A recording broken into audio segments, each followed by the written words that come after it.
roles and responsibilities each of these partners bring on board. And then after that session, we'll move to a session on bilateral and multilateral partnerships for vaccine manufacturing in Africa. And we have Professor William Ampofo and Professor John Ann Rottingen to take us through that session. It will last about 1.5 hours, and it will focus on opportunities to set African vaccine manufacturing agenda at the global and continental level. In other words, Africa wants to play globally, and this is the session that will show us how and what opportunities exist and which don't exist. It will be my pleasure to introduce both, which appear usually on the top 100 lists of best universities. Some of them are in South Africa and so on. So we would like to see, are these universities ready to actually play the role of research and development hubs in Africa, or are we, not in a position to do so? And the person to help us do this is Professor Samba So, who is the Director General for the Center for Vaccine Development in Mali. I will also introduce him when it is time. This particular session will focus on the role of local research institutes in drug discovery and preclinical vaccine studies, and what options exist to address the challenges in clinical vaccine development in Africa, with specific focus on the role that universities and research institutions in Africa can play. And that will bring us to the last session of the conference, which is the 11th session of the conference, which will be chaired by Dr. Ayoade Alakija and Dr. Thomas R. Fredian, who will take us through establishing mRNA vaccine manufacturing in Africa. mRNA is an exciting vaccine technology that most scientists are now talking about. And that is why we have scientists to take us through that particular topic. And it will focus on opportunities and challenges of mRNA production in Africa. And with that, I will hand over to Dr. John Kengasong to take charge of the ceremonies of the next part, which will focus on the two key items that I mentioned earlier. Number one being an opportunity for presidents and the African Union Commission to make remarks about this conference. And we anticipate that those remarks will capture the spirit of this conference and the new spirit of Africa with respect to medicine and public health and vaccine manufacturing. And secondly, we will have major announcements on partnerships at the end of the summit during that closing session. And thank you very much for listening to me so far. We can now get rid of the program rundown that is on the screen so that we can move to the next part of the program, which is inviting the speakers that we have. So the first session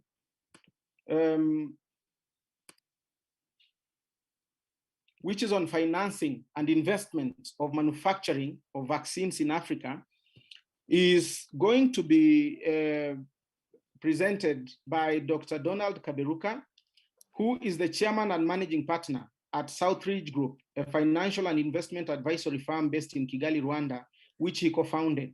An economist and a former finance minister, Dr. Kaberuka previously served as the 7th president of the African Development Bank. And congratulations for the great work you did.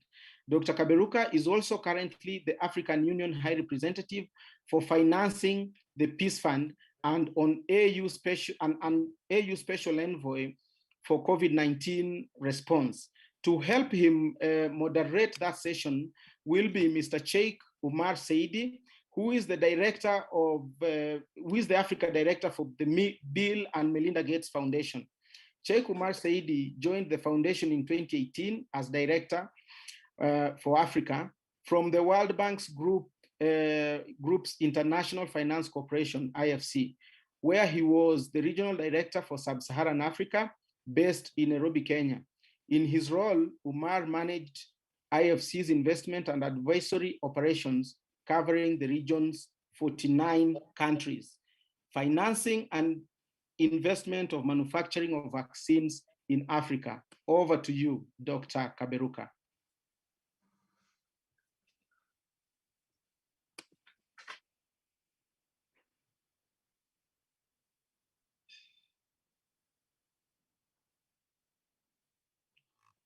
Dr. Kaberuka, maybe you are muted. Could you please unmute? We can see you are in the room.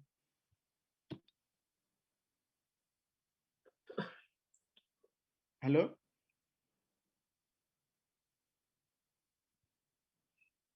Umar, are you in the room? Are you online? Yes, Chaka, I am actually online. Thank you. So.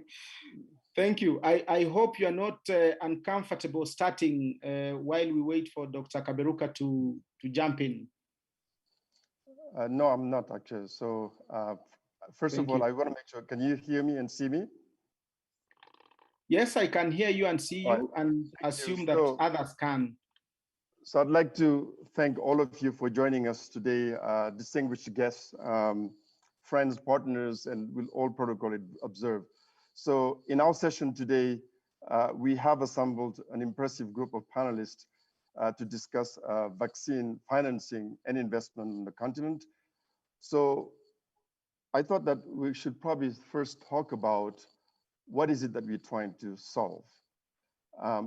Through stakeholder conversations, there seems to be a clear conclusion that there is a mismatch between the resources that are available for to support this sector and the true needs of the manufacturers that have expectations in order to go on with the activities. While financiers seem to be really willing to lend their support, several macro level ecosystem and micro level project development challenges need to really be addressed upstream to create bankable projects. So we are really counting on our panel today to unpack these elements for us. Now, for those of us who have been in this business for quite some time, we do know that a clear business case is always needed in order to unlock financing. And that is regardless of the sector in which you operate in, and definitely vaccine manufacturing is no exception to that. So we also know also that development finance institutions have the potential to augment their support in a number of areas, including promoting the right regulatory environment, as well as supporting better project preparation. So with those framing words, I'd like to really start with our first panelist. But let me really introduce them because I don't know when I connected whether they've been introduced or not, and I'm assuming that they have not. So let me just take the list. But let me pause a second first just to see whether my brother Donald Kaberuka has actually connected. If not, I'll go on with the introduction because our game plan was that he will introduce them, do the framing that I just did, and then I'll go on with asking the questions. Nope. Dr. Kaberuka, are you on? He's connected, but he seems to be muted and off video. So maybe you just continue, Omar. Excellent, thank you. So let me just name the panel members and then go on with the questions and answers. So I'll begin with Professor Benedict Orama, whom you all know, who is the president of AfriExim based out of Cairo. And then we have Dr. Muhammad Ali Pate, who is the Global Director for Health, Nutrition, and Population at the World Bank Group based out of Washington, D.C.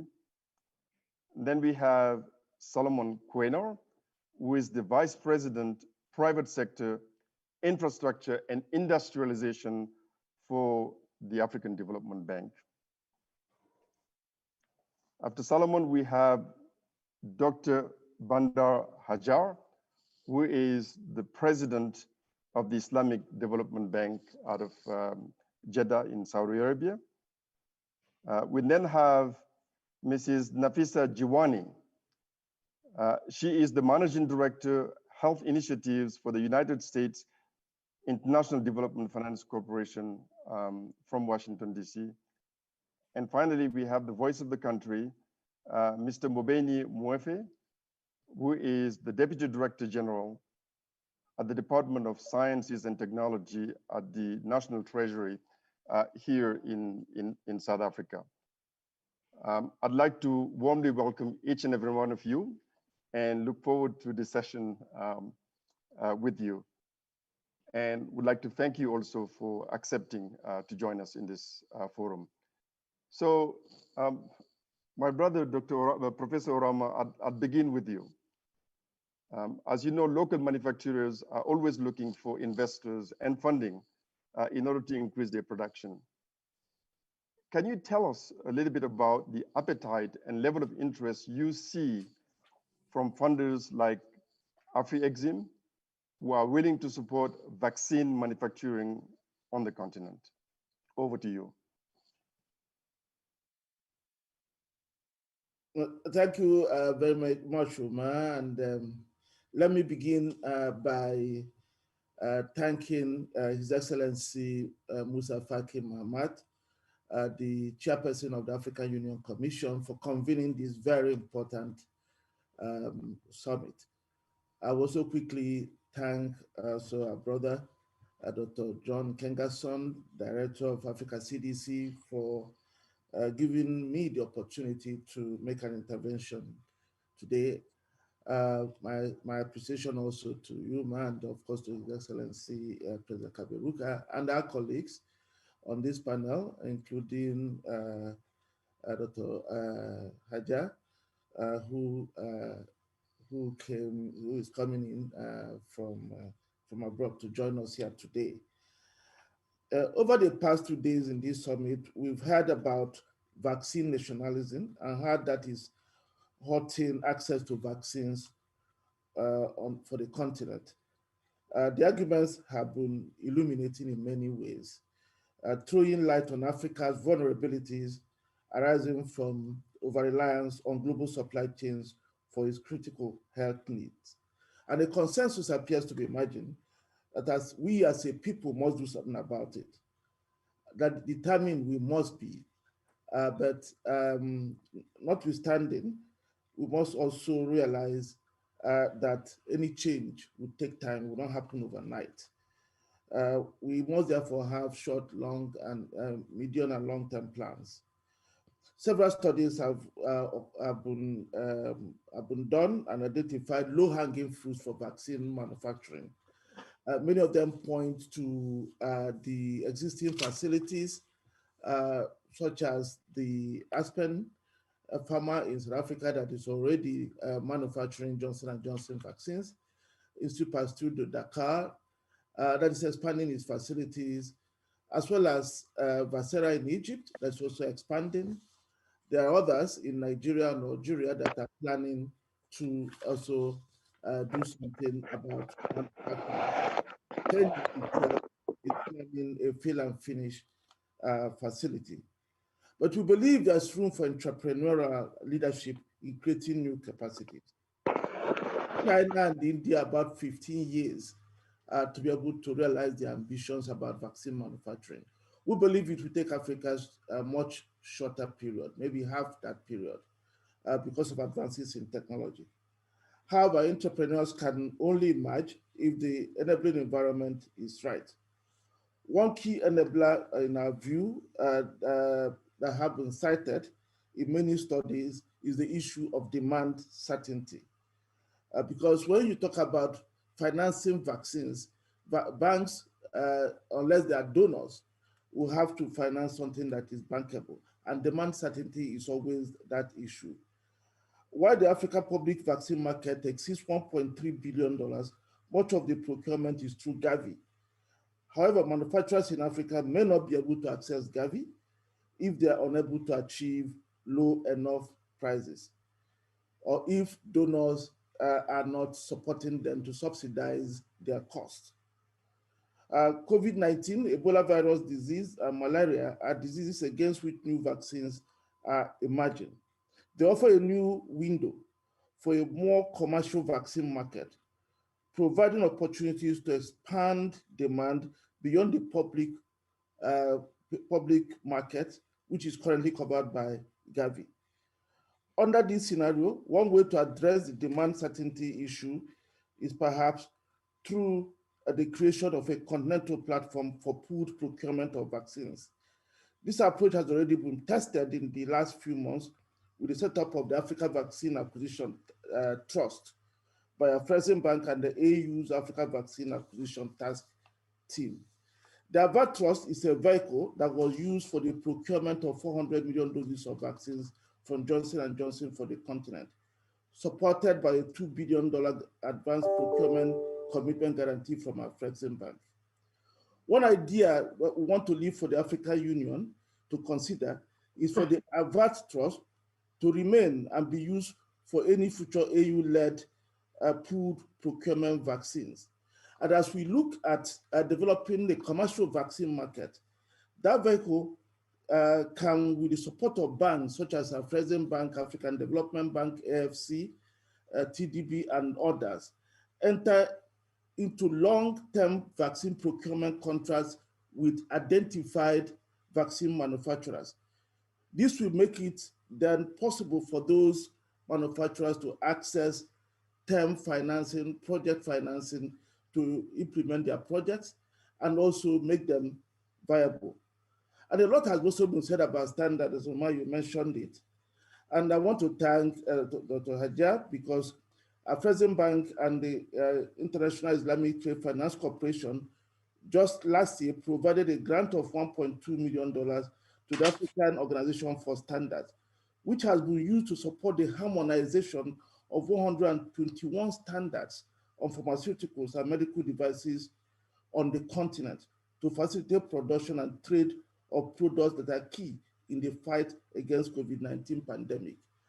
This facility can be expanded to cover whatever is still needed to make it easier for vaccine manufacturing and trade across the continent to happen. I think we should also start by doing. You are right, Umar, there is a lot of talk about building vaccine facilities, but we need to make sure that the facilities are prepared properly, the projects are prepared properly. And that is where project preparatory facilities are important. And beyond the project preparatory facilities, we have to now begin to do. While all these sound daunting, we can only begin to cross the obstacles when we start doing and learning from our mistakes.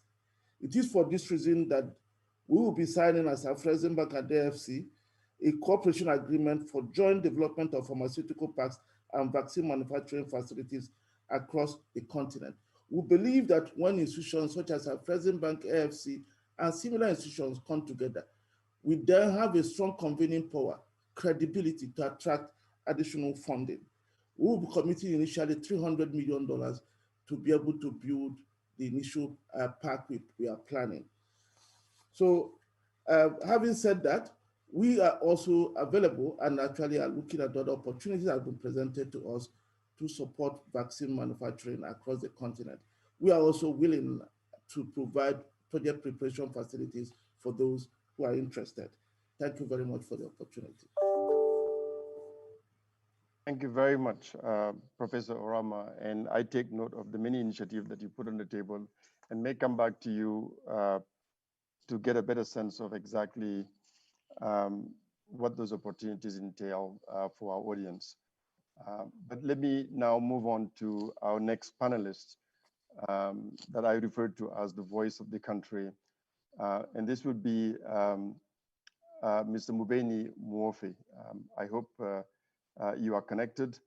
And so we all know that securing financing can come with very significant challenges from what we've been hearing from various manufacturers.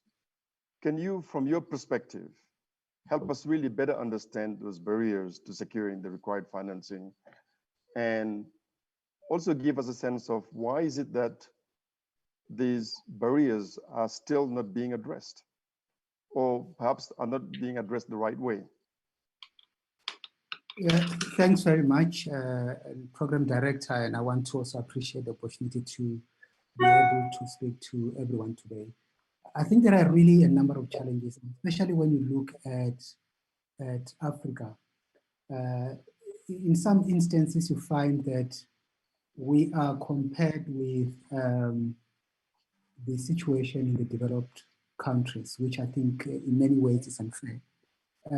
When you want to really start manufacturing, I think the biggest challenge is there needs to be a certain scaffolding in place. So you need to have some kind of foundation on the basis of which you can build.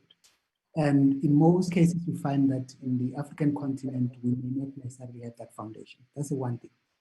And the second thing is that we also don't have the kind of support that you find in other regions to build that foundation. So for example, if you have a reflection on what has been happening with the manufacturing of COVID-19 vaccine, there have been huge sums of money that were availed by foundations and philanthropic organizations.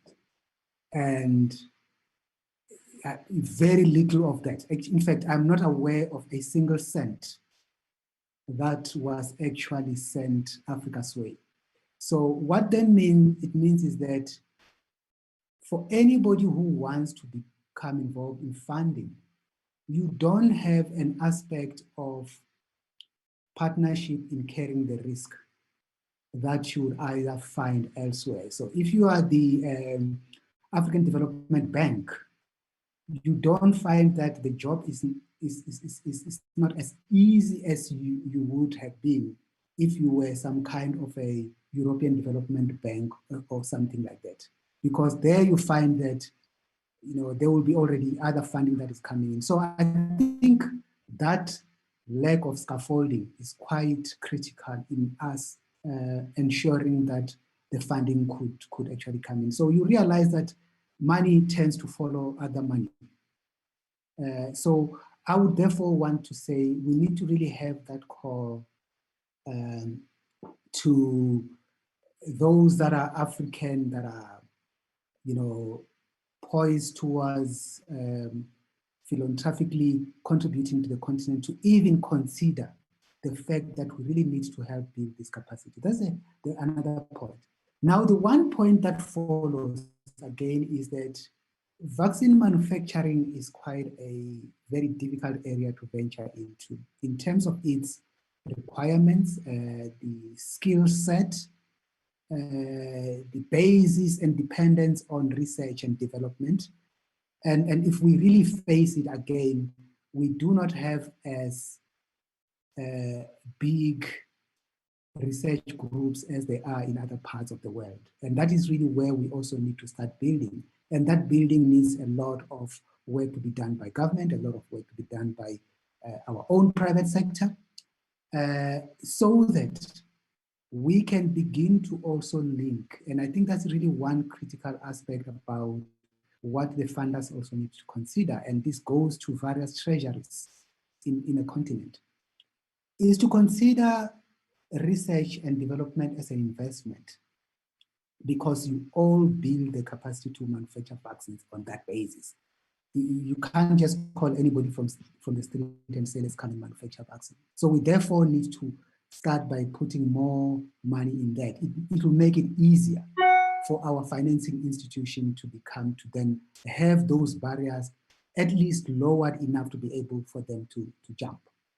And it doesn't help that where we've got pockets of excellence, those very pockets are also overstretched by even the developed countries who are tapping into them. I mean, we give an example here. We always hear that Africa has not been involved in the manufacturing of vaccines. But if you consider vaccine manufacturing as a long value chain, there have been so many clinical trials that have been conducted in the continent. And they have all been conducted on the back of investments made by governments in those countries. So that consideration is important. So if we then have our funding institutions appreciating that, yes, if we want to build capacity to manufacture, we are going to need to go deeper and perhaps take some of the risks that may not be the case in other parts of the world. So we need to really look at our own situation and its context and begin to say we need to do it so that 10 years from now we can actually be in a better off state. I mean, we've got countries that have done it, like India.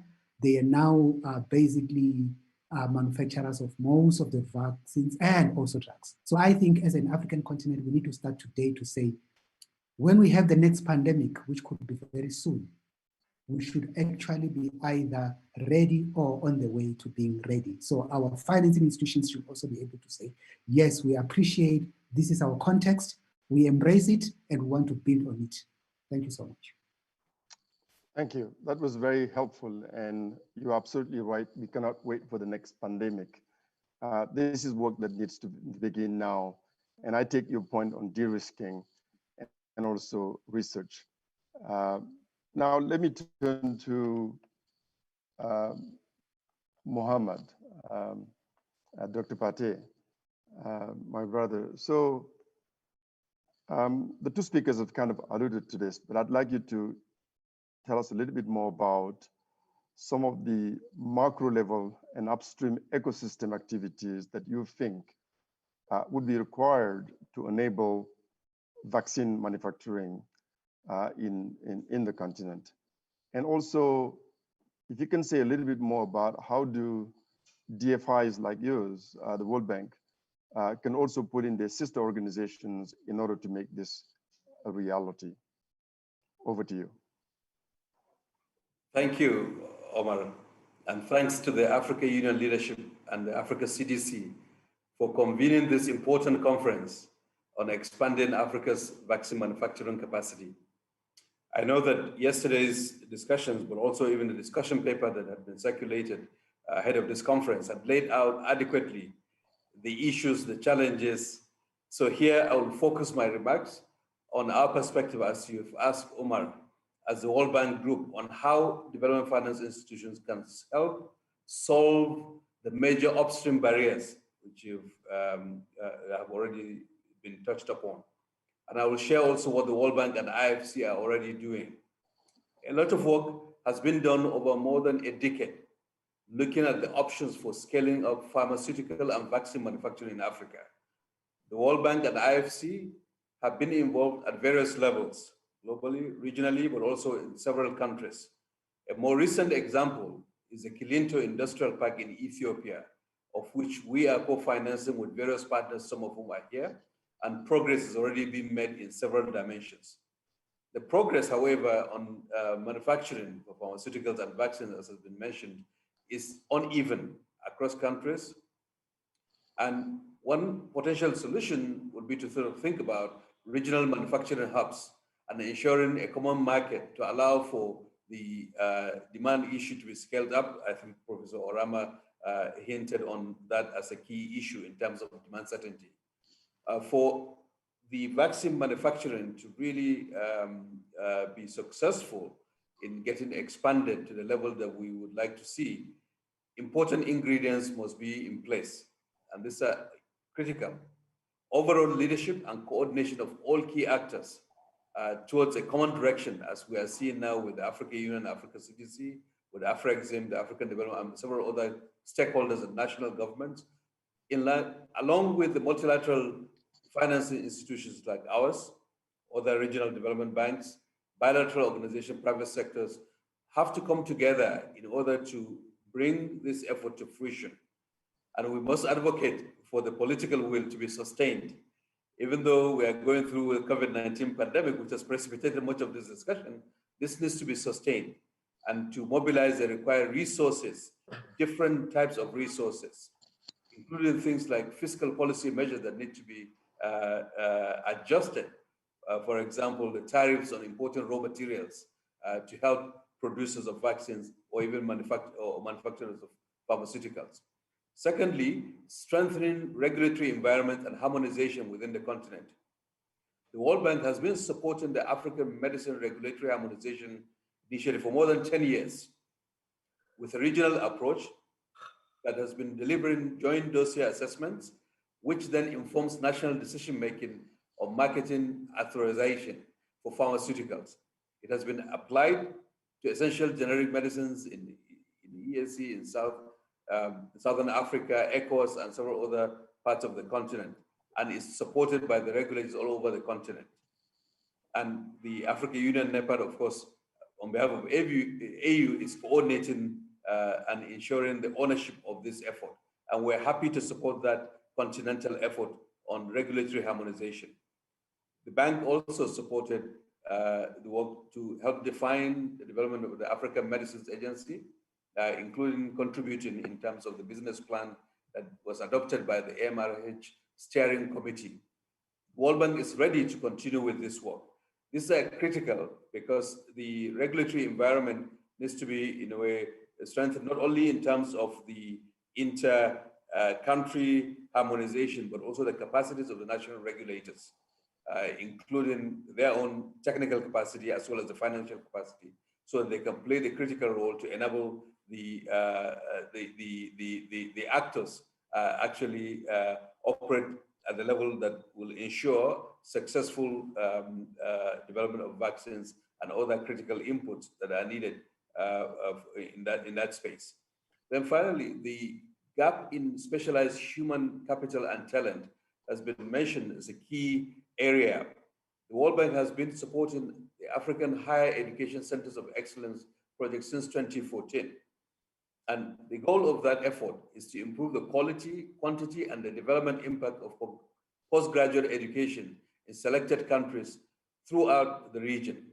For example, in the West African Center for Cell Biology at the University of Ghana, the Emerging Center for Science, Technology, Engineering, and Entrepreneurship in the Gambia, the African Centers of Excellence for Genomics of Infectious Diseases at Redeemers University in Nigeria, and several other centers of excellence.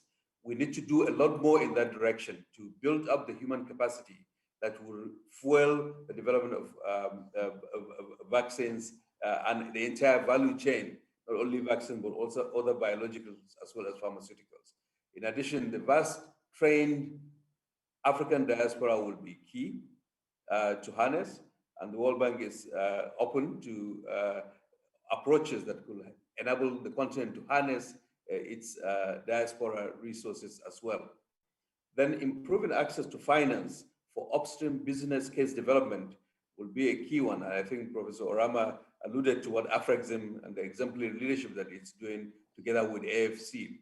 And that is something that I believe that the bank and IFC can also support in terms of the business case development, identifying areas that need de-risking, and convening, working with other investors to finance projects. Here, I know that my colleagues in the IFC, part of the World Bank Group, can provide direct commercial financing to individual vaccine producers in developing countries who have agreements, let's say, in place with vaccine developers. And under such agreement, there may be requirements to supply either the local market or a basket of developing countries in the context of even the current pandemic, but beyond that, for other routine vaccines.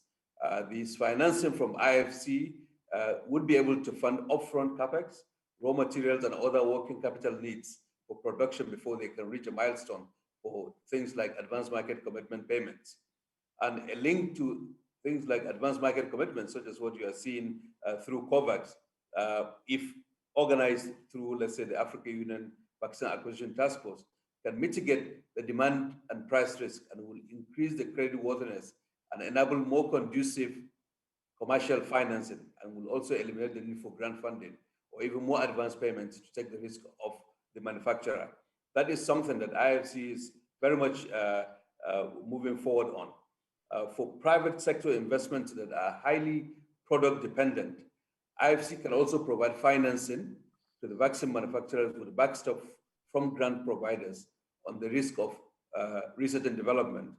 That is, if the vaccine that is in development fails, for instance, the risk is covered by grant funding. This is going to be purely grant funded, but that is something that I believe IFC will be willing to explore further. For investments that are more product agnostic, such as fill and finish, work on adjuvants, cold chain storage, IFC can provide and mobilize commercial funding for the private sector. And it can also consider a portfolio funding approach. So bringing in sets of companies from various countries, subject to ensuring that the quality standards and, are clear and that there are sort of predefined criteria for that. The IFC, in terms of financing for the private sector, has developed a global health platform within which, even within the context of COVID-19, has committed projects over $500 million in the health sector globally. These are in life sciences, medical devices, and services to help alleviate the impact of COVID-19. With a pipeline of over $1 billion, which includes almost $350 million in vaccine-related projects in the emerging markets. Some of the pipeline are actually potential projects on the continent. And the upstream effort is also an area that IFC is looking into, and we're doing that collectively within the bank, between the IBRD as well as the IFC colleagues. In summary, Omar, the World Bank Group, through both IBRD and IFC, is taking a very broad approach to enable enhancement of manufacturing capacity for vaccines and pharmaceuticals in Africa.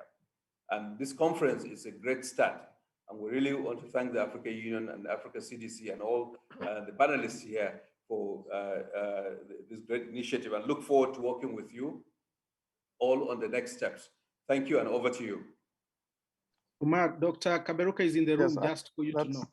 That's what I wanted to, that's where I wanted to go. But let me thank Mohammed first for what he shared with us in terms of what the World Bank Group has done and is also prepared to do.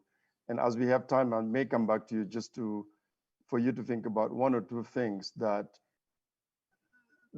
you could talk about in terms of what would it take now that you are prepared to do more than what you've done before. But let me take the opportunity to acknowledge the presence of Dr. Kaberuka. I'm glad that you've managed to sort out the technical issues that you may have been facing. Perhaps also to ask if there are any words that you'd like to share, but I know that we'll come back to you at the end to give you the final, the final word to close this session. Donald, anything you'd like to say at this moment? Otherwise, I can continue. You're on mute. Thank you, Omar. Thank you, everyone. Apologies for coming in late, but I'm glad things are going very well. My appreciation to everyone in the room. I'm listening very carefully to what is being said, and I would like at the end of this session to try to come in and bring it all together. So Omar, if you can continue, that'd be very fun with me. Thank you. Excellent. I will do just that. And since we are at the midpoint, I will also take a pause to really again acknowledge the leadership of the African Union for providing us this just wonderful opportunity, because this has been part of the bigger conversation that we've been having when we think about the challenges associated with vaccine acquisition. And thank you, John, for making good on your promises to give us this opportunity. So now I'll turn to, I have so many brothers and sisters in this place. So another one, for those who probably don't know, is that Solomon and I spent 2 decades together at IFC. So let me turn to you, Solomon, and talk about collaboration. This is a space in which we have multiple stakeholders, such as DFIs, we have other donors here, technology partners, and other actors that were referred to by previous panel members, both in the private and the public sector. So could you just share some thoughts about the opportunities that you see in this whole space, and any other room for collaboration that you might like to talk about, including blended finance and and other relevant models that I know that you work on. So you cannot tell me that you don't know them. So that's the problem with you, is that I know what you've done. So please share that now with the bigger group. Okay, no, thank you very much, Umar. And I would also like to recognize the Africa Union Commission under the leadership of His Excellency Musa Faki Mohammed, as well as John Inke Kazong, the Africa CDC head, for organizing this conference. Very timely. To understand the context of the need to tightly collaborate and to tightly coordinate, I think we need to just continue to appreciate the complexity of this particular manufacturing industry. And I know we've heard this over the past 2 days, but let me just try to recollect, a few of the key points that demonstrate and elaborate on this point. I mean, it's very clear that vaccine manufacturing is complex and requires huge financial investments, but also a long-term vision. What does that mean? I mean, India did not start on the vaccine manufacturing drive yesterday. We understand that it may even have been as far back as 40 years, okay? And it's gone through various steps of evolution. We also understand that the capacity to sustainably produce vaccines is multidimensional and requires a holistic approach to bring together financial, regulatory, and specialized human capital. In my opening remarks yesterday on behalf of President Adesina, I cautiously said that I believe we should be working on 2 vaccine platforms. Size of investments could be up to $400 million to be able to produce 300 million doses a year. People may think that's conservative, but I think vaccine manufacturing at the onset, because of its complexity, is not necessarily an entrepreneurial drive, but really is an institutional drive. And let me expand further. So we at the African Development Bank have industrialization really as a key part of our strategy for private sector development in Africa. And here we look at agricultural value chains to do value addition, to industrialize. We look at cotton to textiles to garments. We also look at gas beneficiation. In other words, in areas where Africa actually competitively produces the feedstock. Because to really focus on industrialization and to be competitive globally, especially in industries where economies of scale are important, you have to really have the feedstock. Pharmaceutical, the APIs, vaccines, etc., the feedstock is not in Africa. So we have to keep this in mind, that it's not necessarily the value chain in which we could have been naturally competitive to begin with. So part of the question posed to me was, are there lessons from other manufacturing, manufacturing areas? When we look at cement, steel, food and beverage, mining beneficiation, yeah, they're upstream issues. They're midstream issues, they're downstream issues. And a lot of times, reliable and affordable cost of energy, as well as, better logistics, would make us competitive. And we can always take a look at, a single manufacturing project really as development institutions and finance it. But in the context of vaccine manufacturing, and remember, I'm not talking about pharmaceutical manufacturing. I mean, as I said yesterday, we had already prioritized before COVID pharmaceutical manufacturing as part of our industrialization strategy, not because the feedstocks are automatically competitive in Africa, whether we're looking at PPEs, whether we're looking at various therapeutics, generics, etc., but because of the need for a minimum security of supply. But this has been reinforced strongly as a result of COVID. So yesterday, I spent a lot of time actually listening to Mr. Nicolau of Aspen and also Dr. Makona of Biovac, because these are examples of 2 institutions that are doing pharmaceutical vaccine manufacturing in Africa. One of the clear things they said, and those of us as financiers should really pay attention to this, is that until the pull factor from the procurement side, which is governed mostly by UNICEF and Gavi, is adjusted to take into account that African vaccine manufacturers on day one cannot really have the same economies of scale and be globally competitive, with production from India, China, and the West. Unless they take that in, there is no way private sector is actually going to go into vaccine manufacturing. And Umar, you know that we as funders, we follow the private sector. We help them define and modify the upstream reforms to make the environment attractive for them. But they've been very clear here.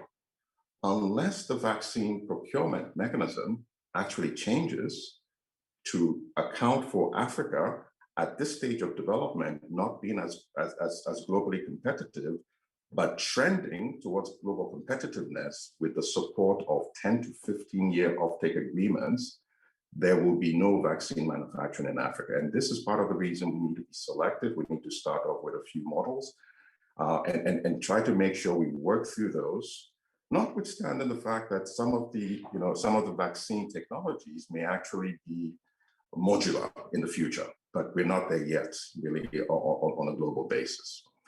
Then in addition, we talk about the $1.2 billion continental free trade area. It's not a reality today. It's a vision, it's very promising. We have the political will, but we have to make it happen. We have to make it also happen with the African Medicines Agency to actually simplify the opportunities really for local, for local African manufacturing.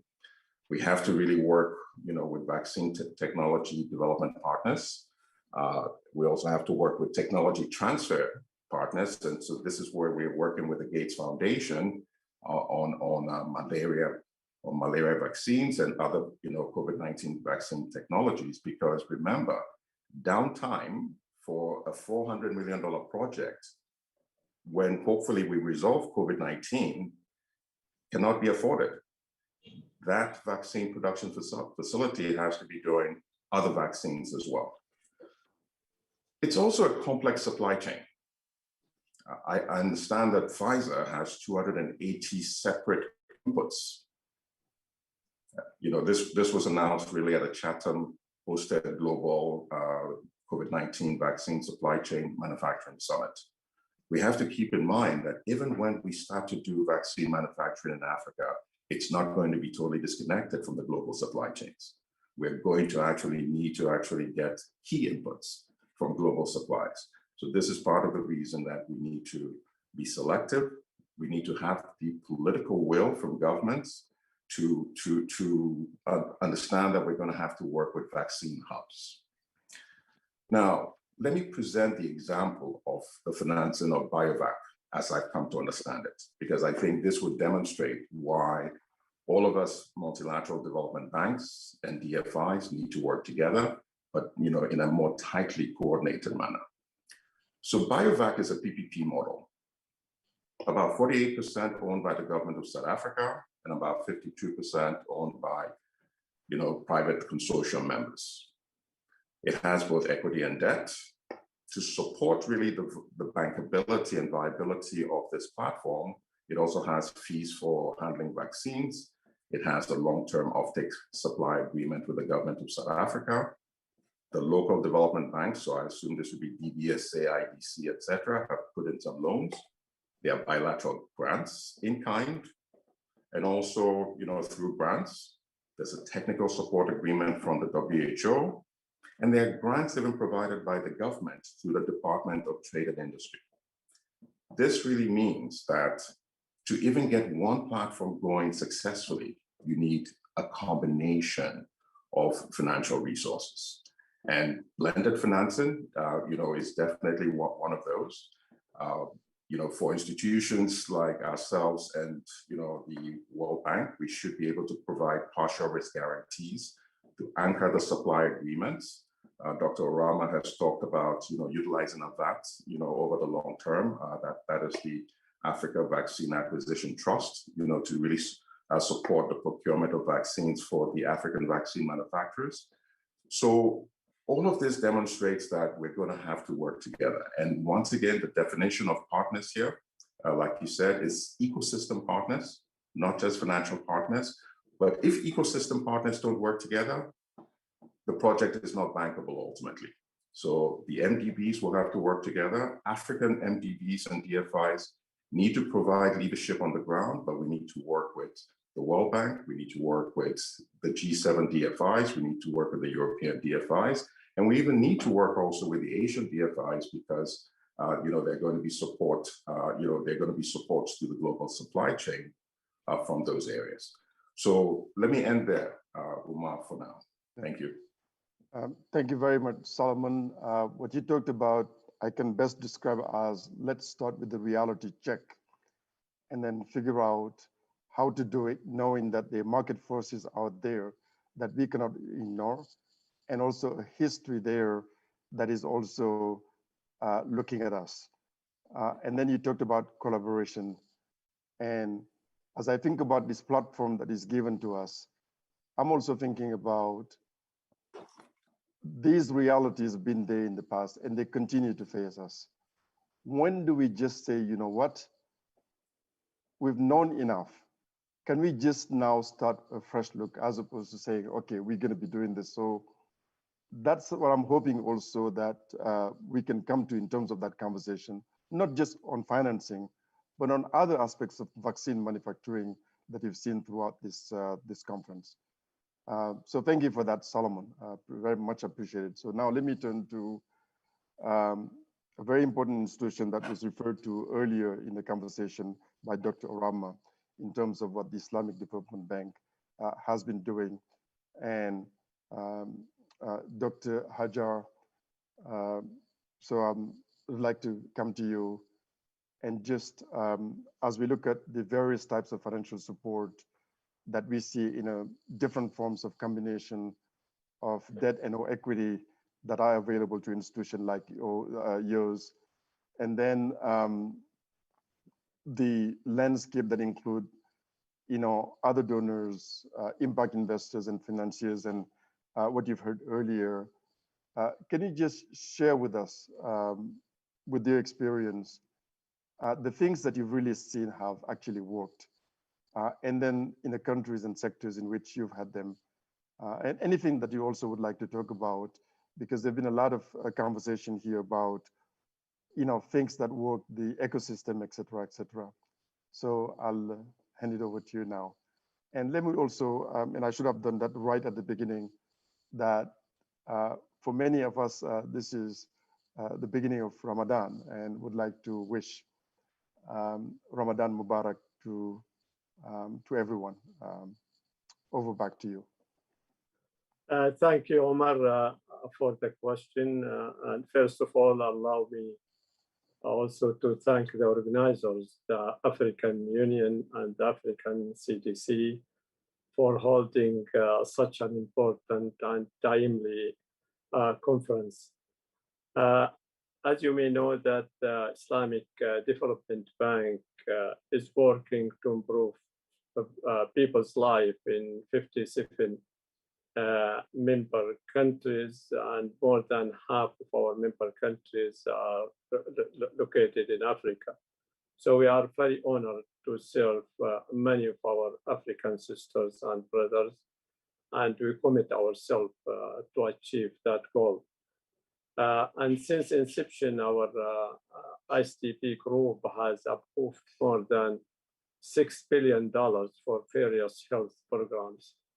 And more recently, the bank has pulled out about $4 billion strategic preparedness and response program against COVID-19. So in its first phase, 22 countries from Africa have benefited from projects under implementation as we speak.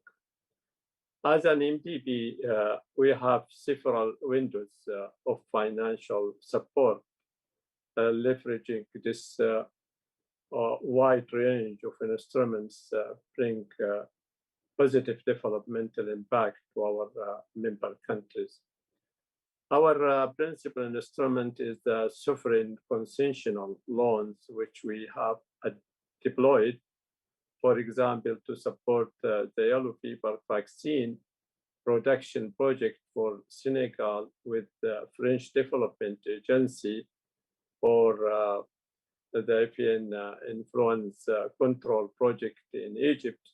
So we are also deploying specific instruments to achieve more targeted outcomes. We have supported locally developed innovation and technology transfer to boost current vaccine manufacturing capacity through our renewal and focus on science, technology, and innovation, especially in Africa, least developed member countries, to meet their health demand. With innovation also comes risk, as it has been mentioned, and therefore our instruments range from grant to equity participation through our $500 million Transform Fund. So our latest call for the project is currently open now, call for innovation. And I encourage all people who have ideas to submit them to unlock potential financing. So all information is available on our website, www.istb.org.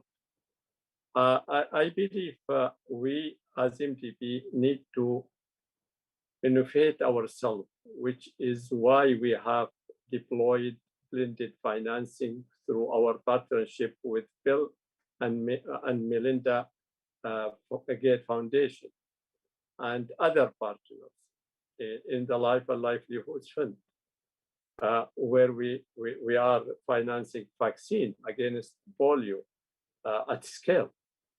And more recently about the COVID-19 vaccine, I am pleased to indicate that we have developed IVAC for ISTB COVID-19 vaccine access facility, which covers the phases of vaccine development, manufacturing, procuring, and delivery to its end beneficiary.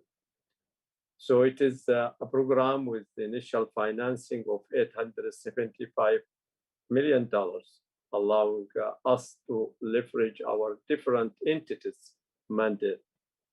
With ISIC, for example, we created a specific insurance product to reduce the price of vaccine for our member countries, and we developed trade finance facility for the purchase of vaccine through ITFC, and the facility has already been implemented in Indonesia for the total amount of 100 million.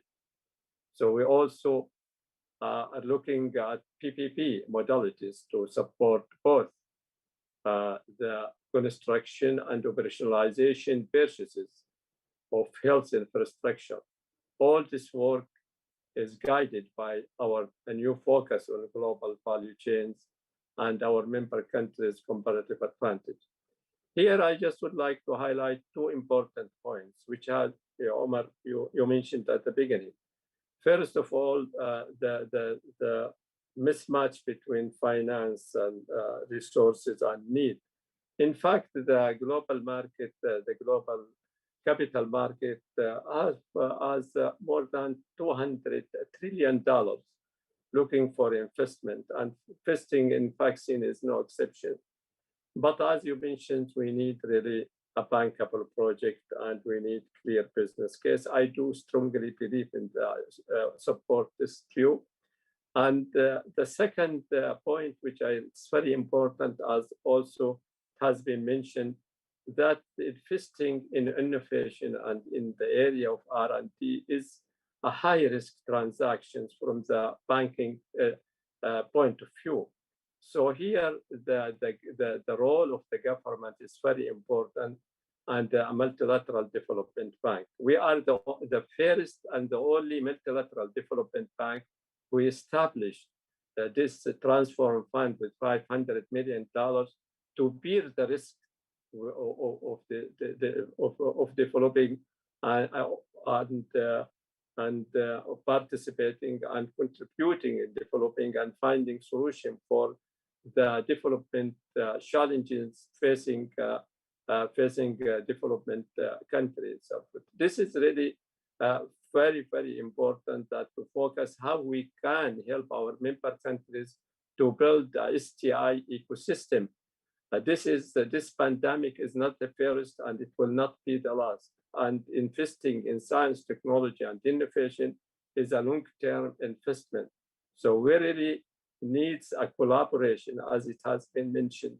One institution or individual government will not be able to address all these challenges. It is a huge complex, and this is why it is very important that collaboration and building partnership and focusing on SDG number 17, which is about partnership, is very important. I will stop here, Omar, and thank you so much. Thank you very much for that, Dr. Hajar. You're absolutely correct. It takes partnership to move the needle. And thanks for the support that your institution has also provided in the way that you explained earlier. Now, let me turn to our sister Nafisa to help us really bring everything together. I know this is a gigantic task, but looking at your profile in your background, I thought that with the benefit of everything that you've listened to and what you do, if you can focus also on project development fundamentals, as well as the stakeholders that need to complement each other in order to make financing vaccine manufacturing a reality in our continent. So from your perspective, who needs to engage whom? And what needs to happen, including the right contractual arrangements that you've heard earlier, to pave the way for reasonable financing, or any other thoughts that you would like to share, given your experience? So I'll respectfully hand it over to you. Thank you. Ramadan Mubarak to all of you celebrating as well. I want to begin by saying thank you for this incredible opportunity to speak on this esteemed panel and for the opportunity to contribute to the incredible work that the African Union and the Africa CDC is doing. I remember my time at the CDC, and it was an incredible opportunity to work with mission-driven people, much like we are seeing here today, and that I see at my institution at the DFC. We are indeed facing a tremendous global problem with vaccine supply chain. And as we've already discussed on today's panel, there is an opportunity to take an existing roadmap with India, but contextualize it for the African continent, because what worked in India will not necessarily work on the African continent. And I do believe that this is a time for us to think strategically about how to expand and how to create diversity around vaccine manufacturing so that there is a strong market across the entirety of the continent. Additionally, for us to make progress, I think we are going to have to undertake a multi-pronged approach to truly move the needle across several areas. We've talked a little bit about them, and we're seeing these as roadblocks for sure, but how do we improve the legal and regulatory environment? What support is needed around tech transfer and IP? How can we support and work together to build human resource capacity, to build the technical skills required for a tech transfer? And what does the procurement landscape really look like so that we can build a very strong business case, not only for today, but for the future and for there to be sustainability? DFC is deeply committed to supporting expansion on vaccine manufacturing, and especially on the African continent.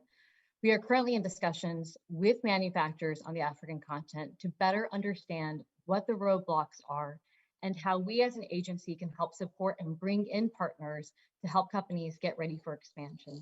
In some cases, what we're seeing is that there isn't enough equity, or there's a challenge with understanding how to bring in a tech transfer when you don't have financing. And that is something that as DFIs, we need to work together to figure out and support manufacturers as they're going through this daunting task of expansion. We are also speaking to biotech and pharma, intentionally to understand where are there opportunities to expand across and diversify the supply chain for vaccines. We want to work with peer DFIs to help deconcentrating risk. I think we've talked a bit about this as well. This is for sure one of the riskier undertakings for a DFI. And so how do we deconcentrate that risk? And how do we leverage the opportunity to piggyback off of due diligence so that we can move much more quickly than what we're doing today? At the DFC, we are working to strengthen global health systems in developing countries by providing businesses with financing through debt, through equity, through grants and technical assistance to increase capacity in the manufacturing, production, and distribution of vaccines, including the COVID-19 vaccine. And this is all through the Global Health and Prosperity Initiative that we launched almost a year ago. An example of how we're supporting vaccine manufacturing right now is in a project in India actually called Biological E, and we just announced this collaboration with Biological E. So we are working to provide financing to allow for increased capacity to support Biological E's effort to produce at least 1 billion doses of COVID-19 vaccines that have SRA or WHO emergency use listing approval, so including Johnson & Johnson, and we're hoping to do that by the end of 2022, which is really exciting. This financing will increase manufacturing of COVID-19 vaccines for distribution in Southeast Asia, but around the world as well. Biological E has a diverse portfolio of vaccines, and I think that's really incredibly important when we're thinking about strengthening global health systems around the world. We hope that we are able to take what we're learning from this experience with Biological E and contextualize what we're learning from this experience to better support the African continent around the entire supply chain for vaccine manufacturing. As we know, there are upstream requirements, whether it's with raw materials to support fill and finish or with drug substance as well. As part of our response, DFC has pursued investments that really support increasing liquidity for small and medium-sized businesses, especially women-owned or women-led businesses. We're excited that Biological E is a women-owned business. At this time, when developing markets are experiencing liquidity strains, our agency is helping to stabilize industries, safeguard jobs, and spread private sector recovery. In addition to investments through our debt and equity program, we're also providing technical assistance and expertise to businesses responding to critical challenges. And we think this is critically important as we're looking at the massive gaps that exist as we're trying to push forward tech transfer in the space of vaccine manufacturing. As I mentioned before, we are prioritizing investments that empower women and advance the 2X Women's Initiative. As we all know, women are often disproportionately impacted by crisis, especially when they're seeking capital. I think that, to sort of hopefully put this at an end, I think that at least my take on this is that we have to be action oriented and operational today. We can talk in theory, we can talk as a visionary say of this is where we want to be in 40 years and 50 years, but what are we going to do today? And there is, I think an incredible opportunity to lean in, work with manufacturers, understand what the challenges are, and as DFIs, bring in the right partners, whether that is engaging Gavi and UNICEF, whether that's engaging, the USG support through our Department of Health and Human Services, and that may be through BARDA or CDC, but we are committed to seeing this shift happen and starting today. Thank you so much for the opportunity. Thank you very much for that. And also want to echo what you talked about, us being action oriented, because that's really what it takes. I went through very quickly looking at the chat just to get a sense of where the audience is. I listened to all of you. You talked about some of the great things that you've been doing and some plans that you also have. And I'm trying to translate that into taking it into action. And so I wanted to give each of you, if you would like to, just the last opportunity before we turn to Donald Kaberuka to really bring us home and share his reflections and close this session. So if you were just to think about where we are, what you've been doing, what you could be doing, is it just that one thing that you want to share to this audience in terms of whether it's a particular commitment that you would like to take on, a particular action that you want to take? It could be I'm going to gather institution X, Y, and Z to collaborate. I'm going to focus on tech transfer. I'm going to relook our tools and make sure that it is better to risk king. I mean, I can go on and on when I think about the things that I heard here. Any one of you, perhaps two, can just volunteer to say a few words. I'm looking at time just to make sure it's well managed. Maybe just one or two interventions, and then we'll go to Dr. Kaberuka.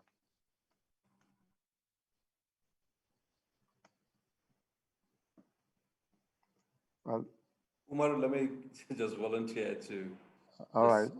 Yes, I think from our side, and Afisa's comment as to what are we going to do today, I think is the right one. So for us, we are going to sort of go deeper, 4, 5, 6 countries to look at the opportunities that exist and the constraints and how we can contribute in resolving them, working with other institutions. And doing so, we will come to you and we'll come to many of the folks that have spoken in this meeting to see how we can collaborate in that effort, to understand in a very granular manner, what can we do tomorrow, next week? What do governments need to do? What do institutions like ours also need to do? So that effort for 5 to 6 countries, we will commence that very shortly and we'll come back to Africa CDC and some of you directly to work with you on that. Excellent. Dr. Hajar also raised his hand. And yes, so did Professor.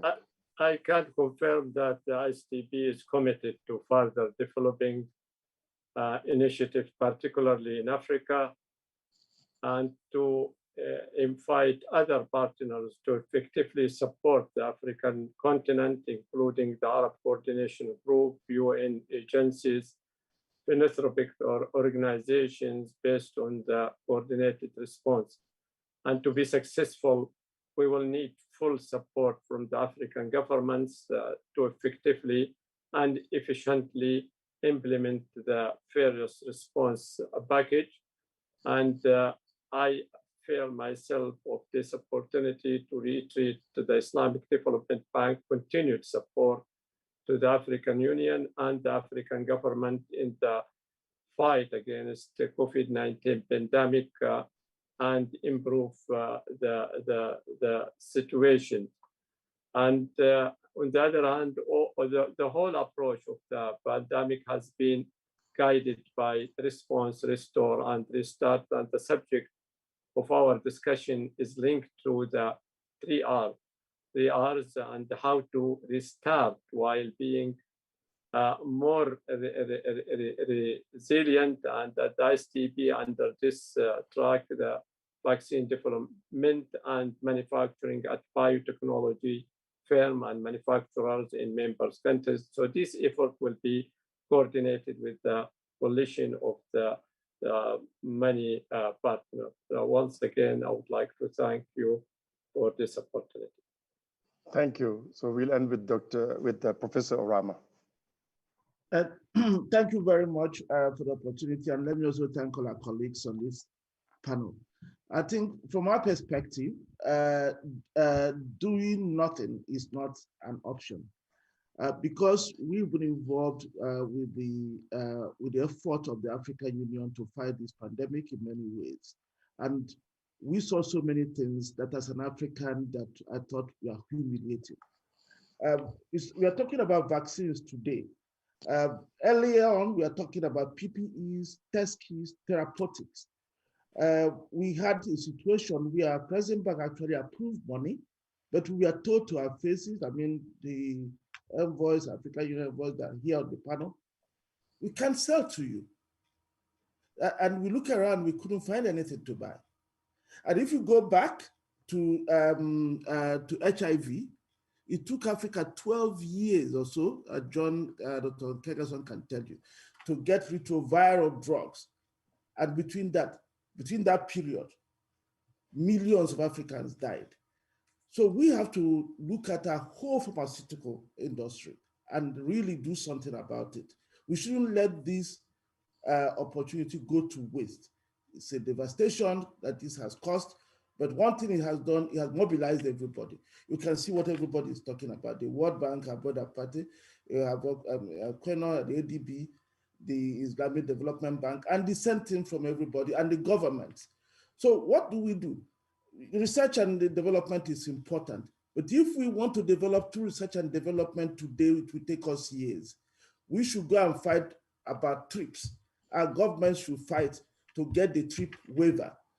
And we should do everything to use the facilities we have that to start doing something, even if fill and finish, because technology builds on technology. And the financing, we have to do it. I think we have to create risk capital, and the government, continent should support us.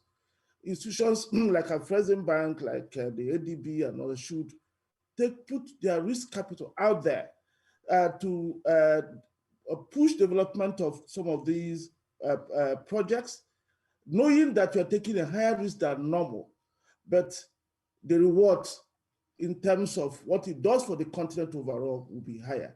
And that is why we'll be going, and the agreement to be signing with the IFC is all built on that platform. Thank you very much. Thank you. You've helped me look for a quote to end this, which is, doing nothing is not an option. My way of extending my gratitude to every panel member. Thank you for your time and for sharing your ideas. Before also I hand it over to Donald, let me also convey my gratitude to the African Union chairperson, His Excellency Musa Faki Muhammad, and then to our brother John Kangerson, who this year was the winner of our Global Goalkeepers Award, someone we are very, very proud of. And also my gratitude to all the African Union envoys. You've done just a wonderful job this year with the pandemic, and have inspired so many of us. So, and one of them is Dr. Kabiruka. Donald, vous avez la parole. Thank you very much, Omar. Thank you for sharing this meeting and facilitating our conversation. I want to thank everyone here. We have had over 1,000 participants. That's truly amazing. From what I've heard today, many of you are doing great things already, and you have great plans. And your contributions have been very, very estimable. And so the African Union and the CDC will reflect on this with member states to see how we take this forward. But I wanted to pull back a bit, Umar, after this conversation, and building on what Benorama just said, really ask a simple question: why are we here today? Why this week being taken up? African leaders, experts like yourselves to be here. What is the problem? And I think we have got three issues we need to reflect upon. Number one is what has happened over the last 35 years in Africa. Huge advances in public health, whether it is child mortality, whether it is HIV/AIDS, tuberculosis, and many more. But how has this happened? It has happened because of massive international mobilization. International organizations, philanthropy, like the one you represent, Omar, Bill and Melinda Gates, Gavi, Global Fund, many others, together with our own governments. This is what has led to the fastest decline, for example, in child mortality in world history. But going forward, it is evident that international solidarity alone will not do. Our own countries, Africa itself, our own governments, we have to step up forward to the table and do things for ourselves to sustain that progress. That's the first thing I want to say. We have had huge advances over 35 years, but largely dependent on international solidarity.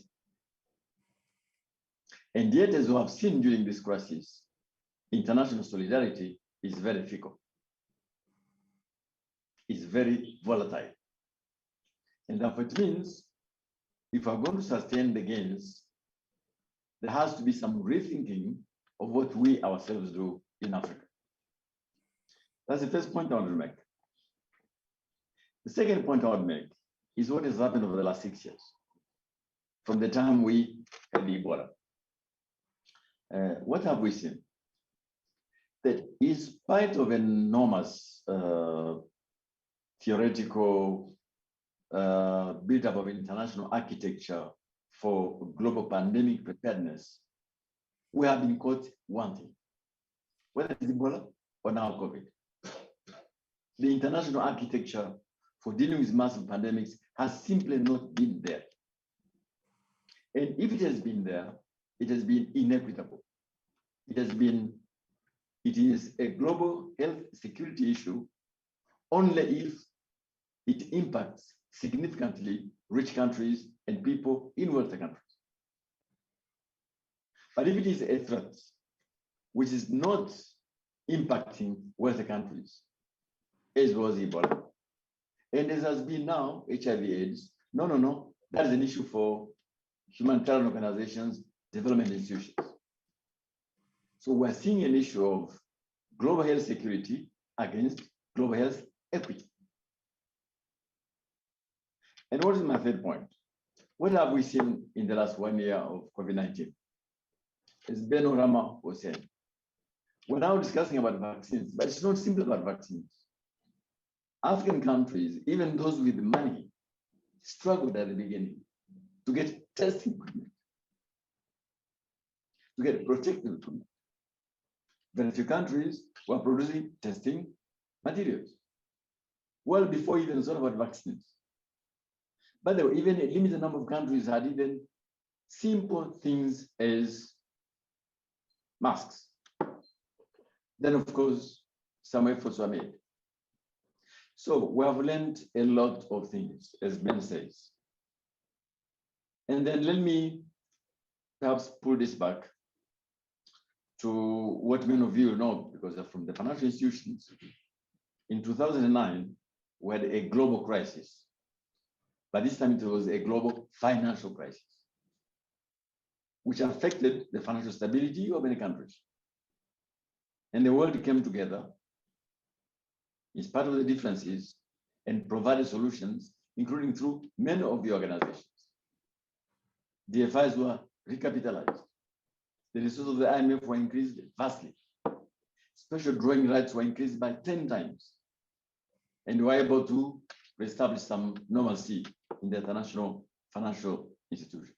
But right now, where is that kind of response? We're beginning to see elements of it, but it's not evident that we have the degree of response, solidarity we need for the kind of pandemic we have. So what does this mean for Africa? And this is why the African Union and CDC have invited you for this conversation. At the beginning, because you could see that this solidarity was missing, the president of the African Union put together a plan with African health ministers, with envoys, to prepare to coordinate for the international response. It has not been perfect, but it's given some semblance of response. The first thing we did was to put in place an African platform to acquire those limited supplies which manufacturers could supply. It was tough, it was hard. I had people say, look, Africa would be seriously affected. There was a myth like that. So even countries with this money could not get testing equipment. That was lesson number one. If we cannot even get testing equipment, what do you do? The second thing was to strengthen Africa CDC. And John Kengeson, who has done an excellent job. And we must thank him for that. We have learned that lesson, that now we have to strengthen Africa CDC. The third thing was, what do we do now to get vaccines? And our brother Strive Masio, who's not here today, a huge amount of work has been done to try to get vaccines, which of course wealthy countries were buying for their own people, which is understandable. All right. Now, obviously, Africa is running behind the curve because of lack of access to vaccines. And there was a belief that international solidarity will provide. But international solidarity is a function of what states are willing to do. And at the moment, it's obvious that without exaggeration, we're probably back to where we were before World War II, where every country looks after its own people, its own interest first. And then global solidarity comes next. This is why many countries now, many leaders are calling for an international treaty on pandemics, a treaty which is binding, because you can see the risk of where we are today. So should Africa move forward, figure out how to make its own vaccines? It's not whether, it is how. It's not whether, it is how. It is complex, technically, financially. Many of you have outlined the whole things we have to go through, but we have no option. We have no choice. It will have to be done. It will have to be done. And it will have to be done by combining domestic resources and by combining the resources of institutions like yours. I used to lead at DFI a long time ago. I no longer do. I know the challenges you people face. We'll have to think out of the box on this issue. We'll not respond to this crisis by providing all tools for new problems. We'll have to think afresh. How do we actually make our economies, societies function? Because we are supposed to be the glue in the system, the DFIs. This crisis has demonstrated clearly that whatever we invest in our economies is unsustainable unless we can sustain what is happening in the health sector and preparing for pandemic.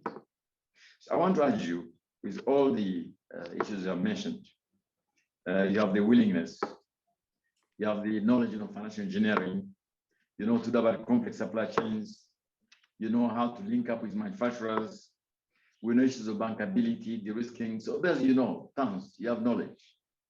It is time to step out of our comfort zone and think afresh on this. As for the African institutions here, we really have no choice. Whether it is the TRIPS, we're now lucky our sister Ngozi is at the WTO. She has a lot on her plate, but TRIPS will be one of the issues we have to handle. So I want to thank all of you for what you're doing, for what you plan to do. And I want to urge you to think out of the box again. Thank you, Omar, for what you have done. Thank you all for your participation. Thank you. Thank you, Omar. Thank you, Dr. Kaberuka. Not so fast, not so fast. Looking at the chat, we have very high praise for this particular session, and there are many questions that have been asked. And I think we need to honor some of the members of the audience with an answer, with a response to at least two of their questions, because we have two co-panelists. And I would like to ask, you know, Umar and Dr. Kaberuka to decide amongst themselves who is going to take which question. There are two questions only.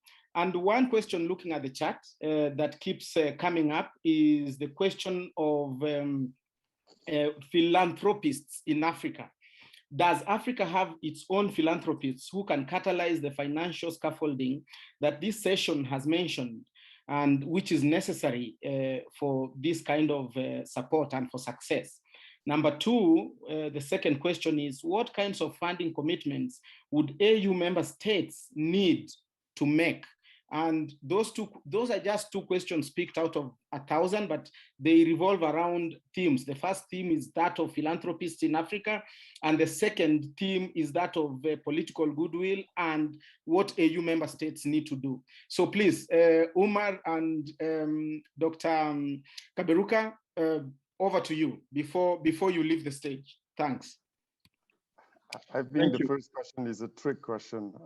It's probably not directed at the panelists, but let me hear from my elder. Go ahead, Donald. Thank you. I'm happy to provide my my thinking on both questions. First of all, on philanthropy. You know, there was a study done on philanthropy, I think some 10 years back. And it says something which is fundamental for this audience to understand. A lot of philanthropy in the world today is actually not the philanthropy which crosses borders. A lot of philanthropy within the borders of the philanthropists. If you look at the American philanthropy organizations, for which there's a large number, you know very well, a lot of the activities of their philanthropy is within the United States. You're welcome to go look at the numbers. So we hope that over time, the capacity of African high net worth individuals to be the philanthropy capacity will happen. And already there's some indication of that. But the problem we're dealing with is cannot be about philanthropy or simply development organization. It is not an annex to what we do. It is fundamental to the survival of our economies. And that will demand state action, state leading, state facilitating, state enabling things to happen. It's not something you can leave simply to philanthropists once they've done things for their own organizations. Our governments, our states will have to take leadership in the context of what we've discussed. And that is linked to your second question. We have the African Leadership Initiative on health issues led by President Paul Kagame of Rwanda. African leaders have committed to increase domestic health financing. As a proportion of GDP, there is a number. As a proportion of the budgets, there is a number. And as limitations on out-of-pocket expenditure, there is a number. And there's a target over the medium term. There's a roadmap. There are KPIs. It is all there.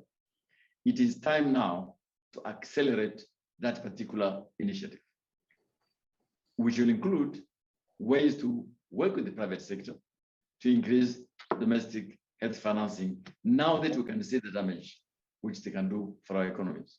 So I welcome philanthropy. But international philanthropy, as I said at the beginning, which has been vital in the achievements of the last 5 years, has to be understood as being sustained only if we Africans are able to take over and continue.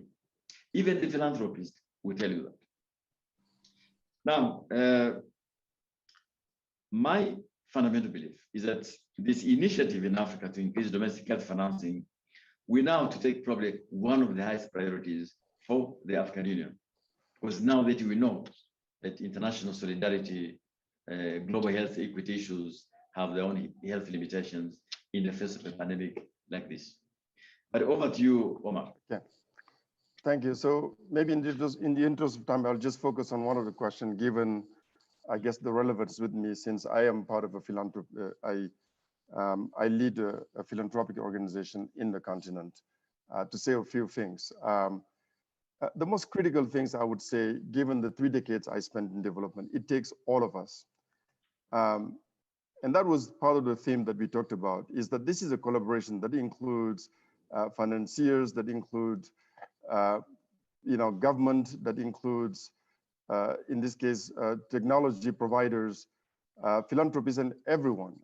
So that's my first point, that the philanthropies are part of a bigger landscape. And the best way to work this out is that for each of those that I sort of mentioned, be very focused on what they do best and then complement each other. The second thing is that as much as we are, I guess, a US-based philanthropy, we are doing our very best to make sure that we recognize what is an Africa-led and an Africa-owned agenda when we operate in Africa. This is critical, and we are doing our very best, not only to expand our activities, but to make sure we listen to what our stakeholders are telling us. We cannot advocate for something that they don't believe in, and we cannot put our effort on something that they don't actually own and work with us on. And I think this is why many of us from the continent have joined this organization to make sure that that philosophy is very ingrained in the way we operate. And I just want to thought that, because sometimes you hear a lot of things in the news when people are not necessarily talking to us to know what we actually stand for. This is what we stand for, is to make a difference in the countries in which we operate by very much understanding their needs and working with them and having them enrolled in what we do to make sure that their agenda is what prevails.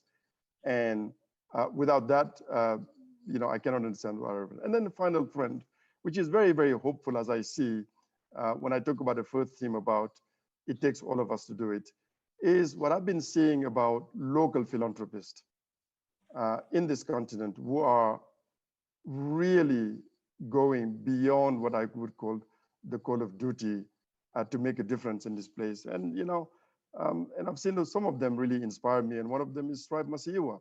We talked about the AMSP. When I think about the work we do in Nigeria, Aliko Dangote, I mean, I can stop and on. And obviously we have one now whose face I see, Dr. Mo Ibrahim. So we have a number of African philanthropists who are actually following their own norms and making a huge difference in this landscape. And that's my final word. It takes all of us to make this happen. And it has to be the agenda of our countries, particularly if we see the governance that we need to see to make things happen. So with that, I'll hand it over back to you. And thank you, John, for inspiring so many of us this year. And also the chairs of the African Union and the mandate that they've given to the special envoys to make a difference. Over.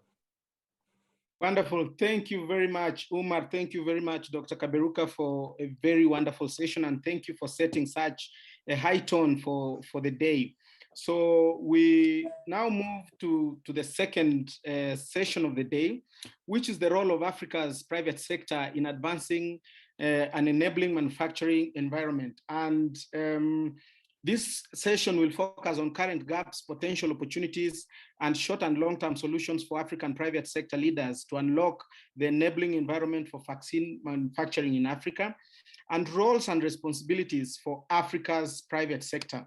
We are honored to have Mr. Amin Idris Adoum, the Director Program Delivery and Coordination from NEPAD, to take us through this session.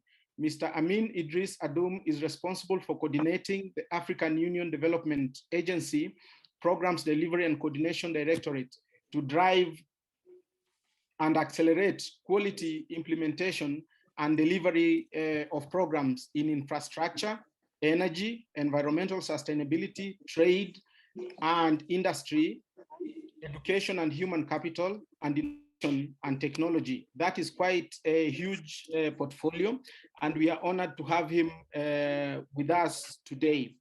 Now, just some quick announcements. This session will take 1 hour. Remember that we have His Excellencies Cyril Ramaphosa, Musa Hamat, and Felix Antoine Tshisekedi coming to close this day, and we cannot afford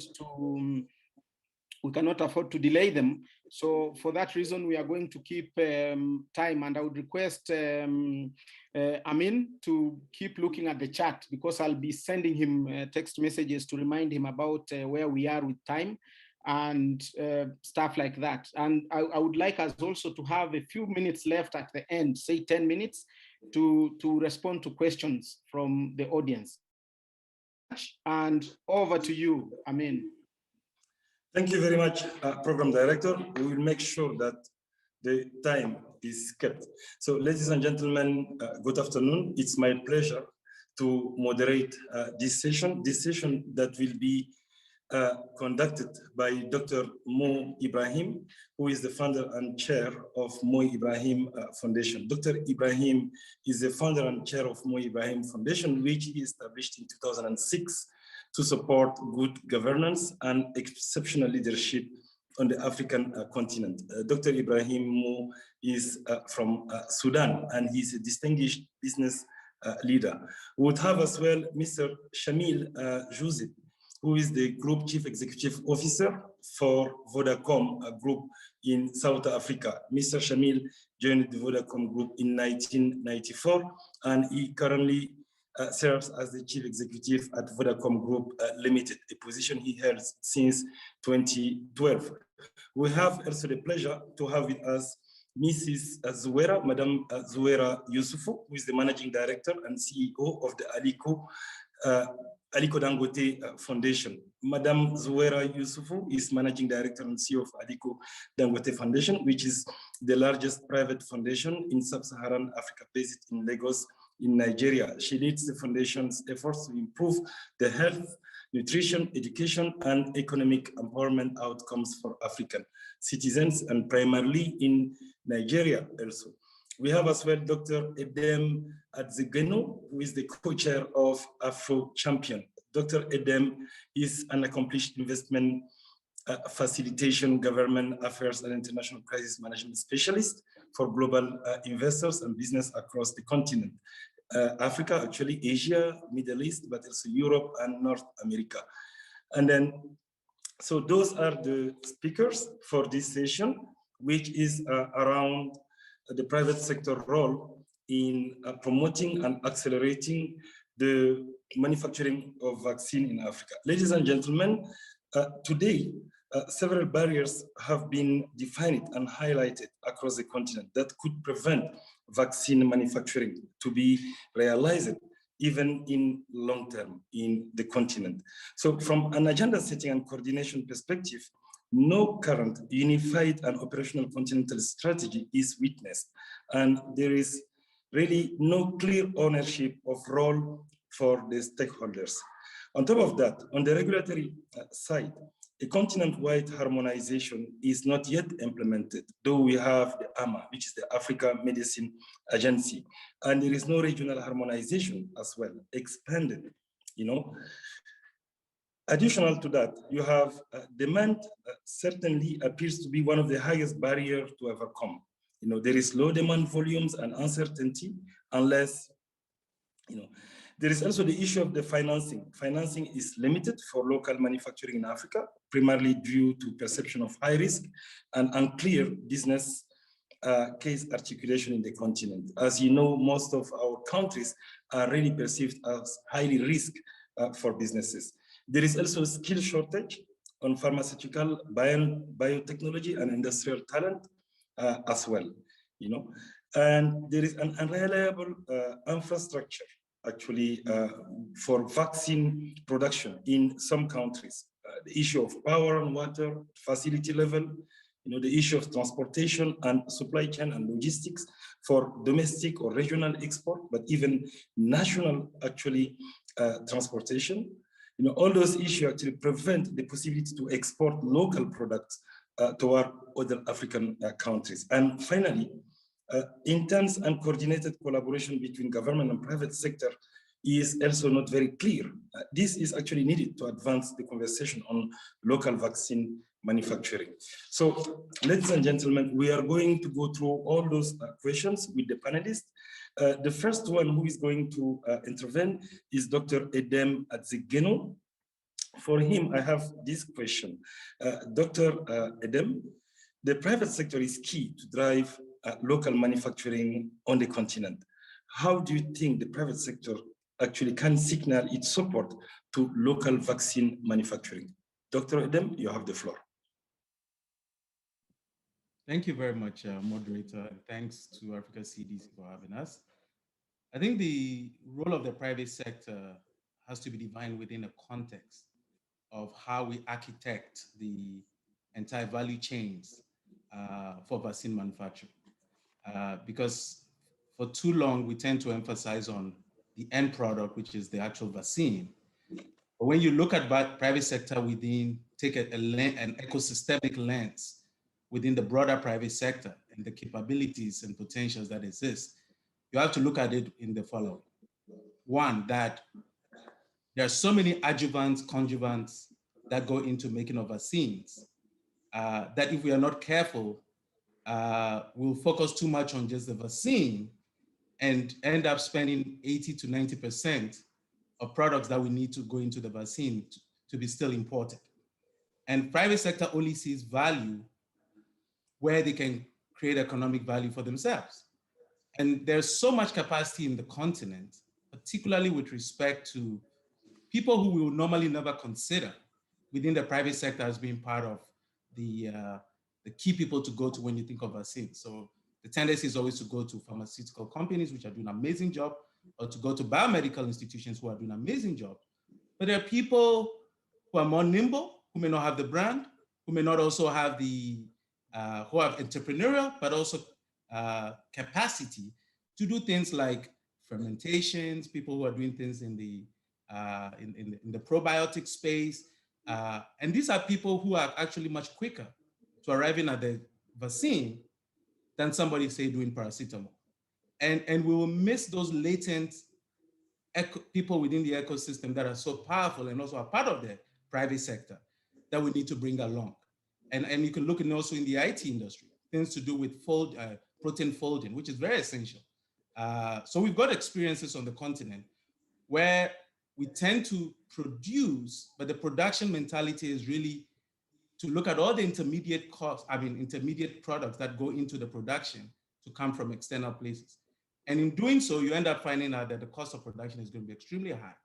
And so private sector will be key and keen as long as they can be scaled, as long as they can, some of the issues that have been talked about already in terms of,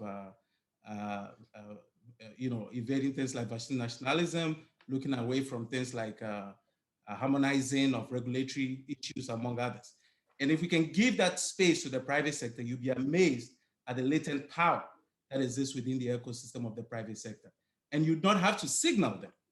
They will come running after you, because once you take an ecosystemic view to a project that is genomic based, meaning that you're looking at everything within the entire value chain ecosystem, from IT, from, because Africa is not going to be able to set up a one huge Microsoft to deal with just the manufacturing and have to build another huge plant to deal with the IT for protein folding and deal with another huge plant. All of these things are easier to achieve if you can tap into the startup community, which is how, if you, just to close on the example of what happened with the mRNA vaccine, for example. Most people were looking at the traditional vaccine makers who were not looking at synthesizing parts of the virus, because the traditional method was just basically go ahead and kill the part of the organism and then be able to use that to make the vaccine or suppress the vaccine. And then we looked up, and there was a whole community of people who were doing mRNA vaccines who were looking at quicker and smarter, but more cost-effective ways of achieving the results much faster. And what did we see? They didn't need huge plants for level 4 biosafety, because we're not dealing with live organisms. They were basically synthesizing synthesizing the organism to provoke an immune response. So what I'm saying basically is that there's so much capacity that exists and ingenuity that exists in the African private sector. And if we can create a mapping that looks at what is happening not only in the academic communities, but also happening in the entrepreneurial community, and begin to move the mandates beyond the traditional systems of how we approach investments, and begin to broaden the scope to and architect our way around the entrepreneurial bottlenecks. And in these things is the private sector that is key, because they are the ones who know how to entrepreneur their way around bottlenecks. And so that kind of partnership, one, understanding the broader framework from using the Atlas of Economic Complexity, two, sensing, strategic sensing, getting a feel of what exists in terms of the capacity we have on the continent in each country. And then three, being able to create a framework that creates mutual vulnerabilities, but also mutual dependence, so that we don't have a situation where each country is trying to do the same thing. And then we're able to spread the value chain across various countries and regions. But looking more towards the intermediate products, because once you put those investments, we all know that the failure rates of vaccines, because we're talking to mid-term to long-term strategy here, and the failure rates of getting a vaccine that can be very high. But if we look at it from a context where everybody is playing a role in a way that ensures that the private sector feels that they've got to benefit, so that even if we don't arrive at the vaccine, we still develop a lot of skill sets, a lot of capacity. We may be able to do vaccines for livestock. We may be able to do vaccines for, so at least that capacity exists. And like I think one of the previous speakers says, you keep building on the technology until you get to the point where we're able to make the vaccine. So that would be my contribution for START, about taking a more broader ecosystemic view of being able to embrace not just people within the biomedical space, but everybody with an entrepreneurial twist. Thank you. Thank you, Dr. Eden. Thank you very much. Actually, you said it very rightly. We have really to go much beyond the specific case of people involved in the vaccine, because we are talking about a private sector. Dr. Mo Ibrahim is the next actually to respond to one of our questions. And this question is related to the environment. Environment for vaccine requires a very strong regulatory oversight. It requires also clarity about competitiveness. And then it requires as well certainty about the demand. Dr. Mo Ibrahim, which aspects of the enabling environment do you think the private sector could invest into it, could actually finance or co-finance it? Dr. Mo Ibrahim, you have the floor. Thank you very much. First, I really want to thank the African CDC and the African Union for organizing this meeting. And I also want to thank CDC for the role in the crisis. We talk about manufacturing, we talk about business. And the first question any businessman will ask, where is the market? Now, there is some contradiction in the way you are talking here. Sorry, Dr. May Ibrahim, people are complaining they can't hear, they cannot listen to you. Okay. Sorry to interrupt you. If you can just come closer to your mic. Is it better now? Yes, it's better now, Dr. May Ibrahim. You can carry on now.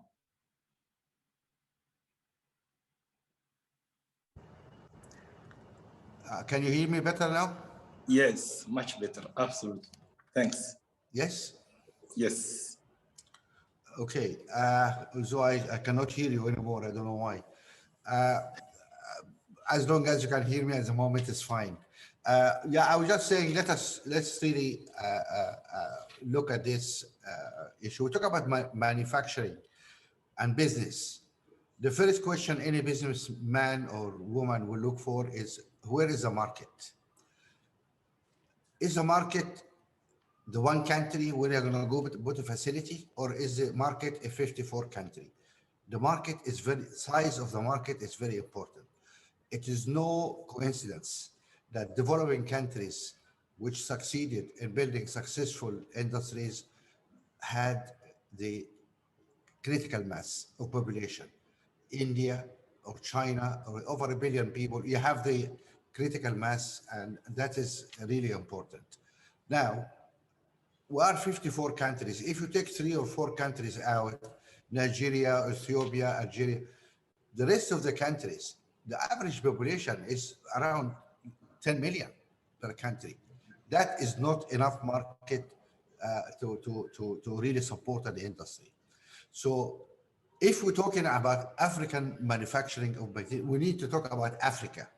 So we need to find a way to really cut the red tape here. We need to think of a continental companies, and that business need to be shareholders need to be the 54 countries.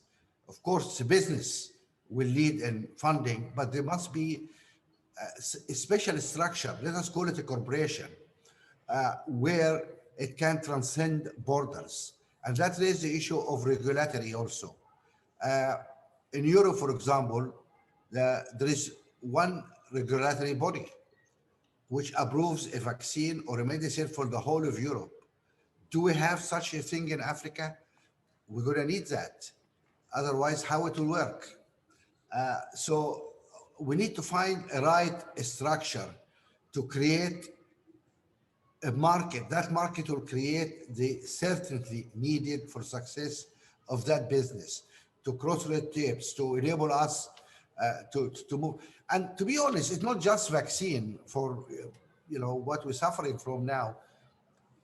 A lot of vaccines, different vaccines are needed for Africa.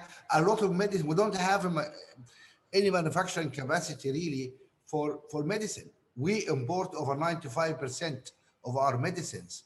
That is not sustainable. But we need to have the political will to act as a continent. We meet in this kind of meetings. We talk about us as an Africa. On the ground, I cannot move a product from country A to country B. It's a nightmare. And when it comes to vaccine or medicine, which is time, temperature, etc., sensitive, it doesn't work. We need really to create the environment to enable us to supersede these borders between us. Then we can talk about an African. We need to put the union in the African Union because it is not there. And that can only happen if African countries accept to cede some element of sovereignty to that central body. Otherwise, we cannot do anything pan-African. That is the point. The political will to enable us to build and do things pan-African. It is almost impossible now. Yes, the Continental Trade Agreement is one step in the right direction. It needs to be ratified and strengthened. But I think we need to fast track the route really for the pan-African manufacturing, regulating, approval, etc. of the vaccines. When this environment is created, the business opportunity then is attractive for business and capital to come and invest in, because then the investor will look at 1 billion people market where they are able to move their products around there. They are able to build their facilities in different parts of the countries, different countries. It depends on what's needed, what is there, etc. But it is a political issue. Before anything, we have to create the environment which enable us to build a pan-African facility, corporation, company, business. That is the only way to move forward. Otherwise, we sit together and we talk, we African, but which Africa? We are 54 guys, and each guy is so small that we cannot produce in our own really a viable, thriving industry. So I think that is what's needed. There's no other problem. Technical problem can be solved, resourcing, all these issues can be resolved. We have the resources, we have the financial capabilities, we have the technical know-how, all that can be done. What is needed is to create a viable business environment. Do we have the political will to do that? That's the question I think we need to ask our leaders in the next session or in whatever forum they may come. And I'm sorry I'm unable to hear you. I don't understand why, but maybe you can communicate me with text or something. Thank you. Okay, good. You can hear me now? Yes. Okay. So thank you, Dr. Mo Ibrahim. Should I proceed with the next speaker? Or? Yes, please. The problem is simple. I don't want to need to talk too much about it. We need to have, are we serious or not serious? If you are serious, we need to have the political will to do it. And that can only be done if we come together as a continent. Otherwise, that's just waste of time. All right. Thank you, Dr. Mo Ibrahim. You clearly spell it out. The issue of Africa is an issue of governance. The quality of governance is actually what matters. And for governance to improve, definitely there is a need for a political will. I will go to the next speaker, actually, Madam Zuera Yusufu. Madam Zuera Yusufu, my questions will be related to the infrastructure. In Africa, transportation, let's say from Abidjan to Lagos, can be actually more expensive than from Beijing to Abidjan or from Beijing to Lagos. So transportation is really expensive. And that shows our limitation when it comes to infrastructure. This is just for transport, but for us really to trade properly and to make sure that ACFTA and also be able to move actually medicine and vaccine from one place to another, we need to invest in cold chain, power, raw material supply, transportation. So what do you think, or where do you think the private sector actually could invest in order to unlock the manufacturing potential for vaccine within the continent? And what do private sector need? Madam Zuera Yusufu, you have the floor. Thank you very much. I mean, this is a very interesting point. And to be 100% frank with you, what I wrote down on my first notes is something that Mo just said now. A year and a half ago, we were at the Mo Ibrahim weekend with my boss, who unfortunately couldn't be with us today, and sends his greetings, Mr. Aliko Dangote. And Mo was asking him in this one-on-one interview, why do you have plants in 18 countries? Like, why can't you just have like one big plant and then distribute the cement everywhere? It can't be efficient to have plants, like 18 plants all over Africa. And the exact reason why, the answer why there are plants in 18 countries is exactly what Mo just said. Our first of all, inside of our own countries, transportation isn't working, but we can fix our own transportation for ourselves. But then we can't do it across borders because that will that Dr. Mo was just talking about is absent. So the reality of life is we can fix these things inside of our country. And I can give you some examples of what we've been doing, for instance, here in Nigeria, where the government has actually really given all kinds of incentives, tax incentives for companies to build roads, for instance, right? More effective, cheaper, quicker.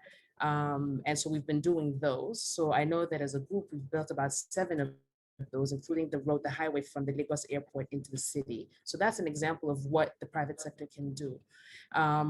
With regards to cold chain, how can we sort cold chain issues and supply chains in our own country? We can do it by using the supply chain of the private sector. So for instance, there's an organization that we support called Private Sector Health Alliance of Nigeria. And together with BMGF, worked on a project called ARC. And this ARC project is really about how do we piggyback off of the supply chains of the Coca-Colas of the world, who have figured out, and the Dangotes of the world, who figured out how to get their products in every nook and cranny of our countries, to do this for healthcare, supplies, and medicine. So that we can do. When it comes to power, we know how to build power plants. We've built those. The whole cold chain storage here in Nigeria, we've built enough cold chain to manage the vaccines that are coming in, et cetera. But the biggest obstacle that we have is how do we do it across countries? And that is absolutely the one thing that is missing. So because Nigeria is big enough that some of these investments make sense and you have enough people who can do it, you can have more infrastructure investments happening from the private sector. But to now extend it into the rest of the continent will require that AFCFTA really works. It requires that we are able to trade across borders without visas, that we are able to get the same incentives for building a road, say, from Nigeria to Niger, get the same incentive as building a road from, Abuja to Kaduna. That is one of the things that need to be, and I'm sure it's going to be addressed by the AFCFTA. When it comes to as a private sector, our appetite for investing, I think the big question is, we haven't invested yet in enough R&D. We haven't yet invested enough in manufacturing. So for instance, right now, as I'm speaking to you today, we have a project in progress, I'm gonna call it that, of a joint venture between a pharma company and a Nigerian vaccines manufacturer to make vaccines in Nigeria, because we can actually do it. We have enough scientists here, Dr. Kola Wole, Dr. Christian Happy. I mean, these are scientists that are world-class and that have, come up with sequencing genomes, doing diagnostic tests, doing vaccine trials, that some of them have even been, I think Dr. Kola Wole's has been accepted by WHO. This is a Nigerian, born and bred. They're doing it here in Nigeria, but then the manufacturing capacity for making these vaccines doesn't exist. So do we want to, so what does it mean that we would now get the vaccine approved and then we have to go to South Korea to get them manufactured and then ship them back in? I'm not really sure how that gets resolved, but I do know that the biggest issue that we have is that we can do it. Some countries are big enough to solve some of these issues on their own in their country or start solving them, but to do it for the continent as a whole requires exactly what Dr. Mo just said now, that we work together in a more coordinated fashion, which is literally what is not happening in a practical sense. Thanks. Thank you, Madam Yusufu. What you said actually is very valid, and it comes directly to illustrate what Dr. Mo Ibrahim have said. The next speaker is Monsieur Shamil Yusuf. Mr. Shamil, my question will be related to what we need in terms of talent in the continent. But before to ask the question, I would like just to push two numbers. I think in 2018, 2019, the WIPO report have shown that the world have produced about 3.5 million patents in the world. And yet Africa, all the countries reunited, they have produced only 12,000 patents. And out of the 12,000 patents, 6,000 are from South Africa and about 2,000 from Morocco, and the remaining actually of all African countries, definitely. And looking into the report, you will see that there is a strong connection between private sector, public sector, and good governance if you want to produce more patents and to move innovation and technology, definitely. So what do you think for the success of vaccine manufacturing in Africa? What is critical? How can public and private sector come together to establish the linkages, the necessary linkages between business and universities, domestically, but also abroad? And how can private sector really push governments, to establish the type of environment that we need to create the local capabilities and the talent, in the vaccine manufacturing sector? Mr. Thank you.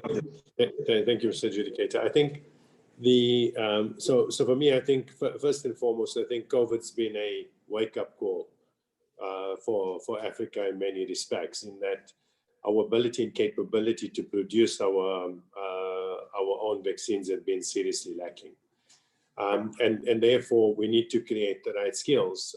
I think first of all, it starts off with creating the right environment to attract the right level of investment for vaccine manufacturing, but also for big companies to establish manufacturing across the continent. So we've got to create the right incentives on the one side for them to come and establish, but part of that would be, does the skills exist? So yes, we'd like to come and develop it in a particular country, but does the skill set exist to be able to do it? And I think in that regard, we need to identify the skills that are required, and then partner with the different universities and create the different skill sets. And I think in that way, if we're taking a forward view of what will be required 5 years from now, and start with the early development on the one side of those skill sets, and make sure that we've got the right courses at our universities, I think that will help a lot. And then, of course, in between, there's what is needed right now, and how can we take those graduates that are coming up, and of course, train them and provide the necessary training programs to ensure. So I think the attraction's got to be that, look, we've got the skills for you, we're developing the skills, but we're also creating the right environment for you, including things like tax incentives and so on, to be able to come and develop within Africa. So that's the first part. I think the other part that can be done is really companies that are already in the manufacturing space to then make specific strategic partnerships with other players, global players.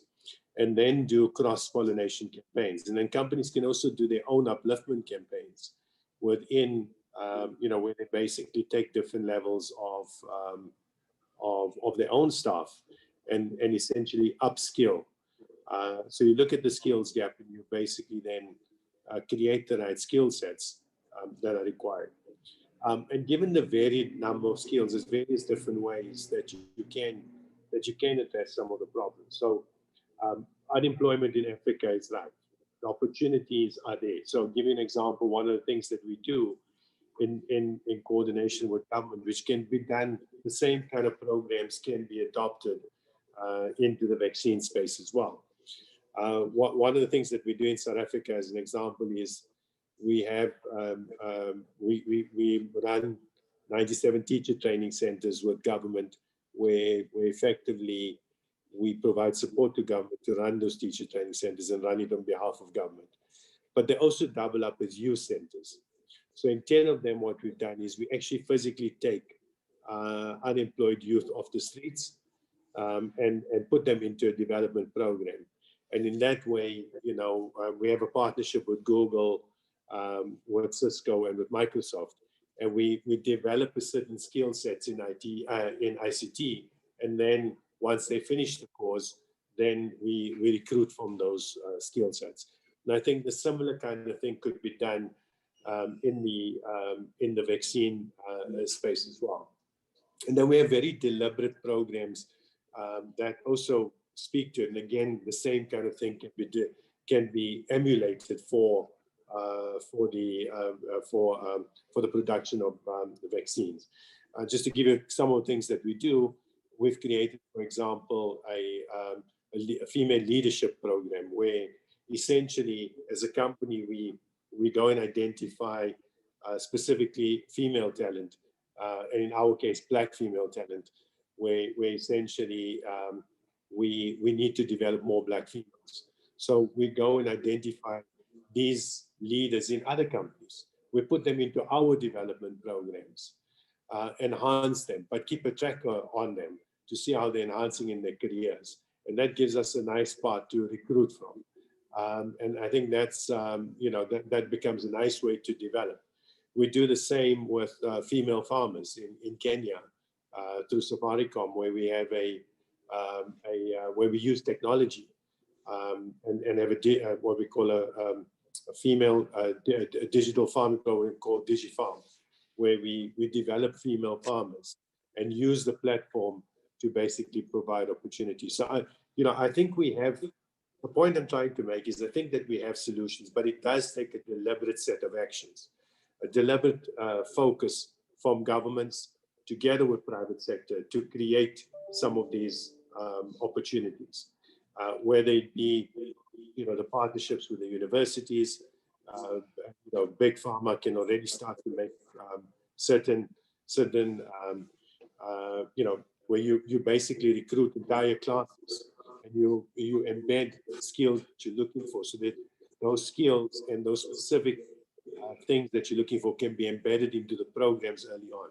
And then you can recruit whole classes if need be. That's the way we do it. So when we need skills, an example, artificial intelligence skills or big data skills, we go and actually do partnerships with the university.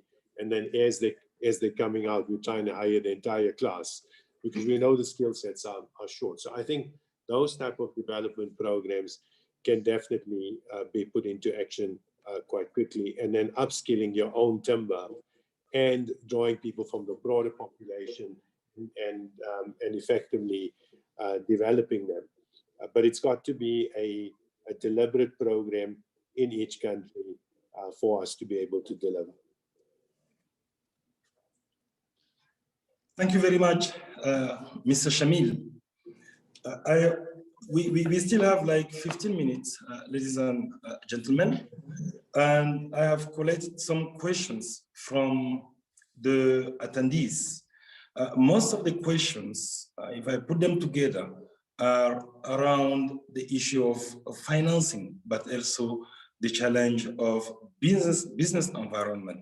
And we know that business environment and financing are extremely linked, and both actually depend on the quality of the governance.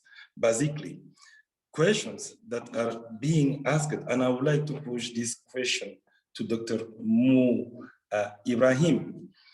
What do you think the African countries need to do to push, apart from just the political will is key, it's important, obviously. But what do you think need to be done to push through the challenge of improving the business environment that will positively impact the financing of the vaccine manufacturing? If you have 1 or 2, 3 advices that you can share. Thank you. Yeah, I think it is so simple. First, you need clarity, rule of law. Business look for rule of law. If I want to invest in any country, the first question we ask is, what is the state of the rule of law? That is very important. Rule of law, transparency, lack of corruption. This is a very important element for investors to consider when they go into a country. The second one, as I mentioned, is the size of the market. And this is the problem because we have this handicap of too many many of our countries are only 2 or 3 million people even. And I cannot move a banana from country A to country B. How can I move vaccine from country A to B? I mean, you guys are crazy. Let us break these barriers. We love to talk to, we are African Union, we are all together. But then we go and set up these barriers along our borders and refuse to trade with each other. We have 54 different laws, different constitutions, different currencies, different arrangements, different customs. It doesn't work. Really, we need to move forward toward this common African market. The most successful project we can see in the modern era is the creation of the common market in Europe. Let us try and build something like that.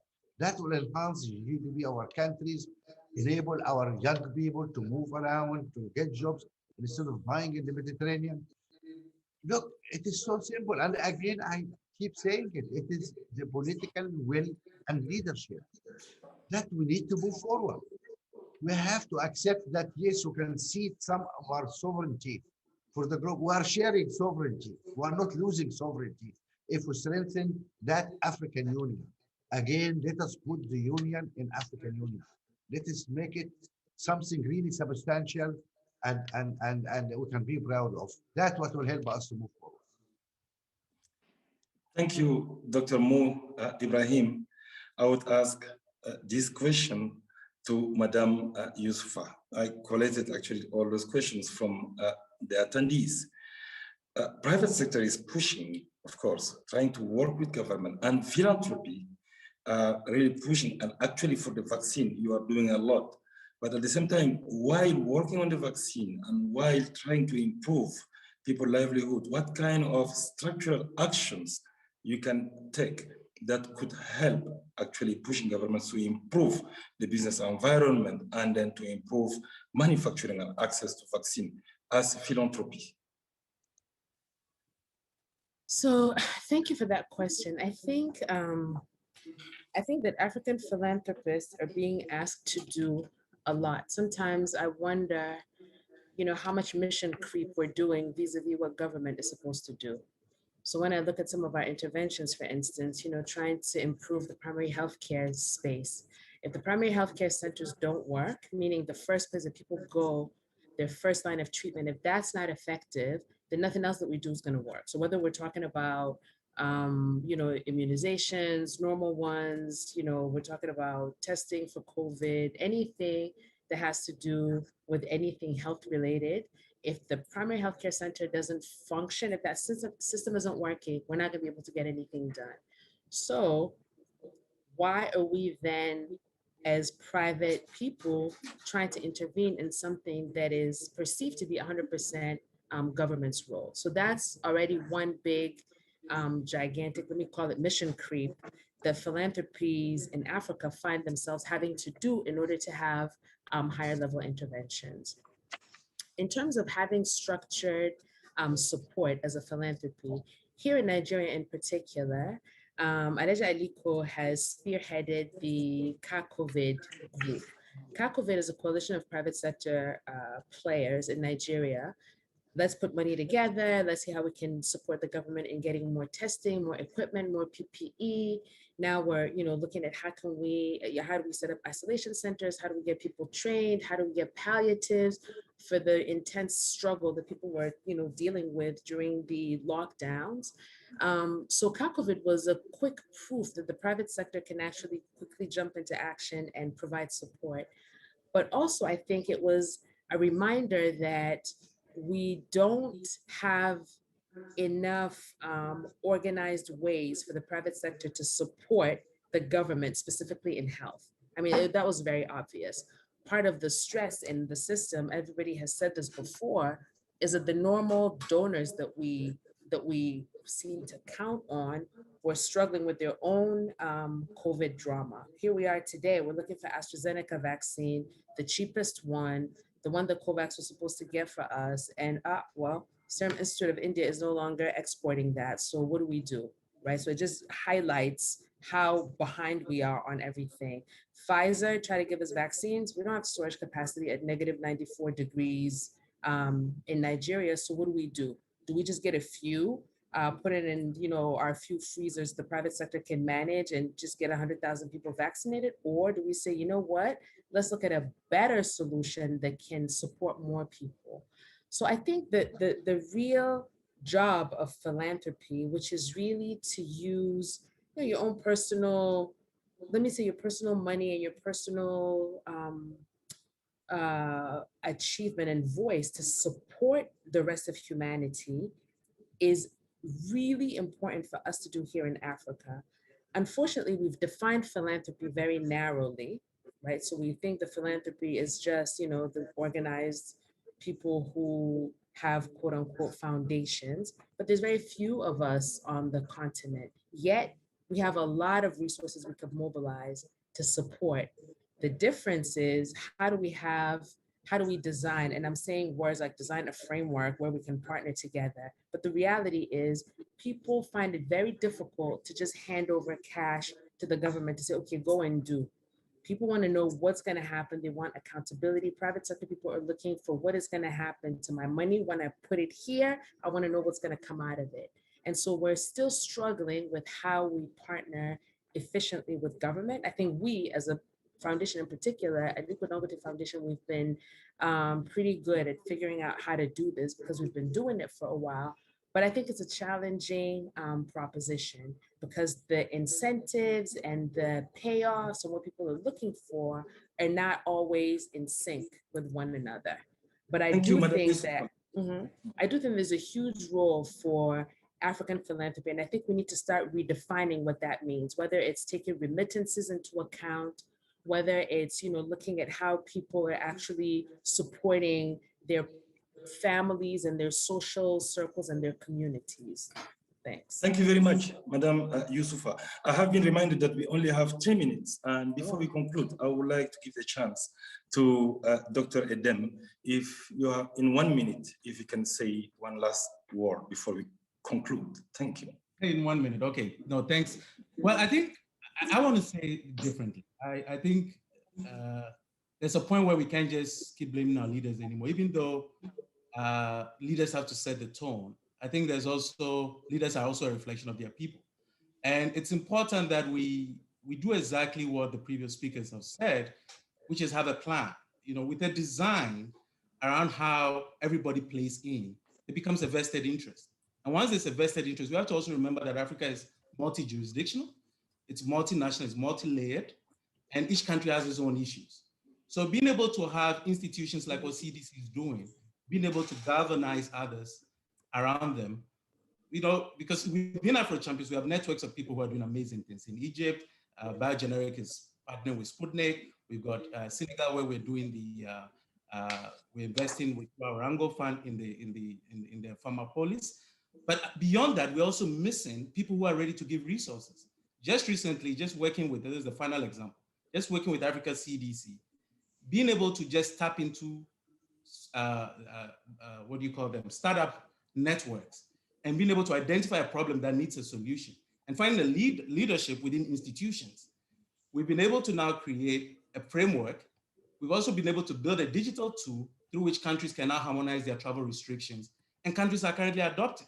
And this technology was built by small startups. We didn't have to go procure it from anywhere. So we've got Kenya now, and now everybody's talking about the problem of how traveling across borders is expensive because you have to keep repeating tests. But all we need is an e-health screening standard that interlinks airlines, labs, and everything. But are we going to wait for a leader to do that? So we took that responsibility. We partnered with Africa CDC. And it's the same thing we're doing in the vaccine space with ASTRIC, with the the Department of Science, Technology, and Innovation, and Africa Academy of Sciences. So the thing is that there are Pan-African institutions that have mandate and power to do things. The private sector, they have capacity. That partnership is key to being able to unlock, but we have to take an ecosystemic view. Thank you. Thank you, Dr. Edem. I'm going to conclude quickly, and I have actually noticed 5 areas that actually we need to work on all together. Number one, we need to address the gaps in terms of legislation and regulatory mechanism, that hinder effective partnership with the private sector in research and development, but also production and manufacturing of pharmaceuticals and medicine. Number two, we need to enhance collaboration at the regional level to leverage our resources and capacities for vaccine manufacturing. Number three, we also need to set up coordination mechanism for PPP in vaccine manufacturing. Number four, at national and regional level, we must be flexible to create flexible financing mechanism for local manufacturing. And then finally, strengthen regulatory capacity for medical products. But all those things would happen only and only if we improve our governance at the national level. Let me conclude, and sorry, Mr. Shamil, I couldn't see you, so I couldn't give you the floor, and we are concluding now. Let me just conclude in saying that we affirm that we have the capability to produce vaccines. For us to have the capability to produce vaccines, it requires coverage of a broad range of disciplines, a fully integrated approach, pulling together elements mentioned actually earlier, like finance, skills, development, policy coherence, regulation, infrastructure, technology. And we cannot do it as a single entity. We have to do it all together. And then the public and private sector partnerships is key, but for public and private sector and also philanthropy partnership to happen, Africa really needs to have, to improve its leadership and to improve as well its governance. The role of leadership is to create the condition and the environment for really people to prosper and for us really to move forward. So on this note, I would like to thank all of you, Dr. Mo Ibrahim, Dr. Edem, Madame Youssoufa, Monsieur Shamil, and I recognize here Dr. John Nkengasong, who kindly invited me to moderate this session on behalf of African Union Development Agency. I would like to thank you all, to thank all the participants and the attendees, and we continue on the next panel. Thank you very much, all of you. Yeah. Thank you. I mean, may I also thank you for a wonderful job, for very invigorating panel. And you literally set the house on fire with your deliberations, including the call for African unity. I would like, without much ado, to proceed to the next session, which is the 8th session of this conference. And it's a session on partnerships with foundations for manufacturing of vaccines. And it will look at the roles and responsibilities of global leaders to unlock the enabling environment for vaccine manufacture in Africa. And to take us through this session, we are indeed singularly honored to have Ms. Winnie Byanyima, the Executive Director of the Joint United Nations Program on HIV and AIDS, UNAIDS, and an Secretary General of the United Nations, and leads the UN's efforts to end the AIDS epidemic by 2030. Before joining UNAIDS, Ms. Byanyima served as the Executive Director of Oxfam International and has previously served 3 terms in the parliament of her country, Uganda. Ms. Byanyima also led the establishment of the African Union Commission's Directorate of Gender Development and also as Director of Gender and Development at the United Nations Development Program. Ms. Winnie Byanyima, over to you. Thank you very much. Can you hear me? Yes, we can. Can you Thank hear you. me? Very good. Yes, we can. Thank you very much. Distinguished panelists and friends, let me first start by thanking and congratulating the African Union and Africa CDC for organizing this important two-day conference focused on Africa's vaccine manufacturing for health security. My name, as you've been told, thank you for the introduction, is Winnie Byanyima. I'm welcoming you all to session 8, Partnership with Foundations for Manufacturing of Vaccines. I have the honor to moderate the discussion. Friends, we find ourselves in unprecedented times of a continuing global crisis brought about by COVID-19. The current pandemic has highlighted the need to build the resilience of our health systems, and that Africa truly needs a new public health order. Securing the availability, affordability, and access to medical technologies like vaccines, protective equipment, diagnostics, and therapeutics is critical in normal times, but more so in times of pandemics. Delays in the supply chain and the competition between countries resulted in Africa being shut out from these products.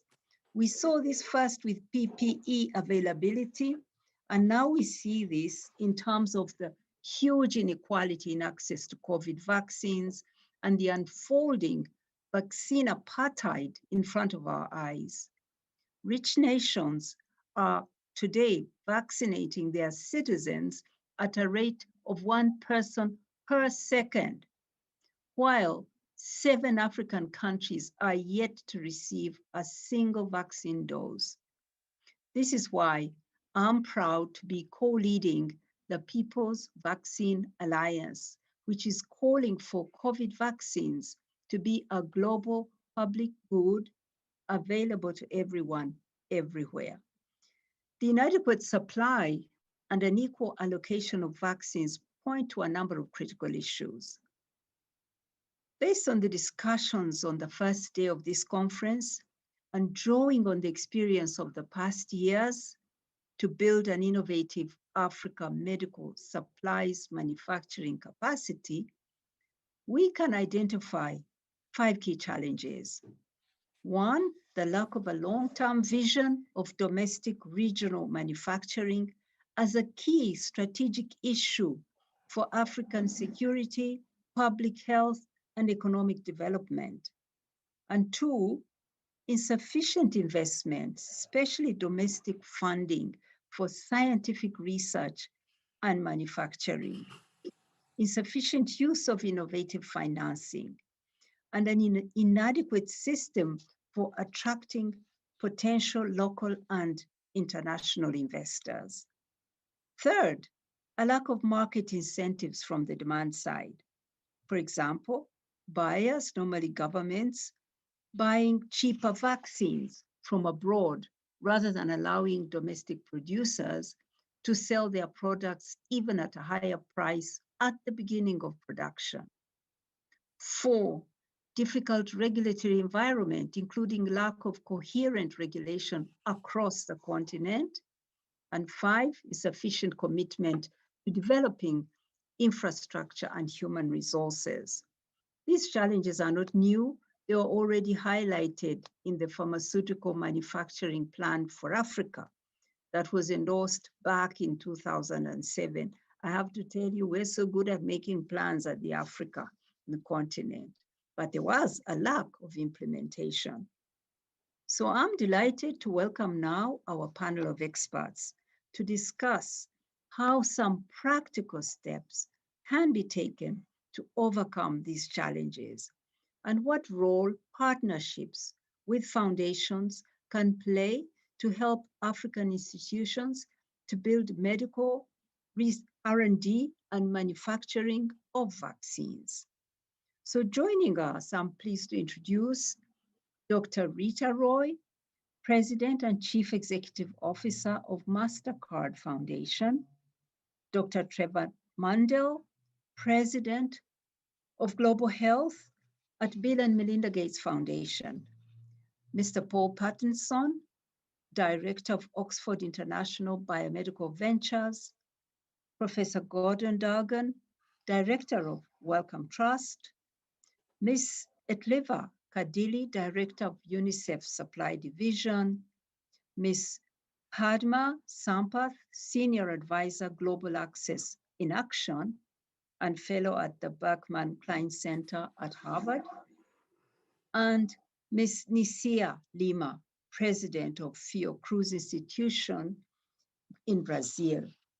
I'll be strict, my friends, with the timekeeping, as we want to hear each one of you, and we only have 60 minutes. So I'm asking each one to take 5 minutes. That will give us a few more minutes at the end, perhaps for 1 or 2 more coming in again to say something. So the question I'm putting to all of you is, what top priorities of actions is your organization prepared to take to overcome the challenges that I've just put forward and others, but to help unlock the potential of the African manufacturing strategy? And I will start with you, Dr. Rita Roy. Over to you. Great. Thank you so much, Winnie, and greetings to all who are on this panel, as well as all who have joined the meeting. In terms of what top priorities we would be prepared to take, I think we will do what we have known best and are committed to doing, which is developing the human capital. And just before I get into that, I recognize that not everyone is familiar with the MasterCard Foundation. So let me just give you the 30 seconds. We are a Canadian foundation founded in 2006 by MasterCard at the time of its IPO, and we took 10% of the wealth of that IPO and endowed the foundation. But it also did something very, very unprecedented. It made the foundation completely independent of the company. So we're a separate organization with our own board of governors, our own leadership, and we make all of our policies and grant making. So for the past 15 years, we've been working across the continent, and we've become one of the largest funders in financial inclusion and education. And in about 2018, we announced a new strategy called Young Africa Works, which sets out to enable 30 million young people to access dignified and fulfilling work. And it is in this context that I want to come to the question around vaccine manufacturing on the continent. And consistent with how we look at this strategy, Young Africa Works, we too look at the healthcare sector as an economic sector, a sector that's ripe for employment, ripe for entrepreneurs, ripe for innovation. And there's a lot of that happening across the continent.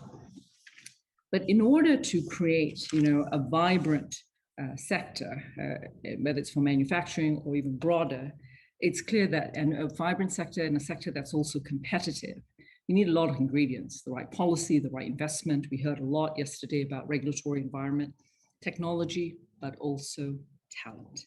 And from a talent perspective, there are 5 things. If you don't remember anything I say, just 5 things. First, really need to take a holistic view of investments we need to make in education, both at the individual level, i.e. the learner, as well as the institutions which are providing that environment for learning. Second, no sector exists in isolation. And it's so critical that we really understand the broader ecosystem within which that sector resides. And in that ecosystem, the diverse needs for expertise, skills, and talent. And once we have a somewhat of a good handle on that, to work back and think about the providers of education to help us build that talent pipeline. And most importantly, connect that pipeline to the industry. And so when we look at the healthcare sector, we do see a vibrant and a broad ecosystem, and where talent is going to be required from building a research community, not just in terms of R&D, but also running clinical trials and developing more novel methods, new technology, manufacturing, certainly, which is what we're talking about around quality assurance, quality control, logistics, distribution, marketing. And the backbone of any talent development strategy in this sector has to be STEM, for the obvious reasons, but it also has to be STEAM. And with STEAM, I'm talking about A, which is when you think about the professions that are required, whether it's legal, HR, good governance, we need to really think about a multidisciplinary approach. And in terms of education, certainly from our experience looking at this sector for a number of years, there is a great need, not just about reform of institutions, because we can't wait for that, but to look for new models of accelerated degrees, apprenticeships, how we produce that talent faster, but also enable talent to learn, whether it is in modular fashion, but to learn and acquire the skills real time. Obviously, what is so critical and what we find in many environments, there needs to be much more greater integration between the providers of education with the industry that requires the supply that's coming from education. And so greater levels of collaboration between industry and academia will be very, very critical for vaccine manufacturing. And the last thing I'll say is when we look at healthcare, certainly as a foundation which is looking at this sector and how we invest, not dissimilarly to how we've invested in agriculture and in other sectors where there's a huge opportunity for young people, we also need to think about inclusion. There's so much talent, and so the continent is not bereft of talent, but there are so many barriers for young people to access that opportunity. And that's something we need to be very deliberate and very intentional. The same will be true as we look at healthcare as an economic sector, which should be attractive for young people. So I'll leave it there. And before I say the last thing is, and obviously there's an opportunity to look at inclusion from a gender view as well. So thank you for your attention. And thank you, Winnie. Back to you. Oh, thank you, Rita. Those are very thoughtful remarks.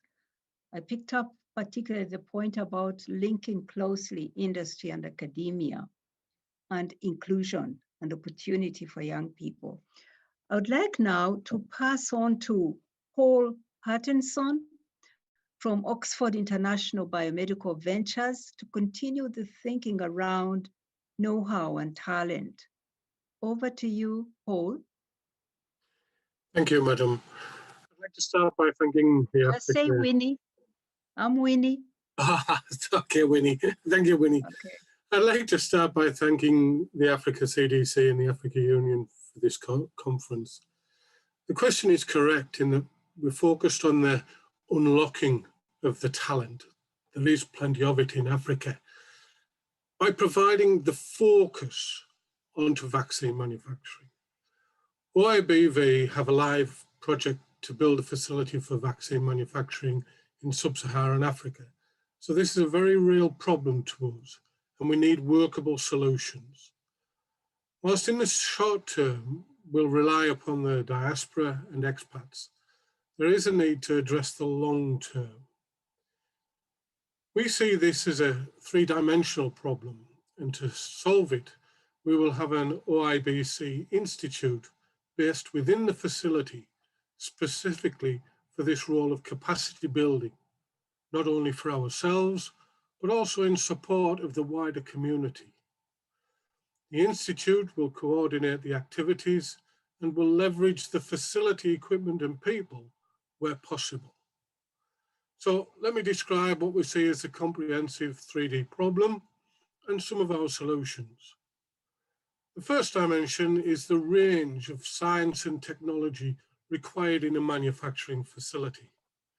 That is, we need or must have, for example, qualified engineers, pharmacists, microbiologists, chemists, etc.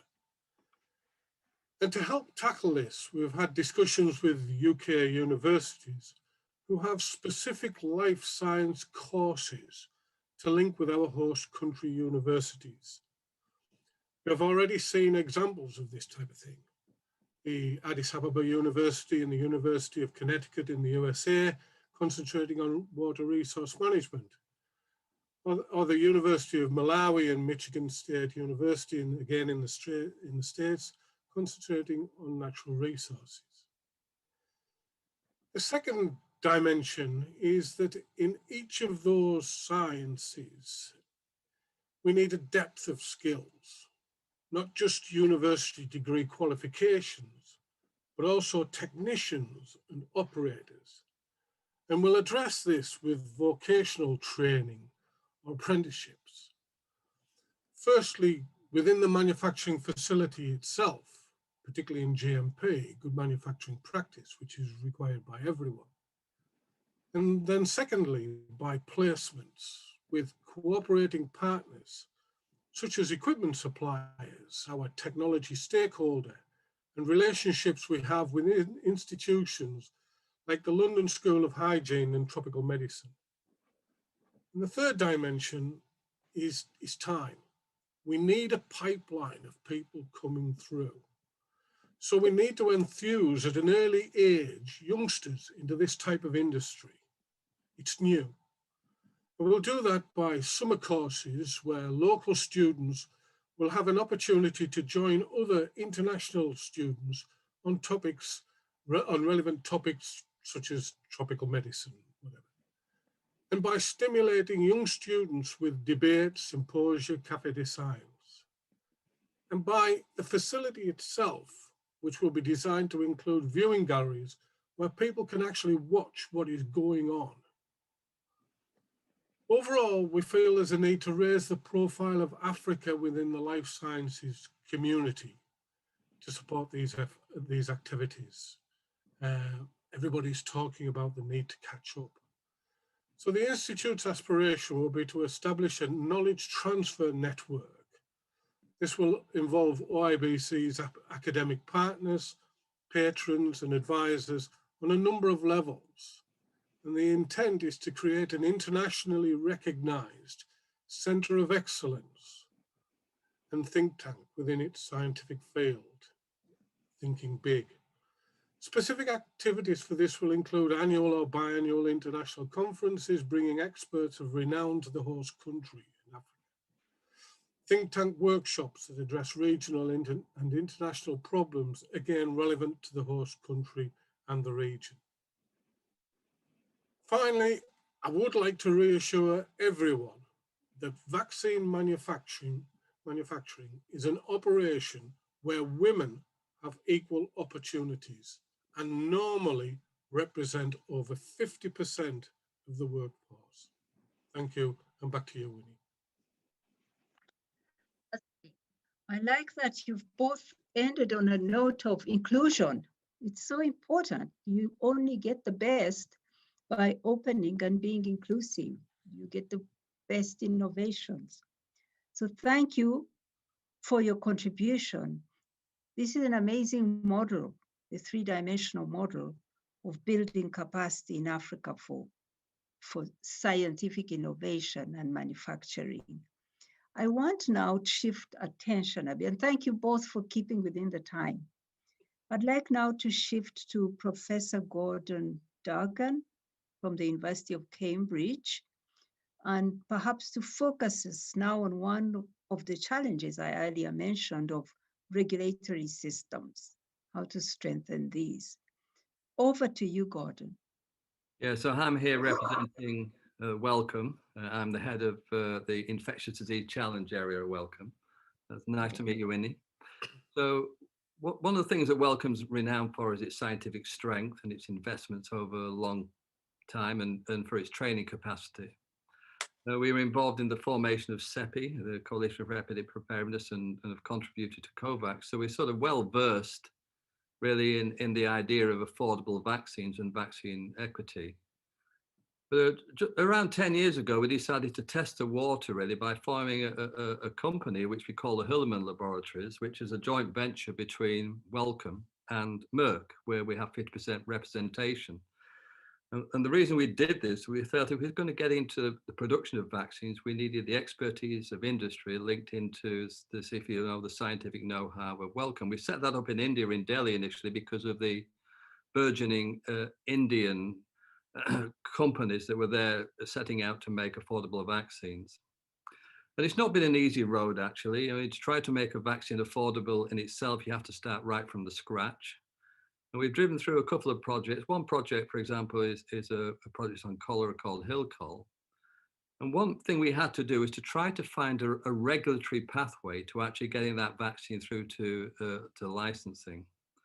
And that meant actually working in countries where there was no regulatory infrastructure.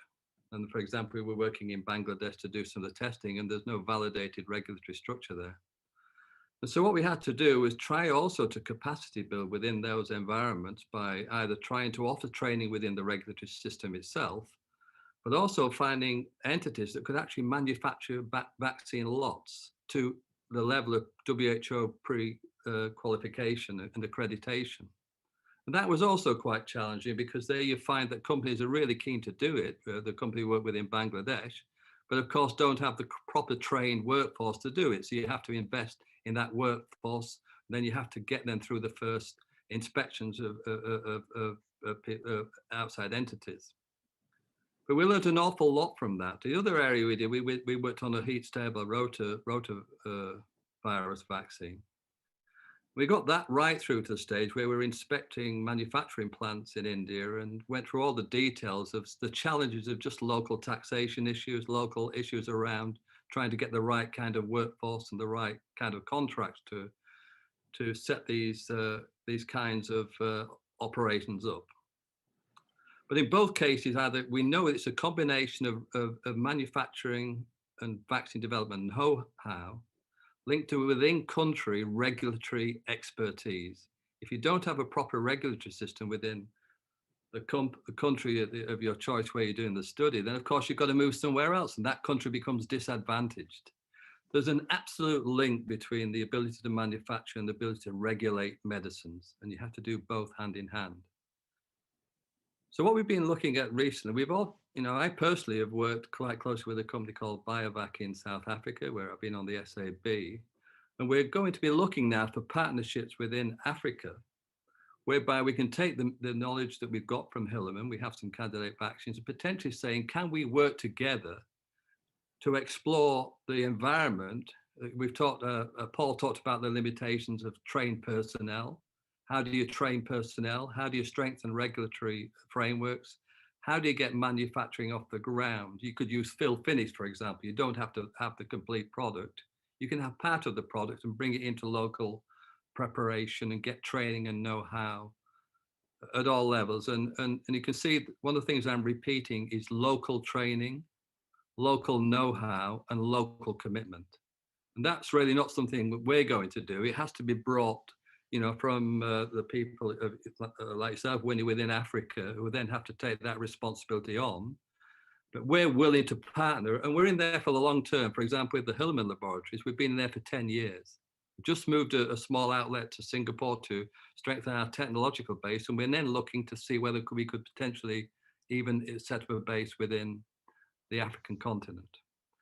So in summary, really, that's really, I think Wellcome has a track record of commitment in this area. We're looking for long-term commitment through either a targeted project, but we're also willing to go into larger partnerships to try to bring vaccine equity, not only across the African continent, but elsewhere. And that's really my summary. Thank you very much. Thank you, Gordon. It's very exciting. And indeed, Wellcome has a track record of partnering and staying in the long term. And that's a key ingredient, to be ready to stay in the long term, to partner, to build, transfer capacity, to build capacity through local training and local know-how. I'm getting very excited here. I now want to invite Trevor Mandel of Bill and Melinda Gates Foundation to continue and build on Gordon's ideas, ideas of how to strengthen regulatory systems and get work going in manufacturing step by step. Trevor. Winnie, thanks very much. And I think you framed the dire situation extremely well at the outset. And I do want to thank the African Union and the Africa CDC for this invitation to speak to you today. So we are very determined to support our colleagues in Africa and partners around manufacturing in two areas. One is around manufacturing itself, and the other is around the ecosystem that's necessary for that to be successful. On the manufacturing itself, I'm thinking of two stages here. One is, we obviously aware there's an acute crisis underway over here and a tragedy that's been evolving over the last year, 18 months. And we need to maximize the existing resources and capabilities. And we've been looking at how we can do that, how we can support the groups, particularly there have been groups in Senegal and in South Africa that are involved in current vaccine manufacturing. The second stage is there is a new age of vaccine manufacturing which is upon us. And people who've been involved in the field know that the manufacturing for vaccines has been stuck in the Middle Ages in many ways. And it's been frozen because of the difficulties in, particularly from the regulatory front in bringing in innovations. But there are a new set of technologies that have been evolving over the last couple of years, which some of the companies are starting, big companies are starting to introduce. And I think these give us huge opportunities. And I think we'd be remiss if we didn't put these new technologies into the plans for regional manufacturing in Africa.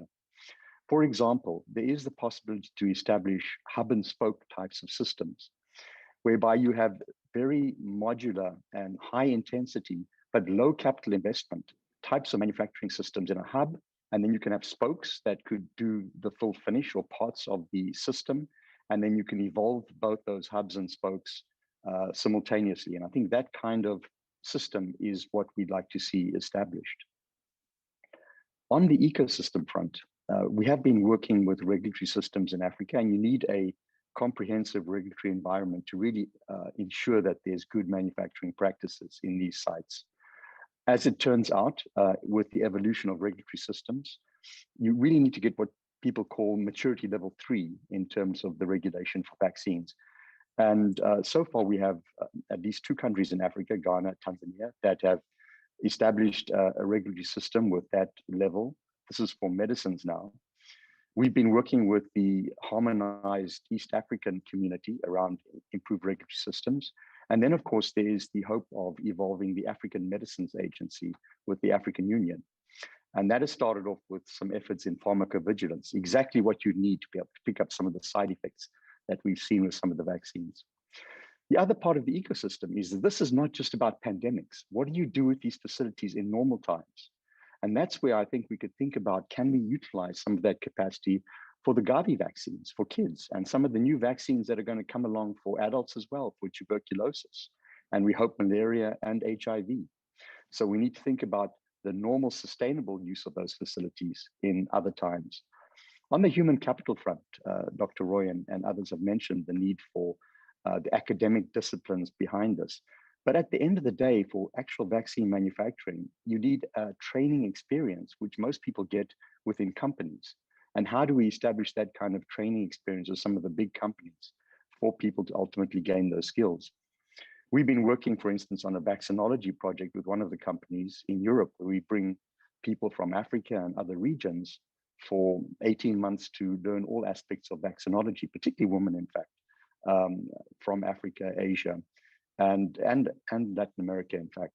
And that's been quite successful. So we need a similar kind of program with a number of the companies to establish that human capital. So I think with these 2 elements, we can make rapid progress, and we need to. Thank you. Again, thank you so much, Trevor. I can't agree with you more about taking a regional approach in strengthening regulatory systems. We just can't wait to grow or to build the market and make it work. We cannot manufacture without a large demand, a large market. So regulation across, working on regulation with the East African community, with the Africa Medical Agency is the way to go. And I get very excited about the smart ideas about how to do this, how to organize, how to strengthen regulation, how to start building the human capital and the partnerships it takes. Now I go to Padma. Padma, help us to shift to the issue of accessing the finance, how to get the money to invest in building this capacity. Padma? Thank you. Thank you so much, Winnie. And thanks to the African Union and Africa CDC for this invitation. So, access to finance is so critical. It's critical from a systemic perspective for a lot of the things that we've been talking about here. For instance, investing into infrastructure, investing into education. But it's also really important from a private sector perspective. And conditions for financing of diagnostics, vaccines, and therapies for manufacturing across Africa are clearly very diverse.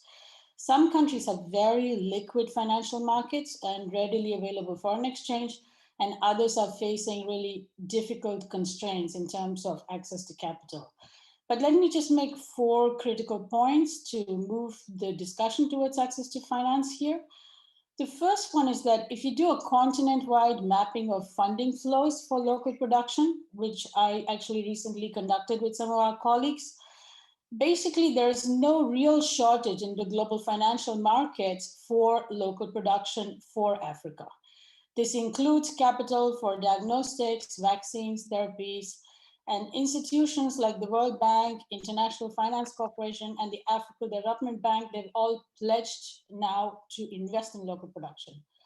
But this funding is yet to materialize. So we have to really direct this funding in the right direction in the years to come, and that's going to be very critical. A second important point is that the cost of capital in general for pharmaceutical firms on the continent remains simply too high. We need to be clear that companies across Africa are currently engaging in local production and working with conditions that are really difficult. Working capital is often precariously funded and it comes at high interest rates. And they also face additional production costs because of systemic and infrastructure failures that we've just talked about. Skills are difficult to come by, energy costs are high, clean water is not easily available, there are unreliable supply chains, and there's often weak infrastructure. In such a situation, I think demand certainty plays a key role to sustain these firms. So, in our work, for instance, I've worked with companies across Ghana, South Africa, elsewhere, and Uganda. You see that, for instance, when they have demand certainty, they're able to perform and they're able to get to a point where they're able to sort of like recover the working capital, and this is really important. I think Professor Gordon talked about BioVac. BioVac, for instance, had a 15-year contract with the National Department for Health in South Africa. Quality Chemicals in Uganda had a 7-year buyback guarantee in the beginning so that it could actually survive. So this is something important. Demand certainty for these firms is very important. A third point I want to make is that when, it's the ecosystem that creates this demand certainty, right? So we have to talk about really how do we create that policy ecosystem and strengthen it? And governments can do a lot here. Public procurement becomes very important, and governments can use public procurement to help firms to pool demand on an Africa-wide basis or on a regional basis. They can also help firms to secure licenses for local production, which is also probably going to be an important issue moving ahead. And that brings me to the final point, which is the role of international organizations. Until now, the key successes we've had with expanding vaccines access are very important, but they are nothing compared to what we need now. Because until now, we've been engaged in efforts to procure millions of doses at reduced prices. And these have been linked to economies of scale in production and reduced prices, but they have not really substantially increased the kind of producers in the market in the wider sense, in the terms of creating dynamic competition.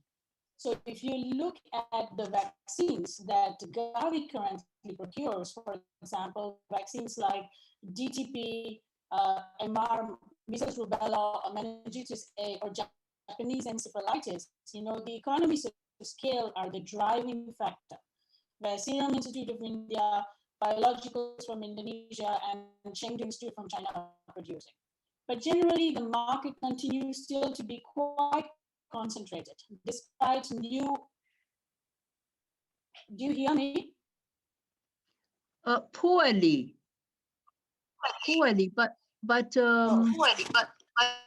do try to wrap up, and perhaps it will be better with the next speaker. Okay. So to wrap up, I think we have a real opportunity here. We have a real opportunity in this context with COVID-19 to really expand the market while catering to the demand. What we really need to do is use international finance and international institutions to be able to do that. Thank you so much, Padma. The line got a bit corrupted towards the end, but I did get to hear all that you said, and I hope all the participants did. You made very important points about the challenges of accessing finance and some of the ways through. Creating demand certainty definitely as key, and that the role of international organizations here is so important. Expanding the market, we have our Africa Free Continental Trade Area, but getting it to work is the challenge, and that we have to move on very, very fast. I like the point you made about the examples that you gave too, where governments extending long-term contracts with certain guarantees has spurred building of capacity in manufacturing. So thank you so much, Padma. And I now want to turn to Etleva Kadili of UNICEF, also to continue focusing on this issue of demand certainty and ways through. Etleva, over to you. Thank you so much, Winnie, and thank you, everyone. Congratulations, first of all, for this fantastic event. And I think, Winnie, it's this leadership, the collaboration, and the political will that will really help us to move this critical agenda forward. So I think what I heard so far really does resonate with the barriers to local vaccine manufacturing that we have identified in years. As UNICEF, we have been working with partners in decades on the vaccine market, and we've been advocating for local production and an African continent for both pharmaceutical products, but also fill and finish for vaccines as a starting point. So we all agree that over-reliance on few manufacturers in limited geographic exacerbates absolutely the manufacturing risk and leave us all vulnerable. So a key principle of UNICEF, together with Gavi and all other partners, has really been to diversify the supplier base and avoid reliance on single suppliers, as vaccines are really biological products. And we have seen many, many challenges, which has put at risk also programs, but it also has put at risk really our ability to respond to being outbreaks or routine immunization and so on. So what I would like to highlight here is some of the solutions that UNICEF is already working closely with partners, as I mentioned, in decades, but also that we would like to commit to ensuring that we're expanding our efforts to support building local manufacturing capacity on the African continent. So of course, first is through the pool procurement mechanisms and strategic market shaping.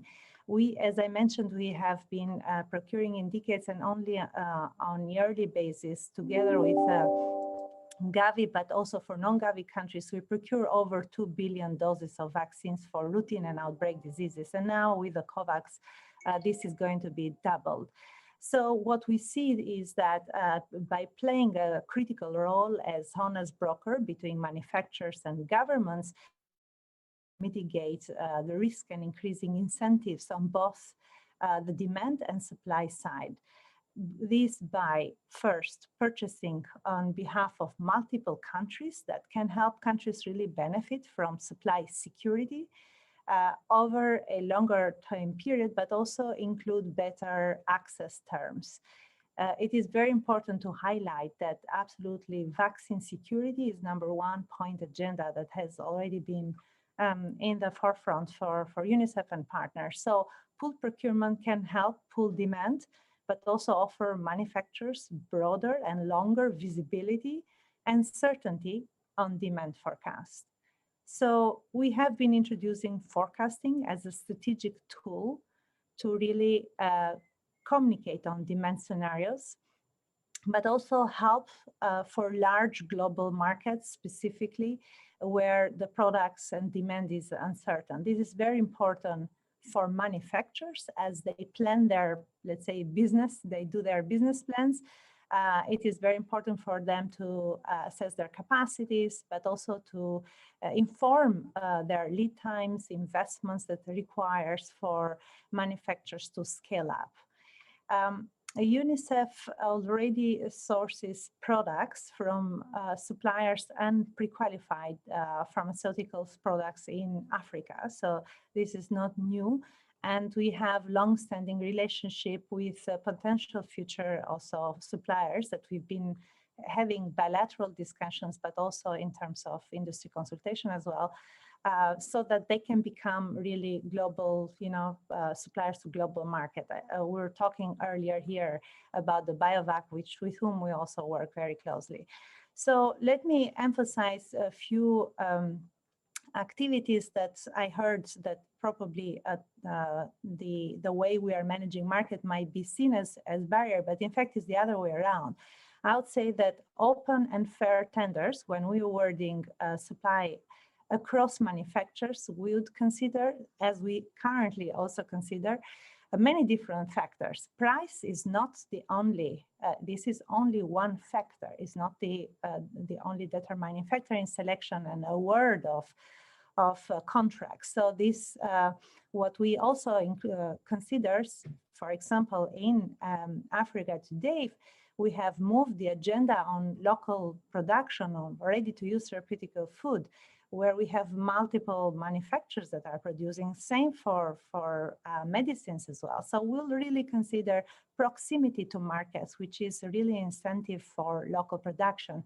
That will be a favorable position for the manufacturing companies in Africa, so that they can really be considered for becoming not only producers in Africa, but also globally as well.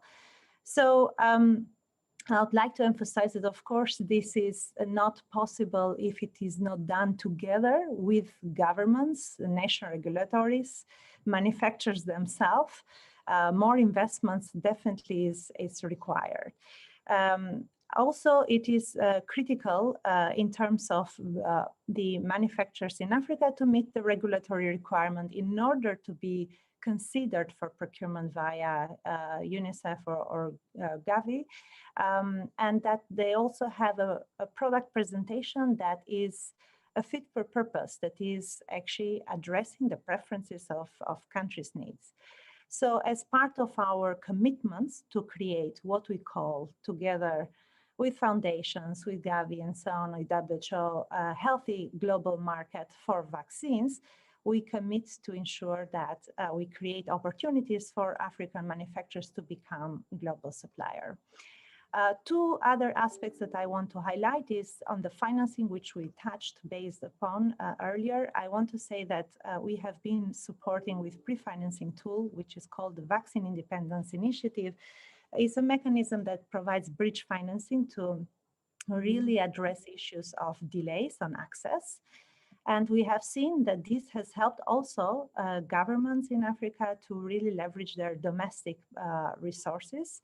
And we want to see this more But let me highlight that there is a huge progress that we have seen. If we think, Winnie, in 2008, the co-financing for Gavi was only from countries was only $21 million. And today in 2020, we're talking about $130 million. So there is a potential and there is a way for countries to really to come on the forefront more strongly. So we'll make this mechanism available, of course, for procurements via UNICEF, including from manufacturers, from Africa, but also to speak on training, because there is nothing possible. Sorry, do wrap up past your time. Yes. Okay. Thank you. I just wanted to conclude the training of the practitioners, but also of manufacturers on the industry consultation that we do are critical, and we make those available as well to the continent. Thank you. Thank you very much. You are optimistic and you make commitments. Pull the opportunities in pooled procurement in order to create more demand and increase demand certainty certainly is something that could be seen as a low-hanging fruit if the political seriousness was there. And I like your point about committing to use your power of purchasing and distributing vaccines to build African capacities to become manufacturers for the global market. I now want to invite our last speaker, Nisia Lima, who also has done amazing work in Brazil to increase local capacities and offers us some insights into South-South collaboration in order to build talent and know-how. Nisia, over to you. Okay, thank you very much, Winnie. And I'd like to thanks for African Union, African CDC for the invitation. So challenging discussion about Africa's vaccine manufacturing for health security. So I will share some experience about Fiocruz and some ideas for what Winnie mentioned, South-South cooperation as a key cooperation for the world. Fiocruz is a scientific and technological institution linked to the Brazilian Health Ministry, created in the year 1900. So it's an institution who began in the beginning of the 20th century. We offer several training courses from health technicians to PhD programs, besides online courses available in our virtual campus. So besides the scientific and research and technological and production, we have educational activities. We have a long-standing cooperation history with the African countries and has currently countless cooperation programs in the continent, especially with Portuguese-speaking African countries. I'd like to highlight the establishment of the Mozambican Medicine Society, the implementation of breast milk banks. I think that's very social technology, very important, among the others. In this regard, we even established a Fiocruz office in Mozambique that aims to articulate and evaluate the health cooperation programs developed by our institution and with African countries. I'd like to mention here for South-South cooperation, an approach developed at Fiocruz in the last decades, which conceives health as a key factor for social development, understood in the concept of the health economic industrial complex, a set of public policies for partnerships between the state and the private industries was established, including the strengthening of local production of state-of-the-art diagnostic tests, drugs, and vaccines. This conception shows that production, science, technology, and local innovations bases are essential to give economic sustainability to health system. This virtuous link in the relationship between local technological training in the less developed countries and global cooperation has been demonstrated by the experience of Brazil's cooperation with Africa in the area of vaccines and medicines. In my opinion, sustainability requires local investment and political commitment. Fiocruz, through Biomanguinhos, produces and develops immunobiologicals to meet the demands of Brazilian National Immunization Program, including the vaccines for yellow fever, meningitis A and C, polio, among other vaccines. And we are definitely open to discuss the possibility of new partnerships in technology transfer agreements to scale up Africa's manufacturing capacity. It should also be interesting to take advantage of initiatives in the BRICS countries, I think, which include, as you know, Brazil, Russia, India, China, and South Africa. Think about Africa to participate in the global health production and innovation effort, which consists of more than just medicines and vaccines. I think these countries and the others could cooperate in the building a diversifying production capacity on the continent, think not only in local terms.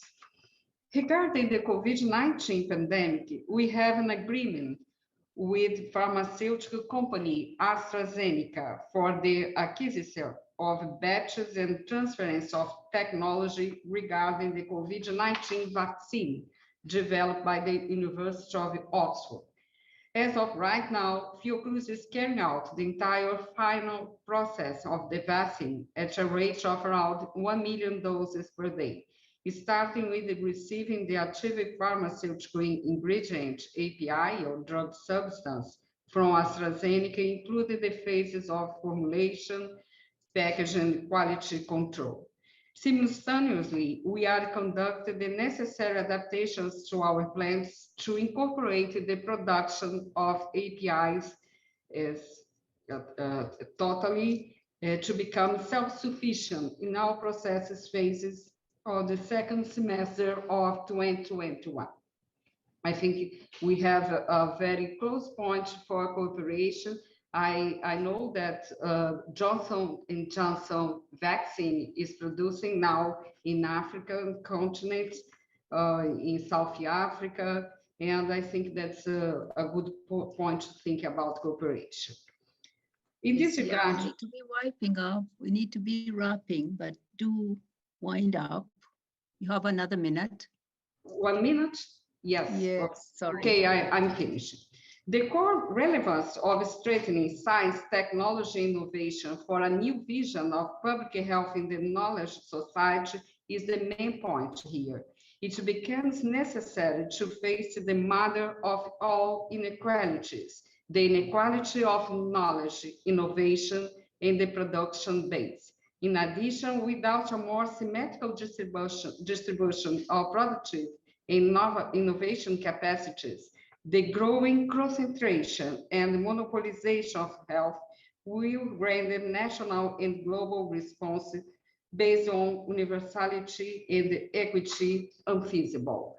Dealing with these challenges requires the definition of a strategic agenda of commitments and great political will, and I reaffirm Fiocruz's commitment to a South-South and triangular cooperation agenda to support our country's needs for strong and resilient health systems, disease emergency preparedness, and adequate healthcare access to our population. Thank you very much. Thank you, Nisia, for bringing in yet another angle that's exciting, an opportunity that's exciting, and that of South-South cooperation. and how that also has its uniqueness and can help to fasten the pace, to make faster the pace for building capacity in Africa.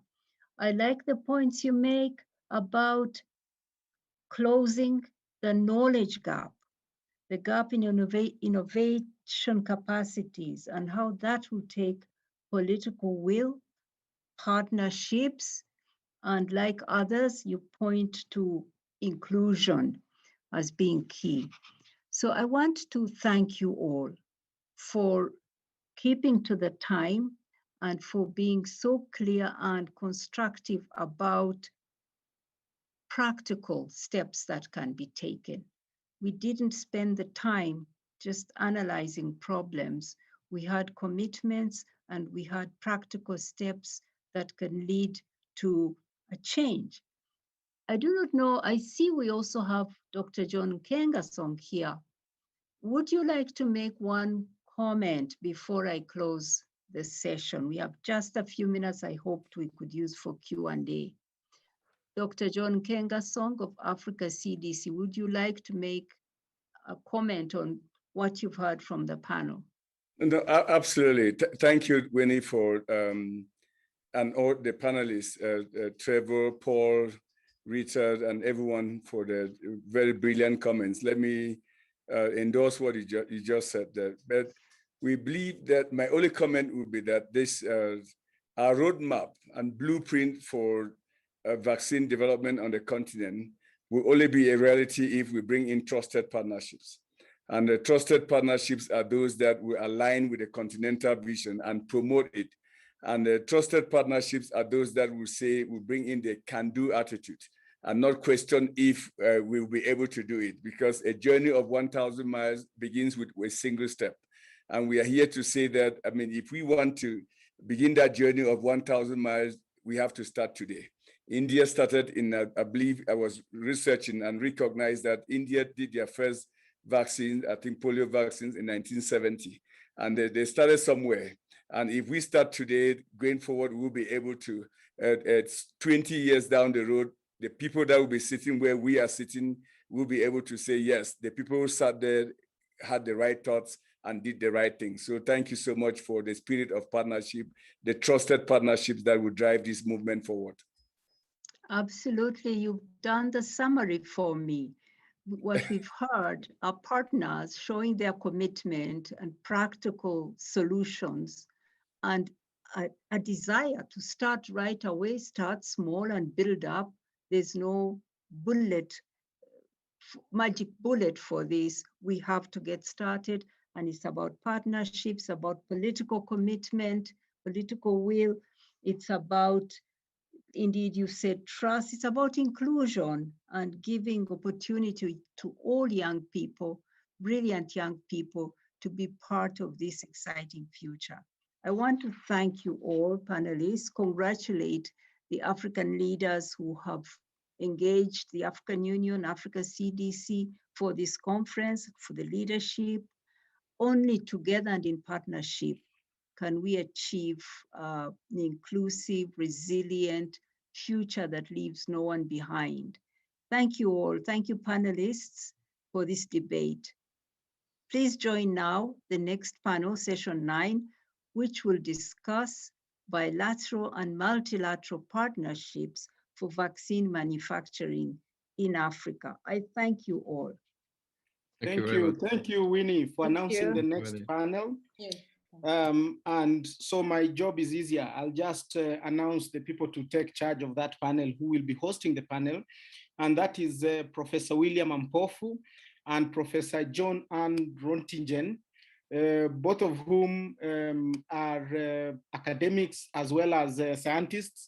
Professor William Ampofu is currently the chair of the African Vaccine Manufacturing Initiative and most recently associate professor and head of the virology department, Noguchi Memorial Institute for Medical Research, College of Health Sciences, University of Ghana, Legon, Accra. William has also served on the World Health Organization advisory groups for influenza, including global influenza vaccine production, immunization, and pandemic influenza preparedness. He was also an advisor to the World Health Organization International Health Regulations Emergency Committee on Ebola. To co-moderate the session with him is Professor John Ann Rottingen, Ambassador for Global Health, Ministry of Foreign Affairs, Norway. Professor Rottingen is a visiting fellow of practice at Blavatnik School of Government, Oxford University. He has been founding interim chief executive officer of the Coalition for Epidemic Preparedness Innovations, CEPI, among many other leadership roles. He is also professor of health policy, University of Oslo, and adjunct professor, Department of Global Health and Population, Harvard T.H. Chan School of Public Health. And it's now my pleasure to welcome both of them to take us through 1 hour, 15 minutes of discussions on partnerships with bilateral and multilateral for vaccine manufacturing in Africa, which will include international support and South-to-South collaboration for African environment. Thank you very much. Welcome, Professor William and John. Thank you very much. I hope you can hear me loud and clear. Yes, we can. Go ahead. Good. Thank you. So thank you very much for introducing our session, which is going to be bilateral and multilateral partnerships for vaccine manufacturing in Africa. And the objectives of this session will be to discuss how vaccine manufacturing in Africa has to be supported by, or could be supported by, both bilateral and multilateral partnerships. We will have a panel of experts who will take us through various aspects of key issues, such as why is a coordinated effort required that must have extensive support and buy-in from all stakeholders, both at the global level, the continental, and the regional and the domestic level, across various sectors, to help address the challenges faced in the market, and also to unlock, access for vaccine manufacturing in Africa. We know that there are many stakeholders who are now saying they are eager to contribute to vaccine manufacturing, but we've had this talk for a couple of years now, and I think it is time now to see how we can champion these interests through tangible commitments to push forward investments in vaccine manufacturing. Of course, we can't forget the issue of strengthening the regulatory framework and coordination, so that there will be key support to secure quality products that could be used locally in our context. I mean, there are several opportunities for potential partnerships. I mean, we could go through continental vaccine manufacturing activities that will remove duplication. We could increase transparency for existing and planned activities by stakeholders. We could provide long-term support, okay, and technical know-how for certain countries with local companies to see how we can do shared trainings, dedicated resources, and exchange programs. We can encourage increased harmonization to support regulatory capacity building. And we can look at short, medium, and long-term grants to support for such African manufacturers. So I think that having given the kind of framework that will guide the discussions, let's go on and see the participants. I think my colleague Jonan will definitely be introducing the kind of questions and issues that we'll be discussing. So I think that let me welcome the panelists, Sir Patrick Balance, who is the chair and the scientific advisor to the United Kingdom. Then we also have Dr. Vera Songwe, the United Nations Under Secretary and Executive Secretary of the Economic Commission for Africa, Ethiopia. And then we also have Mr. Keen Deans, Director General of the International Partnership, the European Commission. I hope I got that name pronunciation correct. Then we have Dr. Seth Berkeley, Chief Executive Officer, the Global Alliance for Vaccines and Immunization, Geneva. We also have Dr. Francis Collins, the Director, National Institute of Health, United Nations of America, United States of America. We have Dr. George Gao, the Director, Chinese Center for Disease Control and Prevention, Beijing. And then we have Dr. Jendai Fraser, who's the managing partner for the Africa Exchange Holdings, which is based in the former Assistant Secretary of State for African Affairs. So we have a panel of considerable expertise in the area that we want to look at. We want to look at bilateral and multilateral partnerships for vaccine manufacturing in Africa. I think that having introduced our panelists, I will have Professor Jean-Anne, who will set up the floor for us to see what we will be what issues we'll be tackling, and how then we will then proceed to have the panelists ask the questions after they have made their presentations. So can we now start with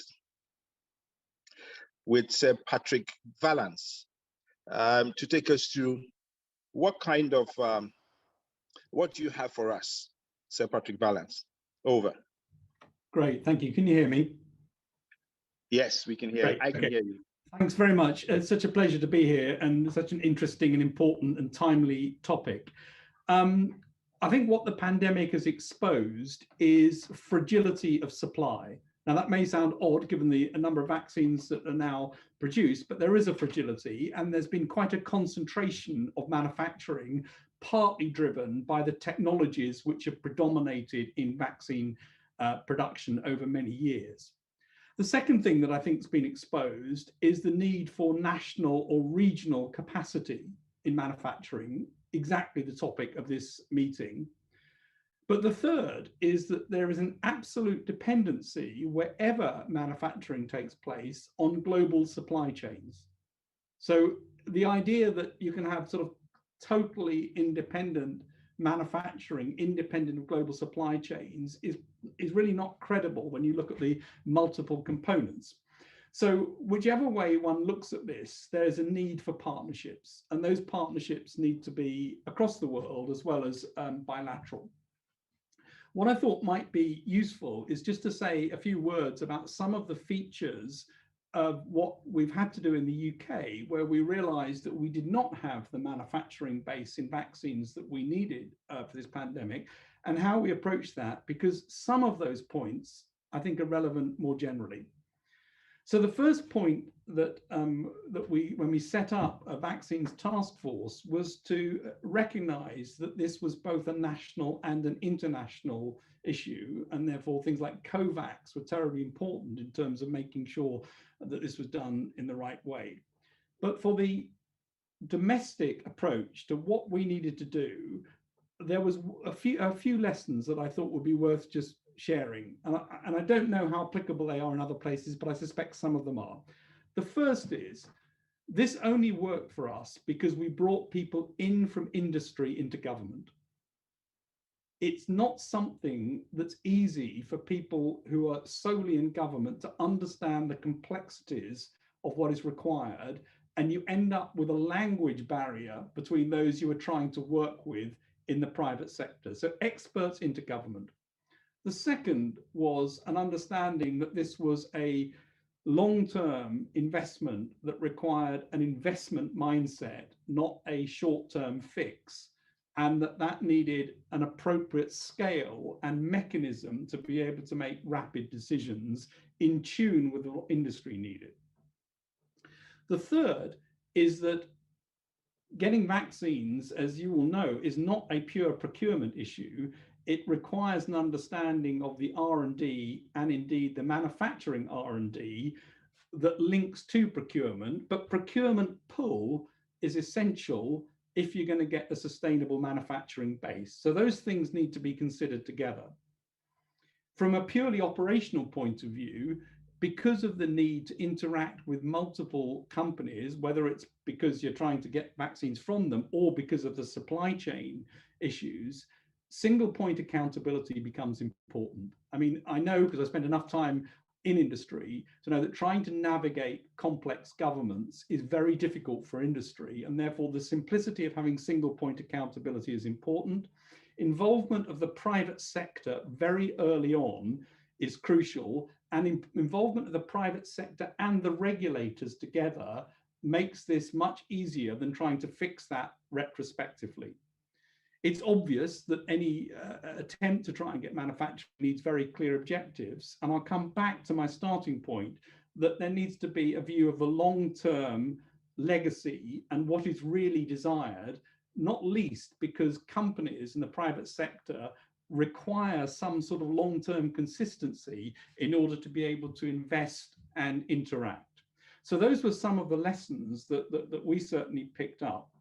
And of course, the challenge, and this is going to be a challenge for all of us, but it's a challenge specifically in relation to what we're talking about here, is how to create capacity and capability, of course, but how to keep that viable over time and sustainable, how to stop that being a short-term thing. And that requires some long-term need for the vaccines, which in turn speaks to issues like a global multilateral partnership around vaccine need for adults. You know, what is the vaccine need that's not being met, which is very widespread, and what does a global program for adult vaccination look like that could actually provide the pull for manufacturing investment? I want to touch very briefly on two other points. The first is that the situation for vaccine manufacturing is so different now than it was even 3 years ago because of technical changes. And you've already spoken at this meeting around the really important development of messenger RNA vaccines that completely changes the possibility of making vaccines in a distributed network. The advent of something as obvious as disposable plastics completely changes the technical need for massive infrastructure in order to be able to have a distributed manufacturing capability, modular manufacturing, and the understanding that bottlenecks can come in places that are not biological challenges or challenges of discovery, but are engineering challenges such as fill and finish and how that can be improved. And I'm absolutely sure that's an area that's worth looking at in terms of how that may change going forward and maybe modernized. So I think the situation is dramatically different. There's a massive opportunity as a result of that. And then my final point comes back to, so what are the partnerships that enable this that will be important to construct? And I think there's a huge amount of need to do this. Well, the first is obvious, which is training and skills, where there must be opportunities for partnerships and important ones. The second is that whatever happens, partnerships require supply chains to work properly. And so ensuring that supply chain logistics and regulations and bureaucracy is minimized, because otherwise the bureaucracy is minimized, the supply chain logistics are optimized, because this is going to be important to enable the efficiency of any manufacturing. Tech transfer agreements are going to be necessary. Regulatory alignment always makes this much easier. So some form of bilateral, multilateral regulatory alignment.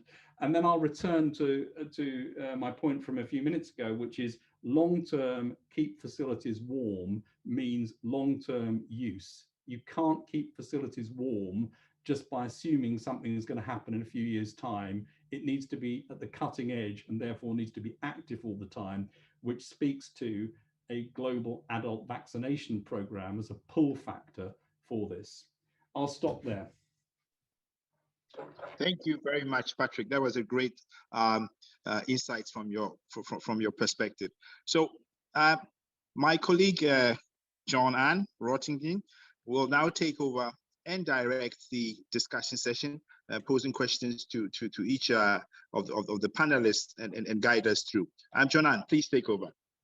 Thank you so much, William, and it's a pleasure to co-chair this session together with you, Professor Ampopo.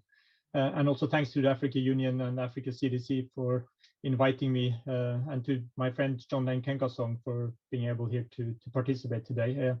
It was a great start now by Sir Patrick, in a way reminding us about the need to invest in capacities, both the infrastructure ones and the warm minds in the human capital. And we have structured this discussion so that we will focus on first two interventions on partnerships. And I must say I'm impressed by the level of engagement and actually within the continent and within the region partnership that this conference has demonstrated.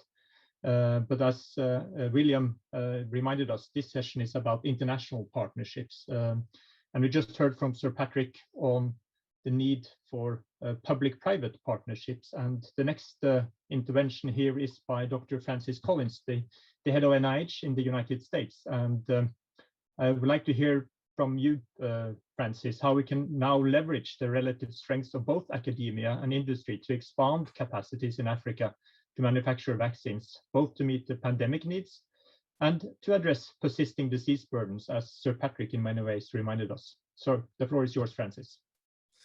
Well, thank you very much, John Arne, and hello to all of you. It's a privilege to be part of this historic and important conference that I believe we will look back on in a decade and say something really significant happened there in terms of defining this new public health order and coming up with a roadmap to develop vaccine manufacturing capacity in Africa.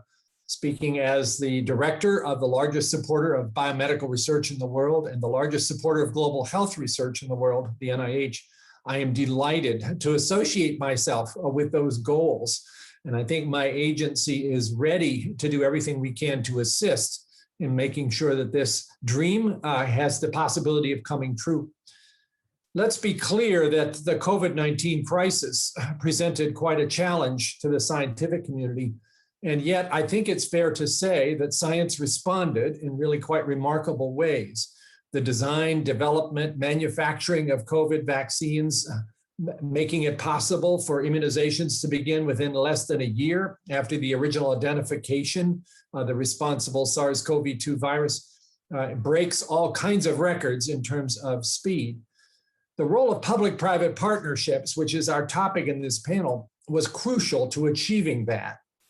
One of my roles was to serve as the co-lead of a partnership called ACTIVE, which stands for Accelerating COVID-19 Therapeutic Interventions and Vaccines.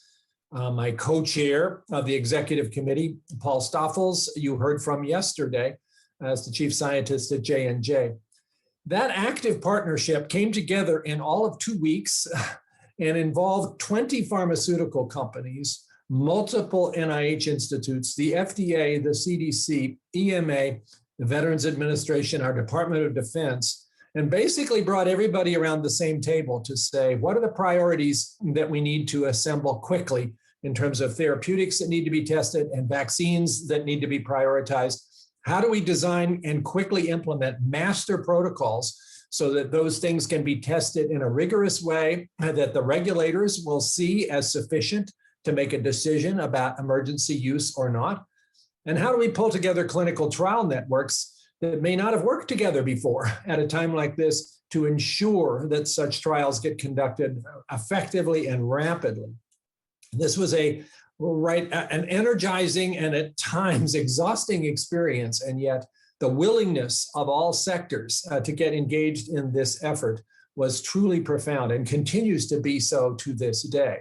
So as we talk about ways in which Africa and vaccination manufacturing capacity can be engineered to come forward, I think we should learn from that experience that we've just had in the past year about how, when you really do get all the parties around the same table, including the regulators, things can happen in a much more rapid fashion than if they are traveling in a parallel and less well-connected pathway. So how do we move this forward then to a roadmap for Africa, which I know is the goal of this effort that we're talking about yesterday and today, and achieve production self-sufficiency, ultimately to meet both pandemic needs and persisting infectious disease burdens? Realistically, I think it's fair to say, and I talked a lot to those who are much more expert about manufacturing of vaccines than I am, that to go from a standing start to a high throughput, cost-effective facility is not something which can happen overnight and probably requires a period of 3 to 5 years to realize. But there are some efforts already underway in Africa, which have been talked about at this meeting, which are not at a standing start. And certainly those can be looked at as potentially leading this kind of effort with appropriate support. And let's recognize that while we all hope COVID-19 and the terrible damage it has done to our planet may be something that we can put behind us in the course of the next couple of years with appropriate worldwide vaccination efforts, the threat of variants will continue to be there, and outbreaks will probably go on further. We may need to further re-engineer vaccines to cover some of the variants that emerge for which vaccines are not ideally suited. So this is going to be not a coronavirus that comes and goes, but a coronavirus that we are going to be dealing with. And of course, there are vast numbers of other vaccine needs in Africa currently outsourced, which could be brought into the country if we can come up with ways to do this kind of step up of manufacturing capability. Essential to that, of course, is going to be the need to develop appropriate expertise, a scientific and technical workforce that is able to address all the many contingencies involved in carrying out this kind of very difficult and complicated and demanding kind of science. Has been emphasized in this conference repeatedly, that's going to require financial investment from all sectors. Again, I think there are lots of opportunities here. In terms of the science of vaccine manufacturing, as was just stated by Sir Patrick, the advent of messenger RNA platforms provides a particularly attractive moment for investment at this moment because of the rapidity with which the design can be carried out as soon as the genome is available for the pathogen for which you wish to design a vaccine. And also one may say, although I don't want to overstate this, that the actual manufacturing process for messenger RNA vaccines, while still requiring sterility, does not carry quite the same demands as those bioreactors involving human cells that are being grown to very large volumes, where in fact the challenges of maintaining manufacturing quality can be extreme, as we have just seen in the United States with an event that happened at one of our facilities called Emergent Biosystems, where there was a cross-contamination of J&J and AstraZeneca vaccines, resulting in the need to throw out some 15 million doses, even in a facility that was thought to be very well organized and well managed and run by highly experienced people. Things can go wrong. And again, that is a circumstance that might be somewhat easier to manage with the messenger RNA platform. So I think many of us are very interested in seeing ways that that approach could be brought to bear.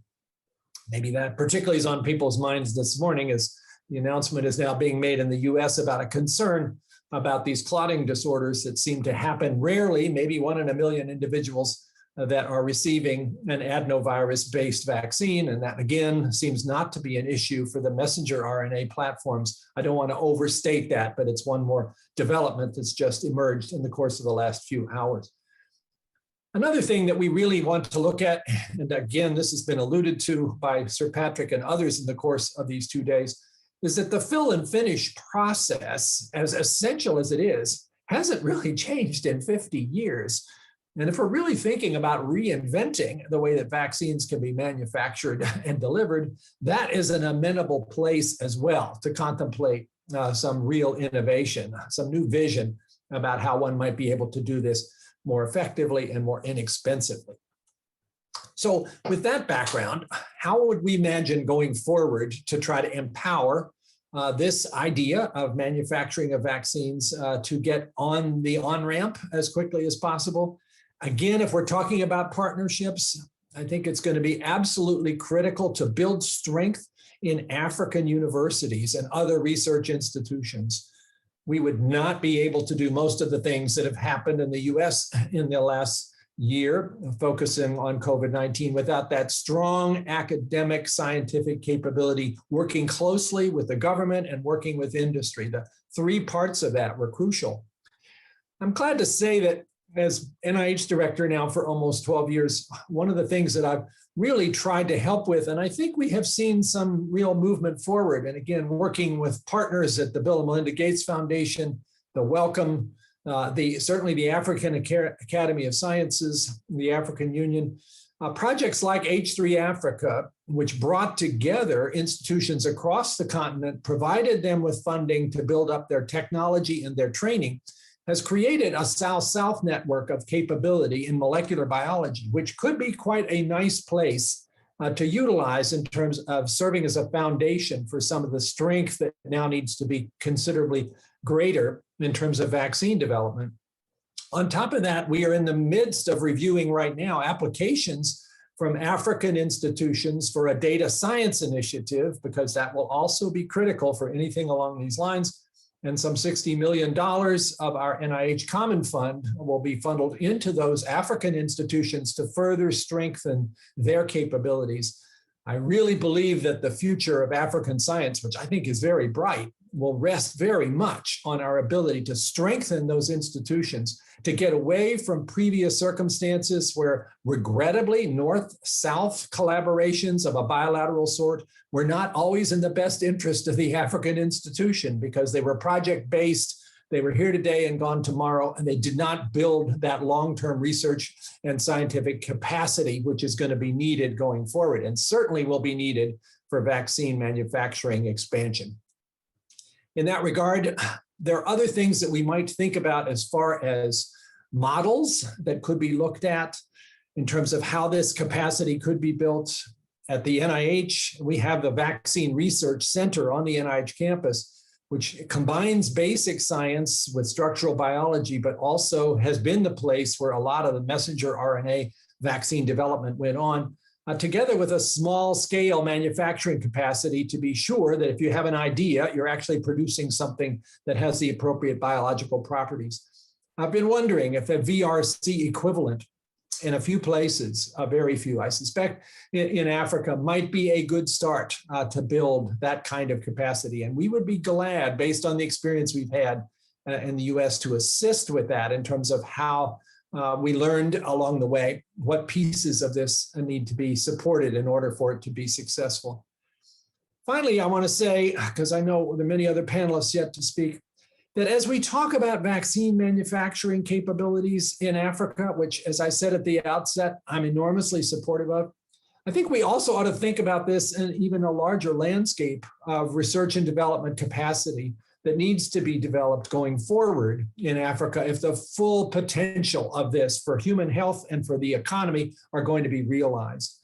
And in that regard, I gather already mentioned a couple of times at this meeting, the Coalition for African Research and Innovation, CARI, which was announced at the World Economic Forum 3 years ago and has been in a process of discussing and developing exactly how that might work, would be, in fact, a foundational element upon which both vaccine manufacturing and many other efforts could potentially be mounted once an effective business plan and full endorsement of African leadership is obtained. And I think we are coming along pretty well with that.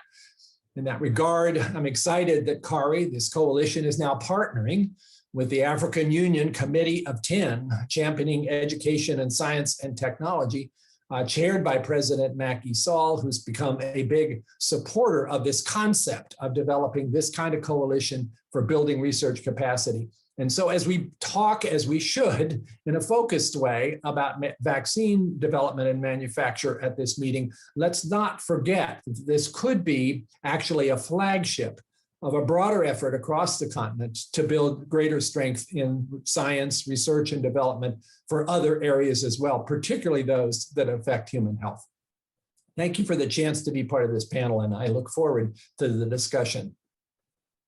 Thank you very much, Dr. Collins. And before ending this part of the discussion, I just want to get back to you, Sir Patrick, related to the mRNA technologies. Both you and Francis highlighted that as an opportunity, and you highlighted the new opportunities through new technologies and breakthrough technologies like mRNA. What is your advice, Patrick, and what is the likely timeline if African countries would like now to establish a full-fledged facility with the necessary human capacity and infrastructure capacities to establish mRNA technology for vaccines? Well, the first thing is, as Francis has said, actually to go from bug genome to virus to vaccine is incredibly quick. I mean, it's a matter of a week or so. So you get off the blocks quickly. In terms of the manufacturing, it is actually more straightforward than conventional vaccine manufacturing by a long shot. And it doesn't require the massive facilities that you need for conventional manufacturing. So this is modular. And therefore, going back to the previous panel, you can start small and you can build this, I think, more easily. Now, people have raised the question about the cold storage side of this, and there are technological problems to be solved there, but I do think they will be solved. I mean, I think there are people looking at that. There will be ways to get around that.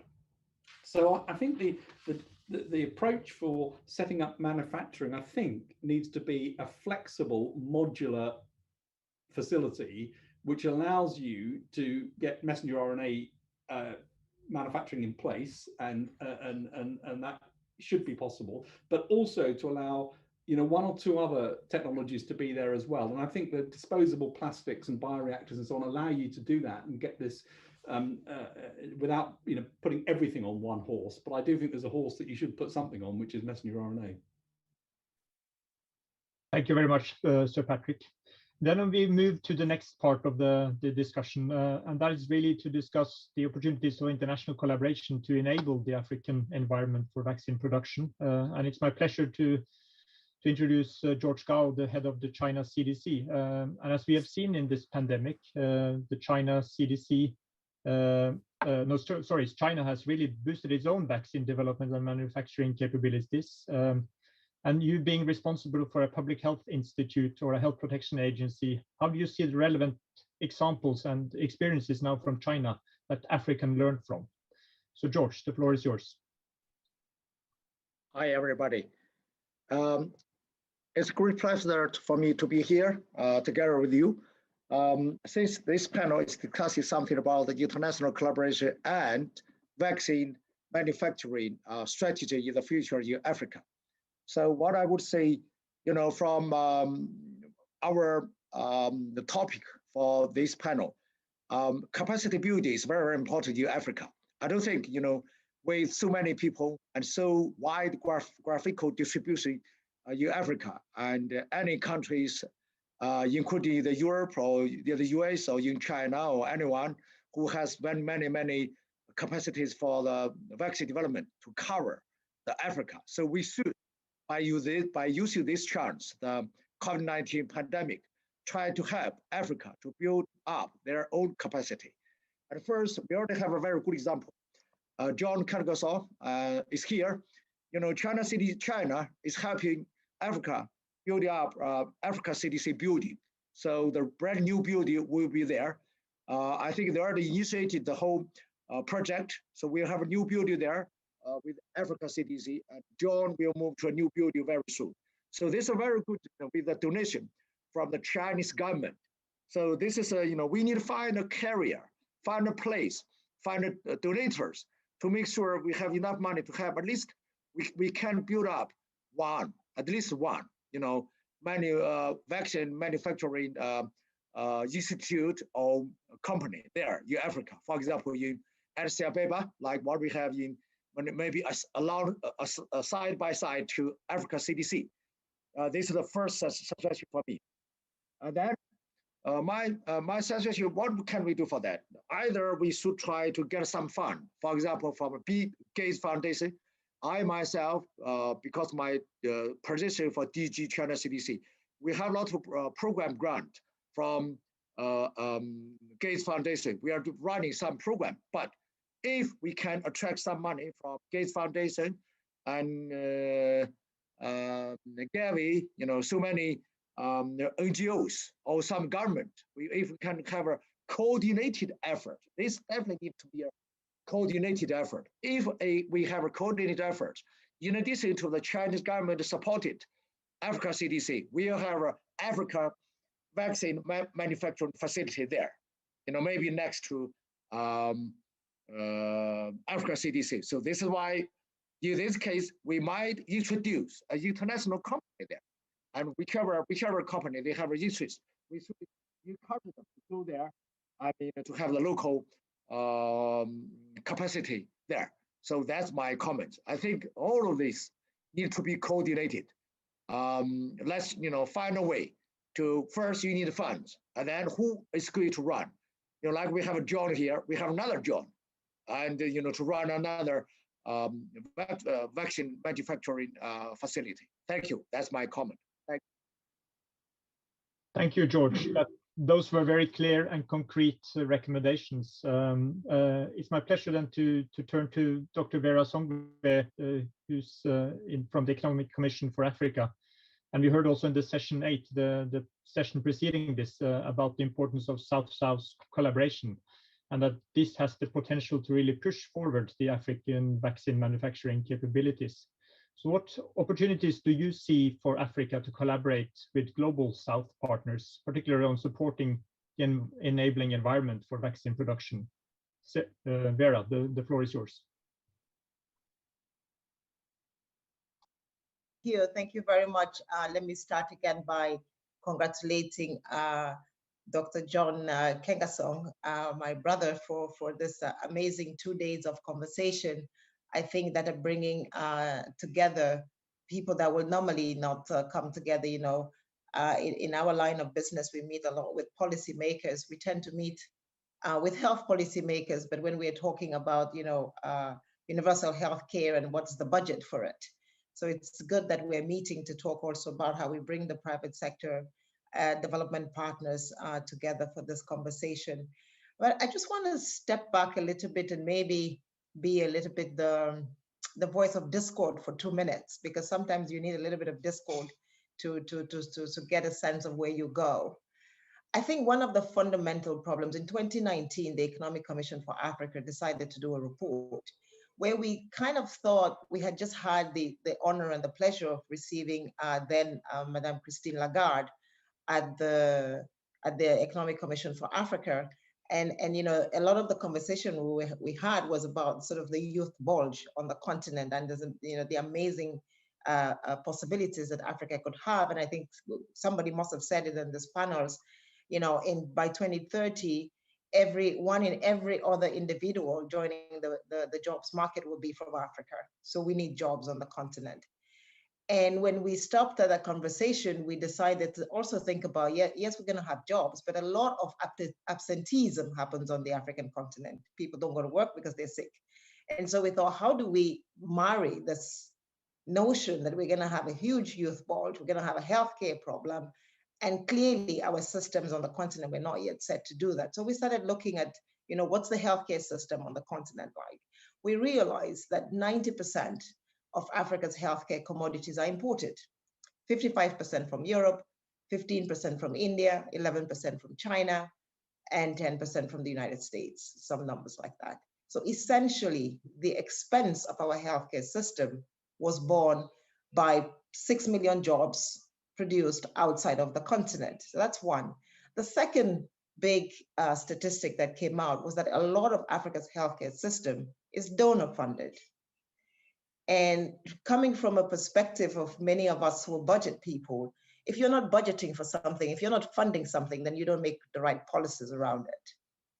And so essentially, because and this is probably one of the good things about COVID up to a certain point, is because we are not funding our healthcare systems. There's not enough work going into why aren't we producing ourselves? If you go to many African countries where we're funding our food, in Senegal, let's talk about President Macky Sall because he's leading some of these discussions.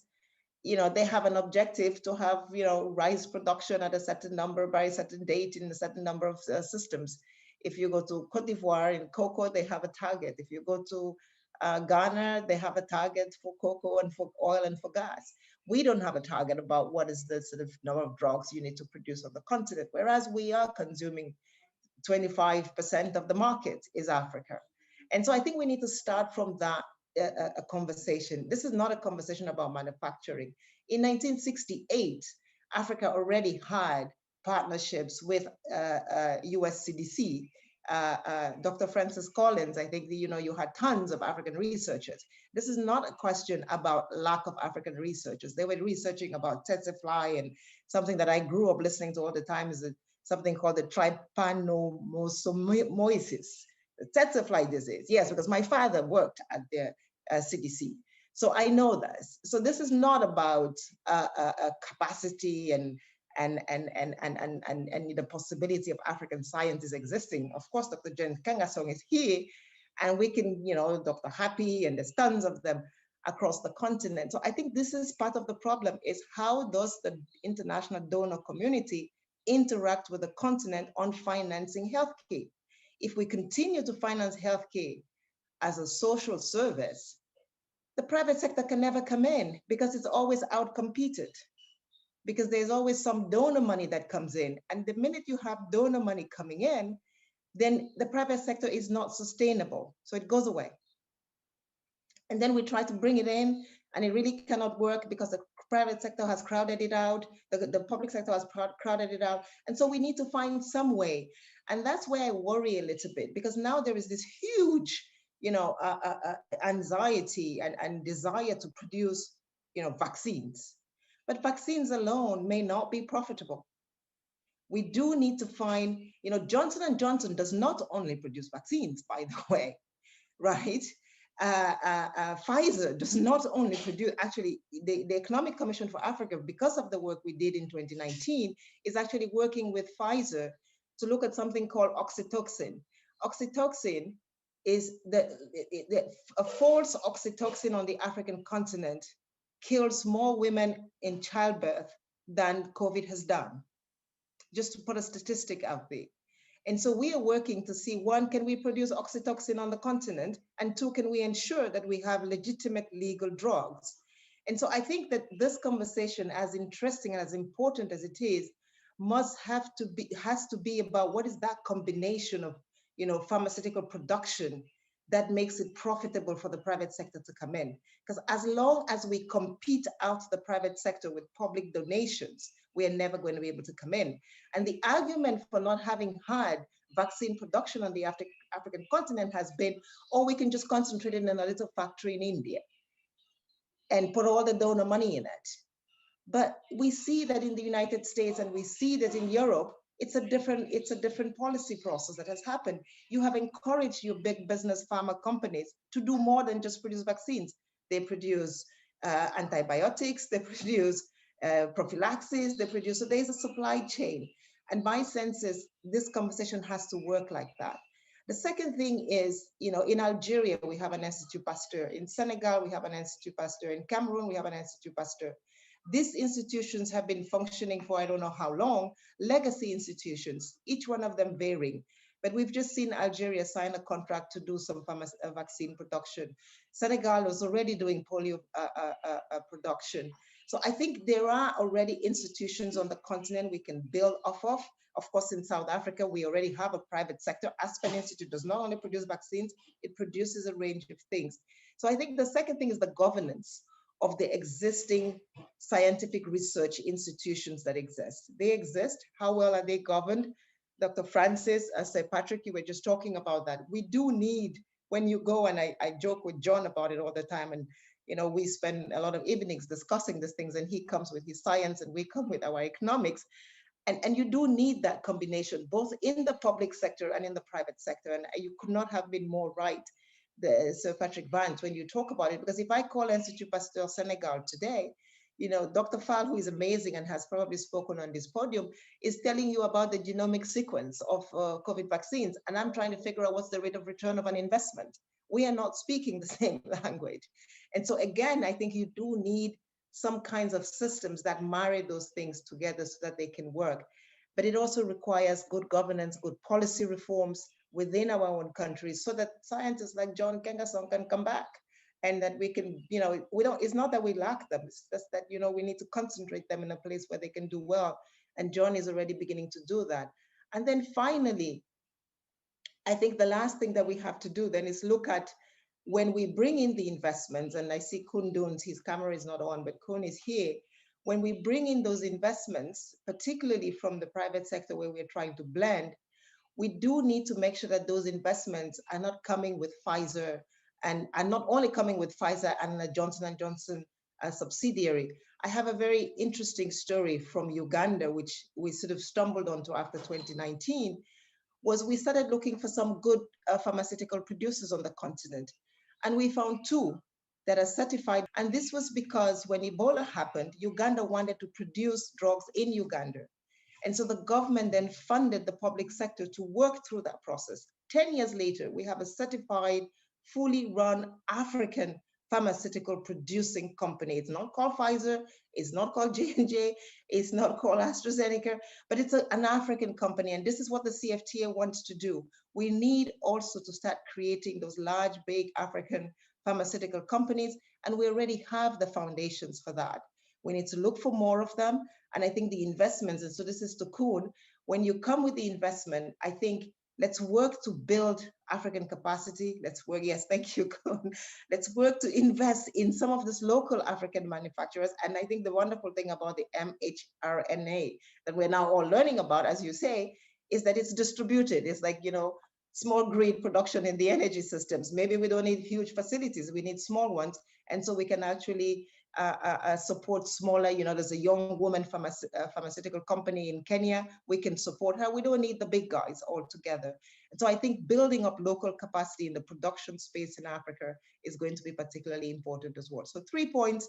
1, let's make sure that external donor aid into the health sector does not compromise our future development of how we build the health system. 2nd, we must make sure that we have the capacity on the continent, build on it.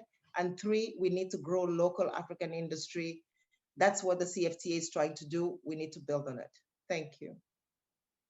Thank you very much, Vera. And in a way, you remind us of this need for thinking first on sustainability for the long term, also from the economic point of view.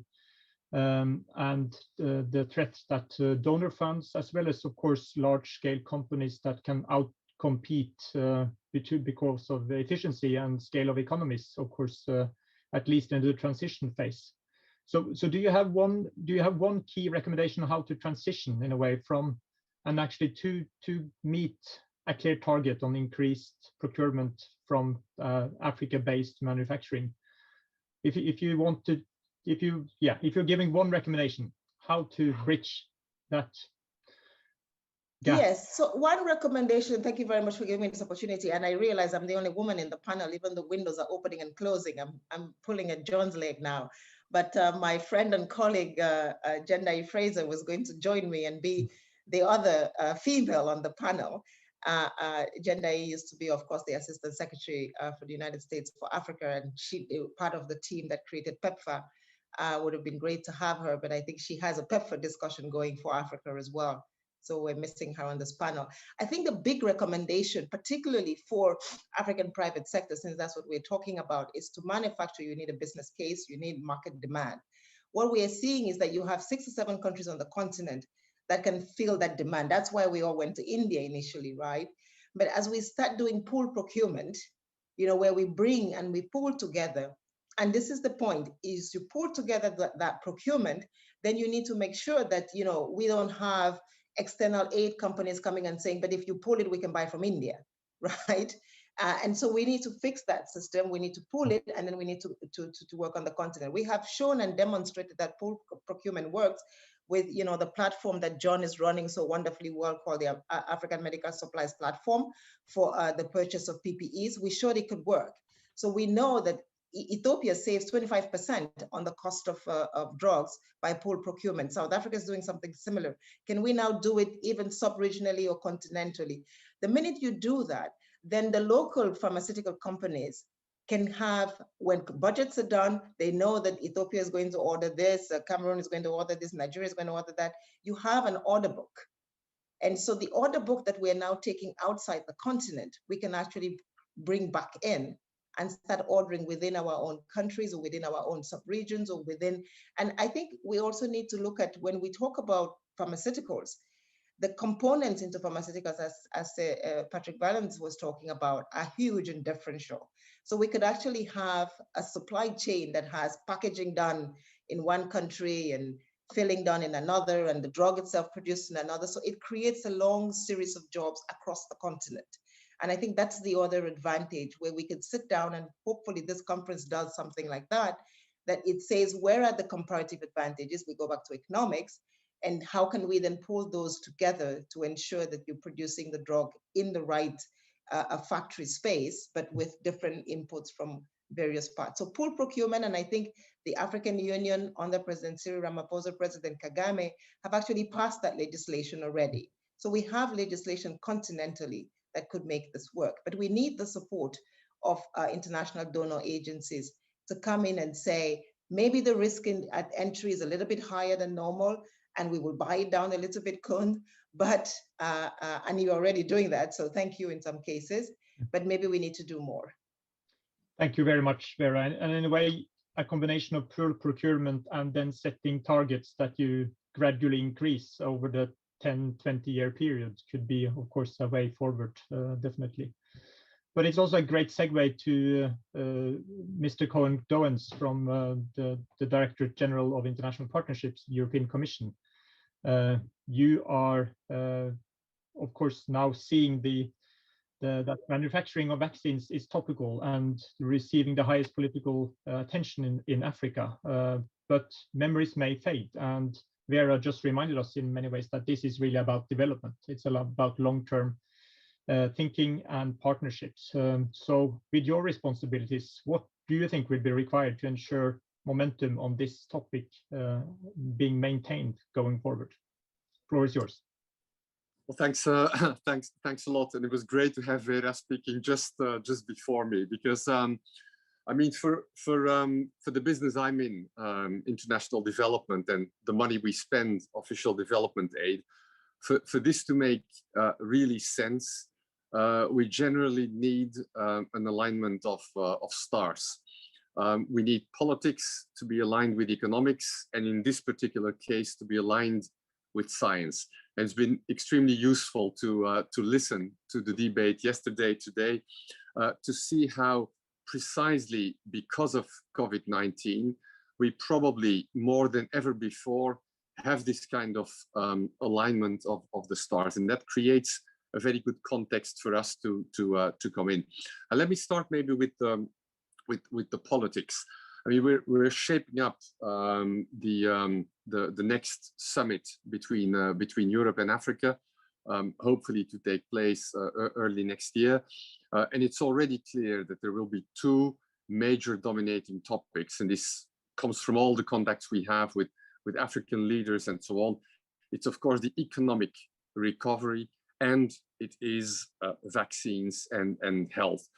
And what we've seen as well is that there are clear bottlenecks to the current economic model, to the supply chains, and therefore that there is an opportunity that arises. There is an economic logic to it, apart from a strategic logic, apart from a purely developmental health logic.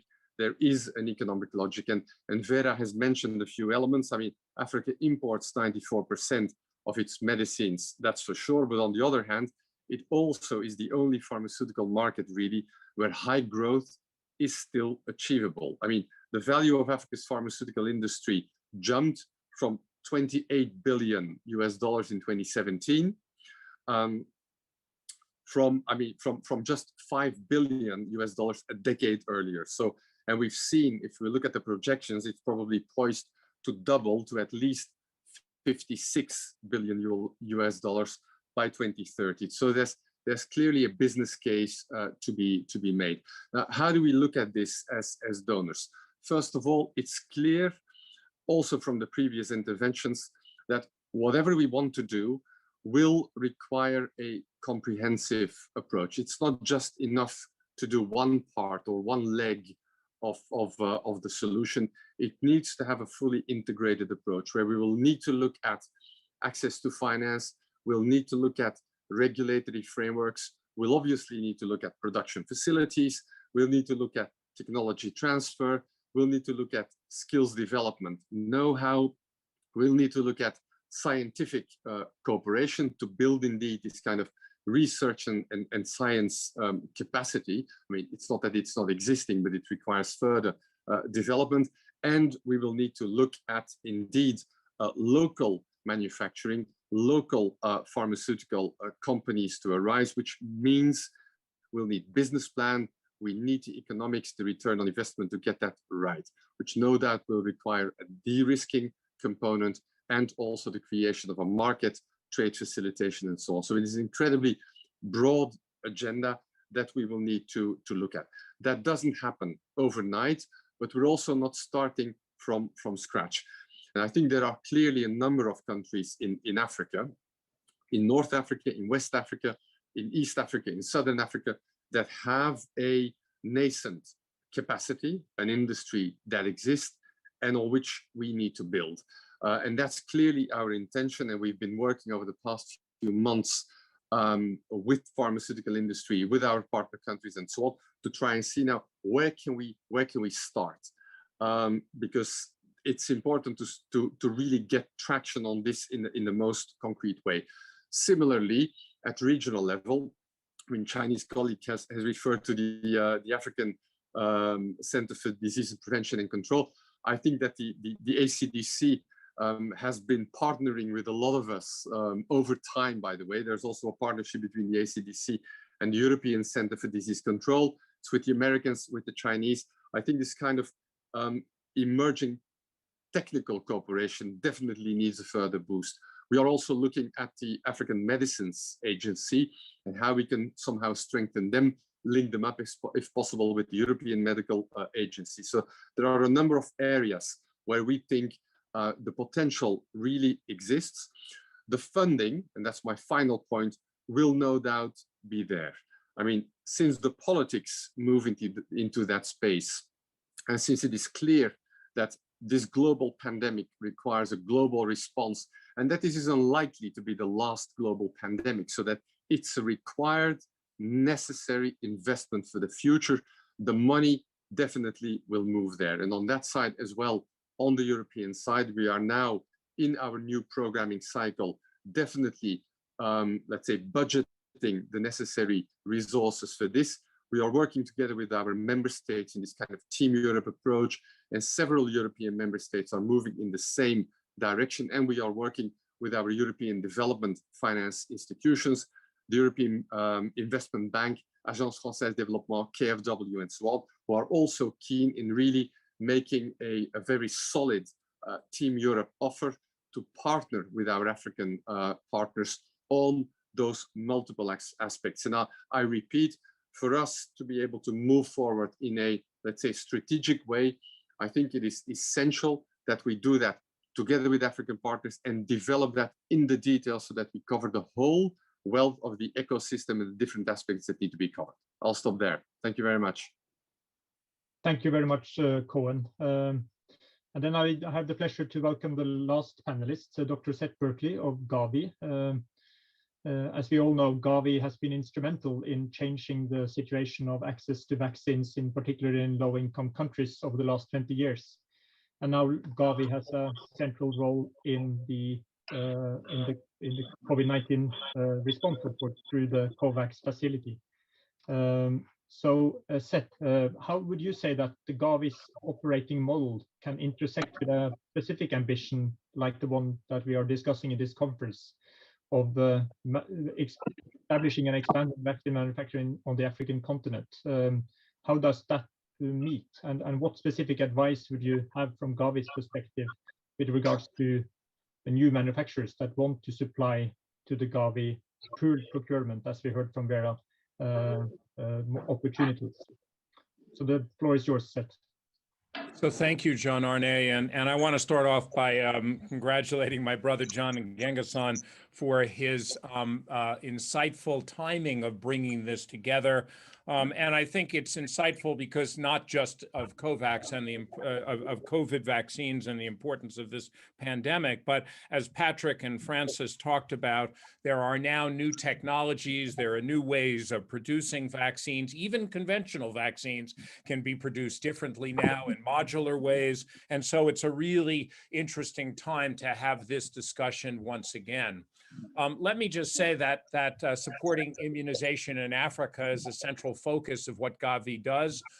In our last 5-year period, we spent about 64% of our overall budget, which is around $4 to $5 billion for the benefit of African countries. We are responsible for the provision of the majority of the vaccines used on the continent.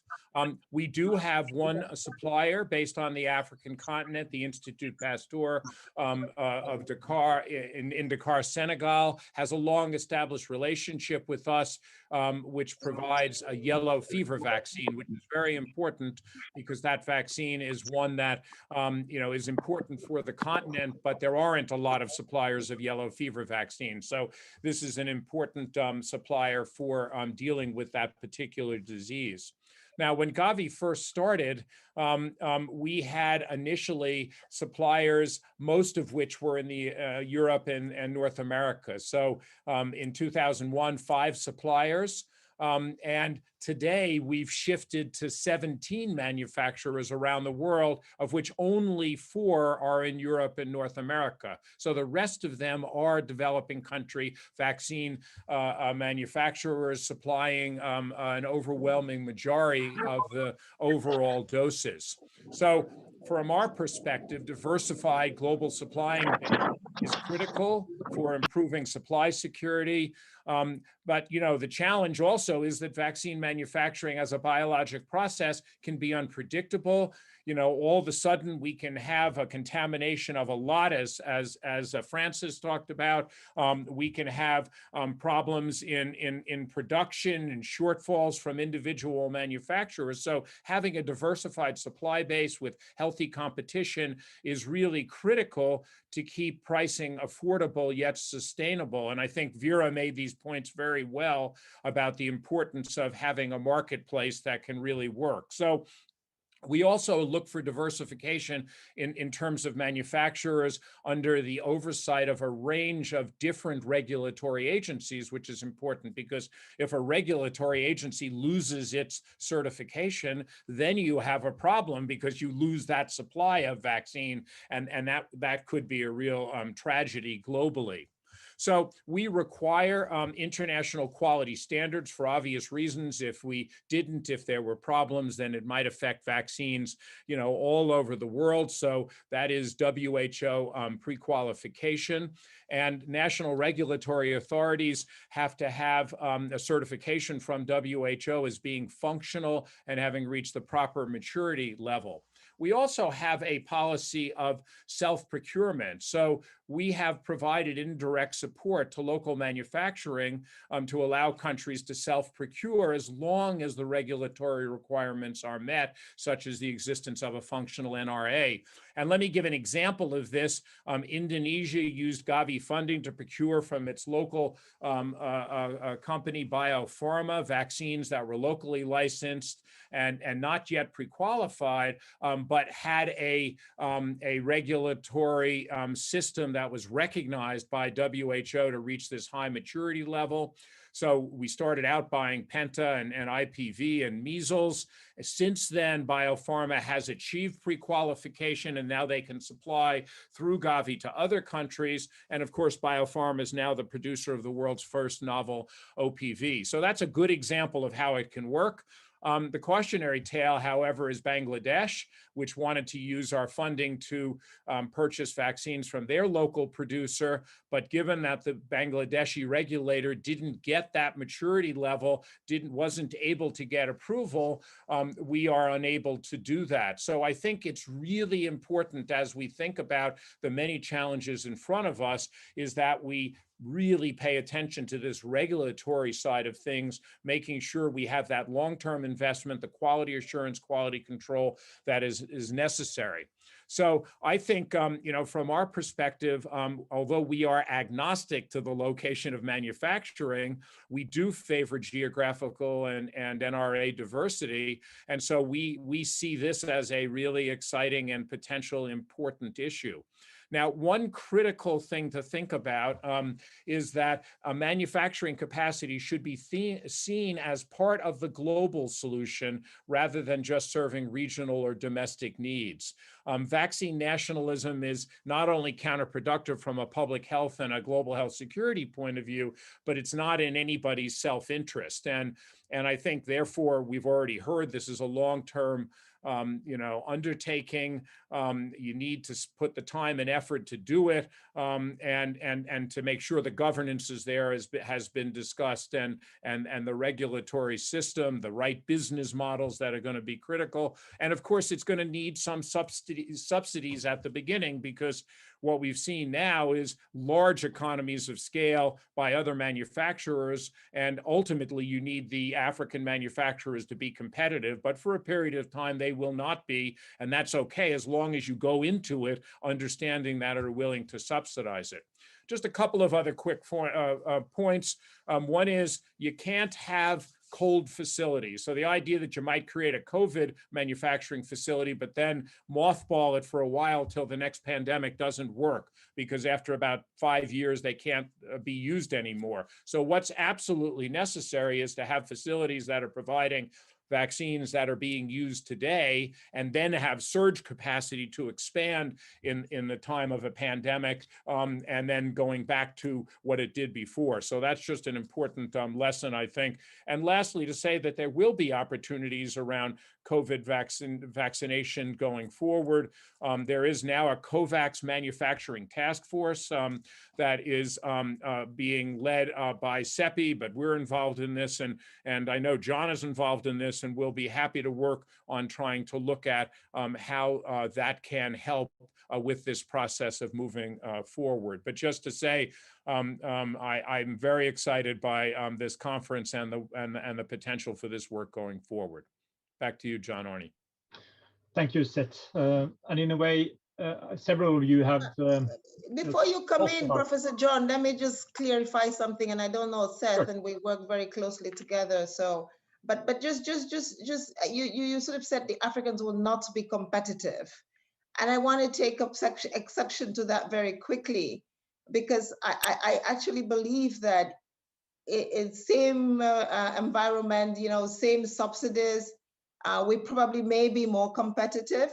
And so, because coming from the investment side, when you say that it gets more difficult for us to attract investors, I just want to sort of say that maybe not all of the African scene will be competitive, but I can bet you that in Egypt, in Kenya, in South Africa, you will find, competitive and if not more competitive producers if we align the incentives in the right way. So I just wanted to let Vera, that comment hanging.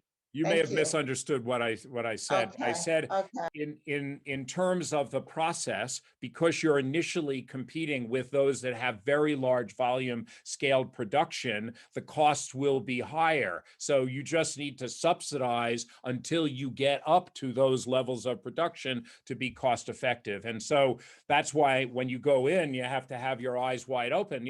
Some people say, well, it'll be cheaper. In the first year, it's not cheaper. In the first year, the second year, the third year, it's actually more expensive. But what you say is we'll go in and we'll subsidize those first few years until we get to the volumes and the yields that could make us competitive with everyone else. Of course, you can be competitive. It just doesn't happen immediately. That was the point I was trying to make. Sorry if I wasn't clear. That's just a function of the production. No. I think put like this, it's much clearer.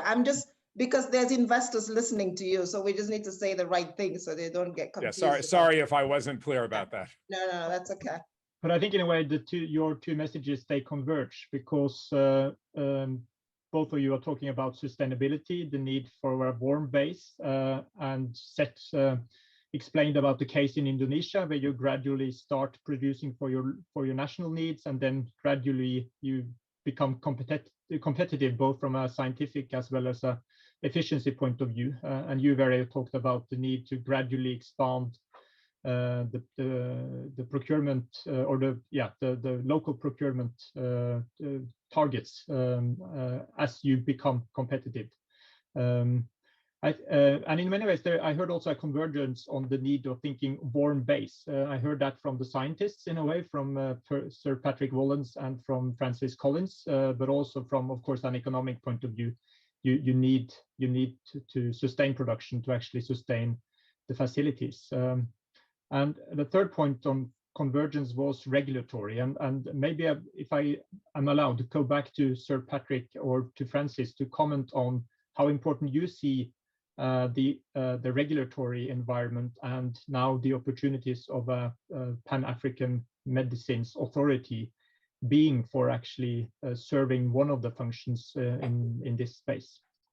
Well, I'll quickly start. I think it's absolutely critical, and I'm delighted to see the progress that's being made with the African Medicines Agency. If there is not that kind of pan-continent regulatory authority that is well-trained, well-prepared to deal with all the complexities of assessing safety and efficacy and large data sets, then it will be a major impediment to being able to go forward. I can tell you in the US, one of the reasons that we were able in just 11 months to get from pathogen identification to vaccines was this close interaction with the FDA. Not that they were in any way giving the effort an easy go, but they were deeply engaged in the design of the phase 3 trials and agreed upon what the endpoints should be, so that once the trials were conducted, they were fully ready to look at the data and make a decision. Without that, you can go back and forth and all around and waste an awful lot of time. So I'm really delighted to see this is moving forward with the AMA in Africa, and would be strongly supportive of getting that stood up as quickly as possible. Thanks, Patrick. Yeah, completely agree. And I think regulators are often seen as sort of there to try and stop things. They're not, of course. They're there to try and make efficacious and safe products get to people, and therefore engagement early and engagement with the private sector again becomes incredibly important with this, to make sure that things can be designed in the right way from the beginning in a partnership. So I think there's a really big opportunity there. And I think the lessons of the last year everywhere have been that that is a real opportunity to streamline, harmonize, and make regulatory processes both what they should be, which is to protect the public, but in doing so, to do it in a way that enhances product development fast, because that protects the public as well. Thank you. And maybe to George or Cohen, we heard that we need warm base, and we need probably subsidies in a period to transition to a competitive and efficient local production capabilities that first can serve the continent and then can serve globally, as many of you have also discussed, that this is a global industry and we need to think globally on the supply chains and also the delivery opportunities. But how can we bridge that time window of where there is need for investments in human capital, in infrastructure, and of course also to build up expertise and know-how through subsidies and international partnerships? So Cohen or George, would you like to come in? George? Okay, kind of make a comment. Think about and how China for the last 70 years and how we reached the level where we are now.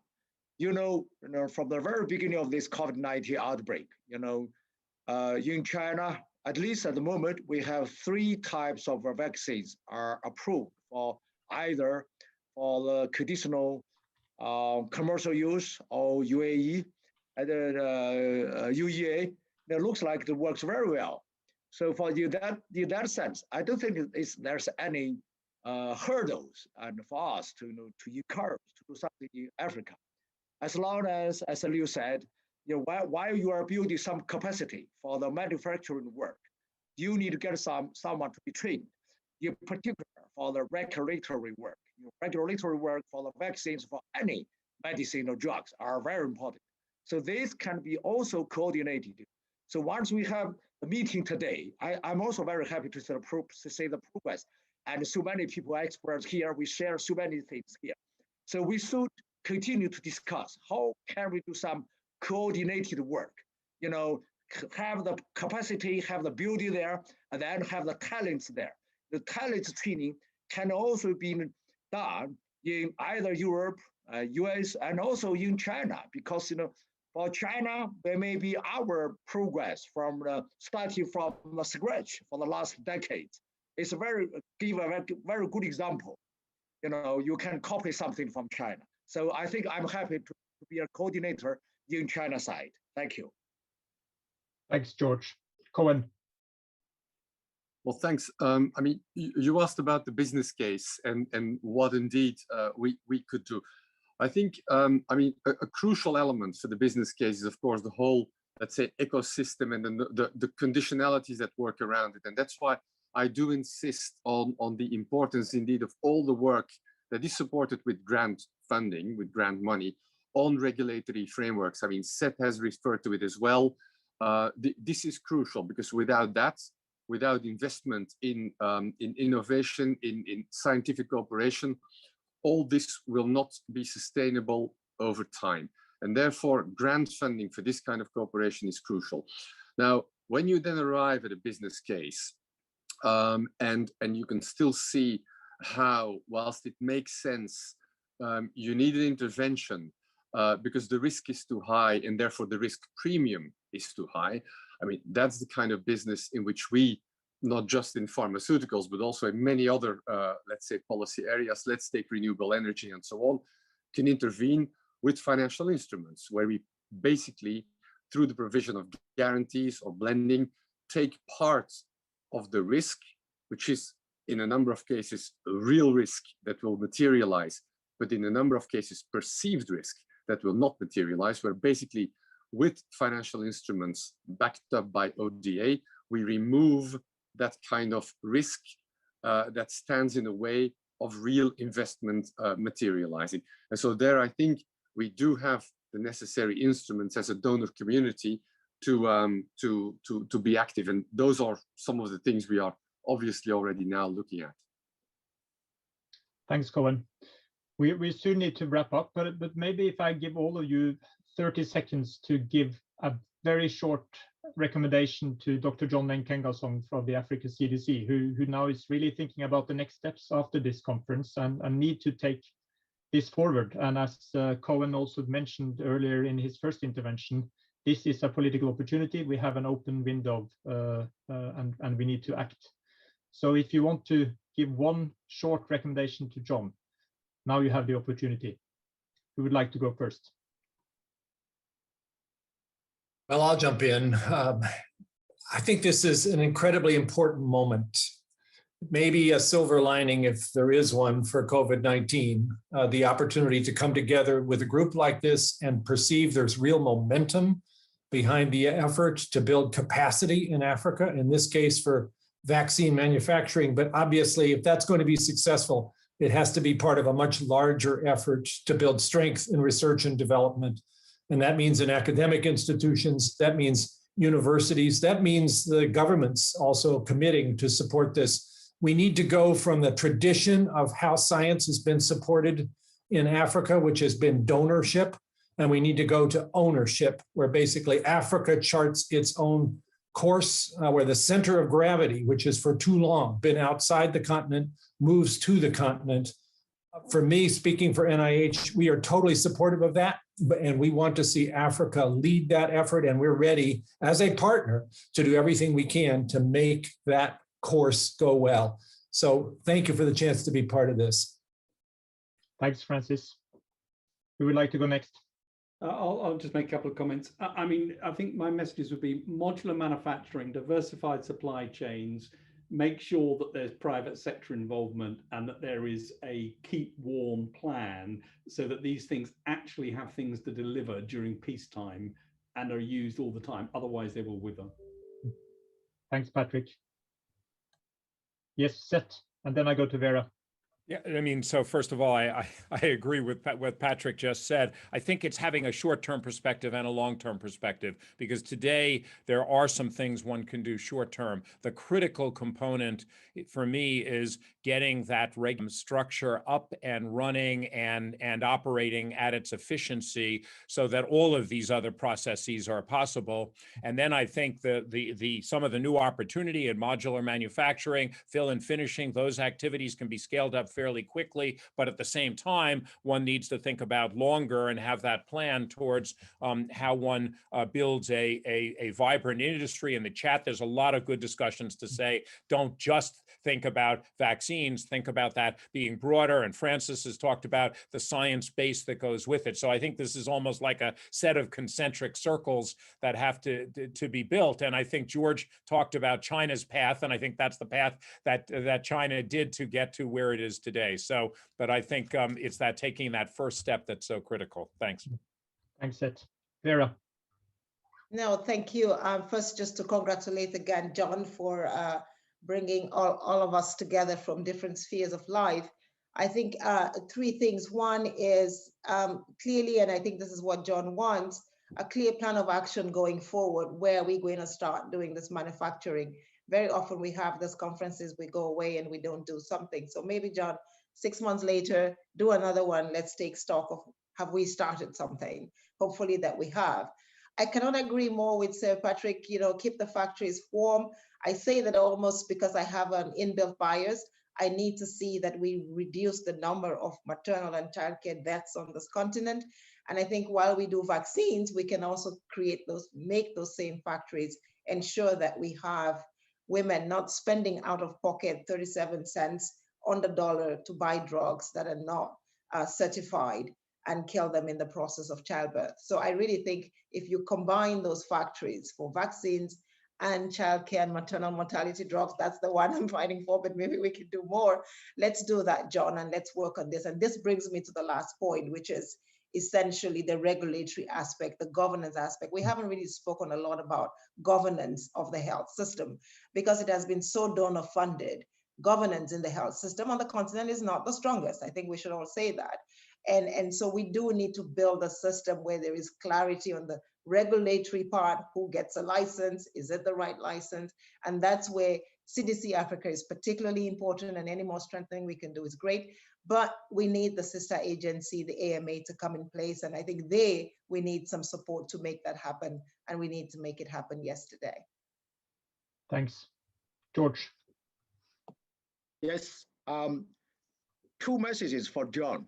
So John, grasp the chance out of the COVID-19 now to get a vaccine manufacturing facility, Africa.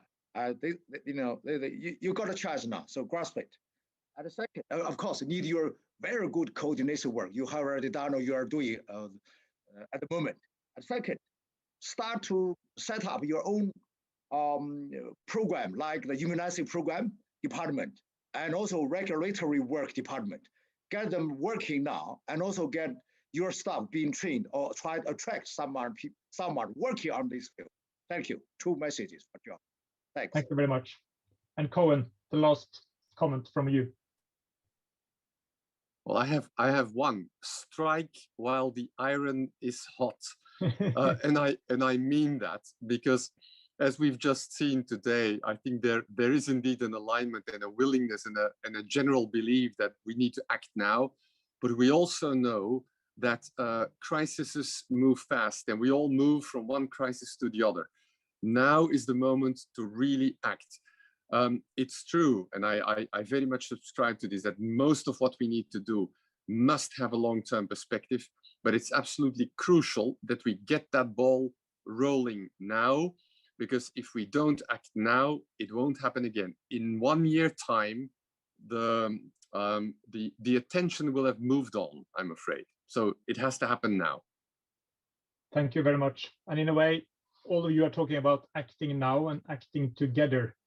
And Francis, you talked about moving from donorship to ownership. So I then have the opportunity to give the floor back to my co-moderator, Professor William Ampofo, to conclude this session. Please, William. Thank you very much, Jonan. I think we've had a very stimulating discussion between the panelists, and the talks about the bilateral and multilateral partnerships have been very, very, very interesting. I particularly liked the important reminder about the need for the regulatory frameworks to be strengthened so that we can have quality products that meet global standards. And of course, the the advice to Jean to help push the African Union to establish the appropriate roadmap that would ensure that we will have vaccine manufacturing. Strike while the iron is hot. That was very pertinent to this conference. And all the comments on the chats and the encouragement to all of us that we must get this right. We must really get this right now. So thank you very much to all of us. And I think that the discussions will shape the kind of partnerships that we need to establish. We've heard about the appropriate technology. We've heard about the need to sustain this with homegrown solutions and the need for African scientists and technologists to work together with the international partners. I particularly like the part about from Seth, that funding from Gavi can be used to buy vaccines that are made locally. And he gave, the example of Indonesia, and of course, the challenge that Bangladesh had made. For me, these are really pertinent pieces of information that will guide our member states as they strive together in a regional, effort to ensure that vaccines, not just for local and regional needs, but also that will meet the global quality standards are indeed produced from such, partnerships. I think this session has been great, just like all the other sessions. And unfortunately, we've come to the end of our time. And I'd like to thank again our wonderful panelists for their very interesting perspectives, both from their experiences, both from their institutional experiences and also from, the wealth of experience they built over time working in this area. So I'd like to encourage all of us to think positively. We recognize the challenges, but we've done this before. And I think that COVID presents an excellent opportunity to go forward. So, Jonan, thank you very much for the excellent moderation. It's been a pleasure working with you on this session, which we now bring to a close. And we thank our speakers and our participants for staying with us. We will now have the next session. And I go back to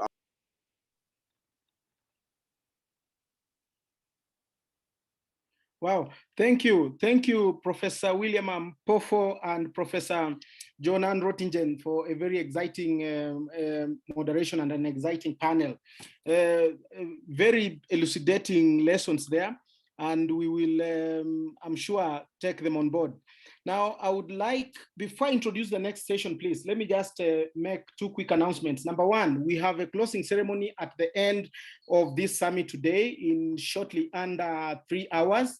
And we have major announcements to be made during that closing session, which will be graced by important people, including presidents and heads of state. So kindly please bear with us and please stick in the room as we move to the next session. So the next one is the role of universities and research institutions in development of research hubs.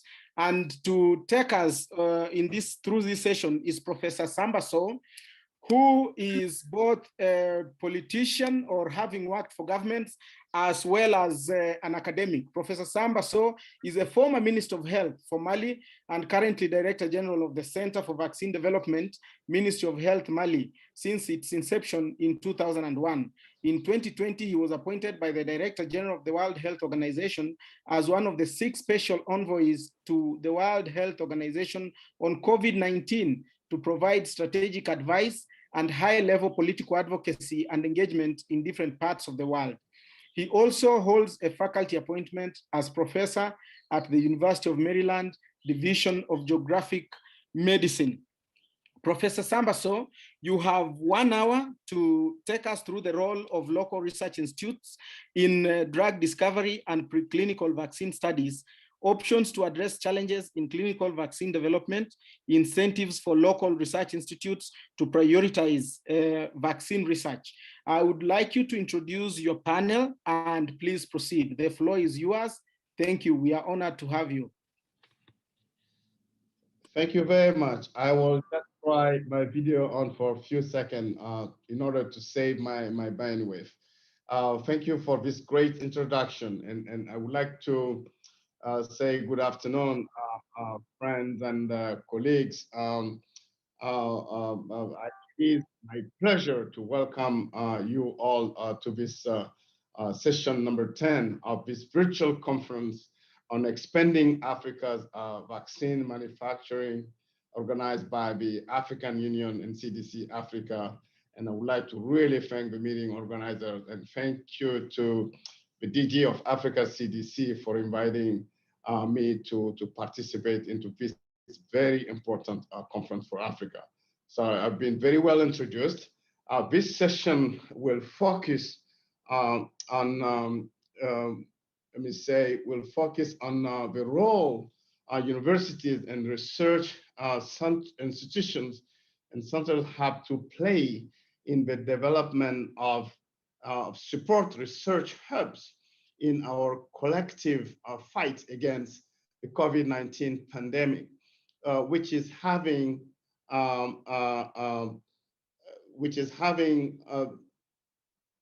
such a terrible effect on communities all across Africa and the world.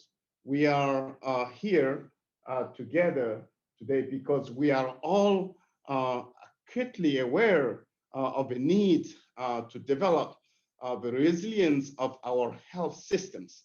Africa faces a great many multidimensional disease threats, and we need a new public health order to safeguard the health and economic security of our continent as we try to meet the aspiration of Agenda 2063.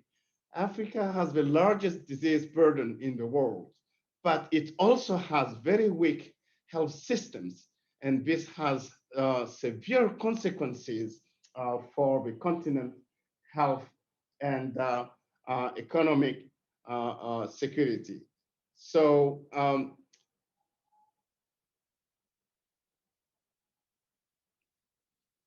let me give you one example. The majority of the 10 million global annual deaths due to the infectious disease occurred in Africa. And these infectious diseases result in a loss of productivity of over $800 billion annually. And this burden of disease will only increase due to the rise of non-communicable diseases, emerging and re-emerging infections, and other diseases.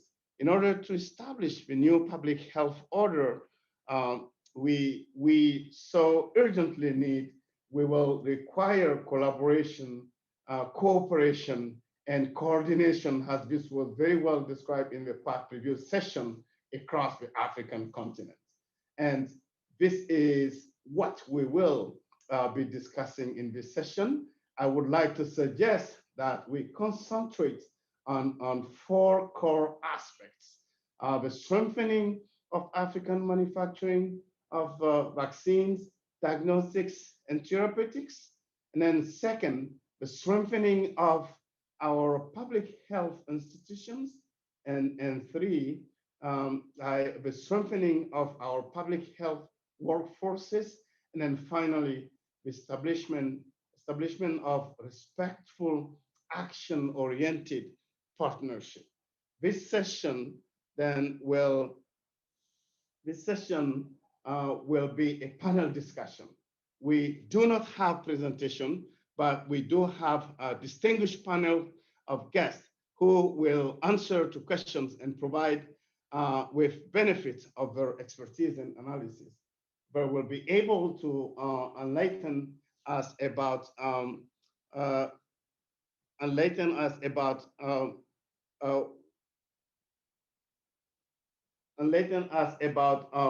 what I will call about the status of the manufacturing of pharmaceutical products in Africa, focusing on vaccines, and help us understand where and how we can leverage resources to meet challenges. So we'll also discuss the framework we have for manufacturing vaccines in Africa, including opportunities for collaboration with a number of public and stakeholders. It is an honor to moderate this session on behalf of the African Union and the CDC of African Union. So, and to introduce our distinguished panelists, we are delighted to have with us this afternoon Professor Ellen Reis, who is the Executive Director of the WIT Reproductive Health and HIV Institute of the University of Witwatersrand in South Africa. And Professor Ponciano Kalibu is Executive Director of the Uganda Virus Research Institute. And my colleague and co-chair, Professor Salim Abdul Karim, who is the director of the Center for the AIDS Program and of Research also in South Africa. And Professor Peter Pert is the director of the London School of Hygiene and Tropical Medicine in UK. And finally, Dr. Mark Table is professor in the Department of Medicine and co-director of the Center for Global Health Practices and Impact at Georgetown University in the United States. Ladies and gentlemen,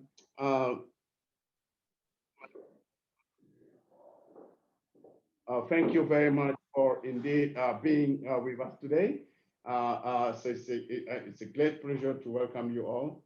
So with that, I think we can now open the discussion as the distinguished guests are here. Perhaps we could start with a quick word from each of them in turn, and then about what they believe to be the key issues we need to address here today, so that we can have great take-home messages for John to share with country leadership. Just Professor Samba, maybe on a small omission there that you are co-chairing with Professor Senait, who is on and has, because of time constraint, we will have to make her introductory remarks before she leaves. I think just to bring that to your attention. Sorry, over. Very big apologies, John. And Dr. Roger Glass as well is on the list, please. Just Professor Senait will need to leave because she has another commitment. Big apologies. The last version of the panelists I have here is exactly showing those names. I'm sorry about that. And of course, Professor Roger Glass is my big professor and teacher actually, and Professor Senait, Director of Global Health Program for the Suzanne Buffett Foundation. Dear Professor Senait, please, before we go to the panelists, make your introduction remarks, and then we'll go. You can take forward, and whenever you're done, I'll take it forward. Thank you. I'm sorry for the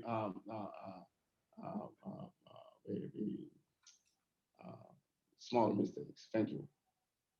Not a problem at all. Wonderful to see you all. Thank you, John, and congratulations on a very productive two-day session.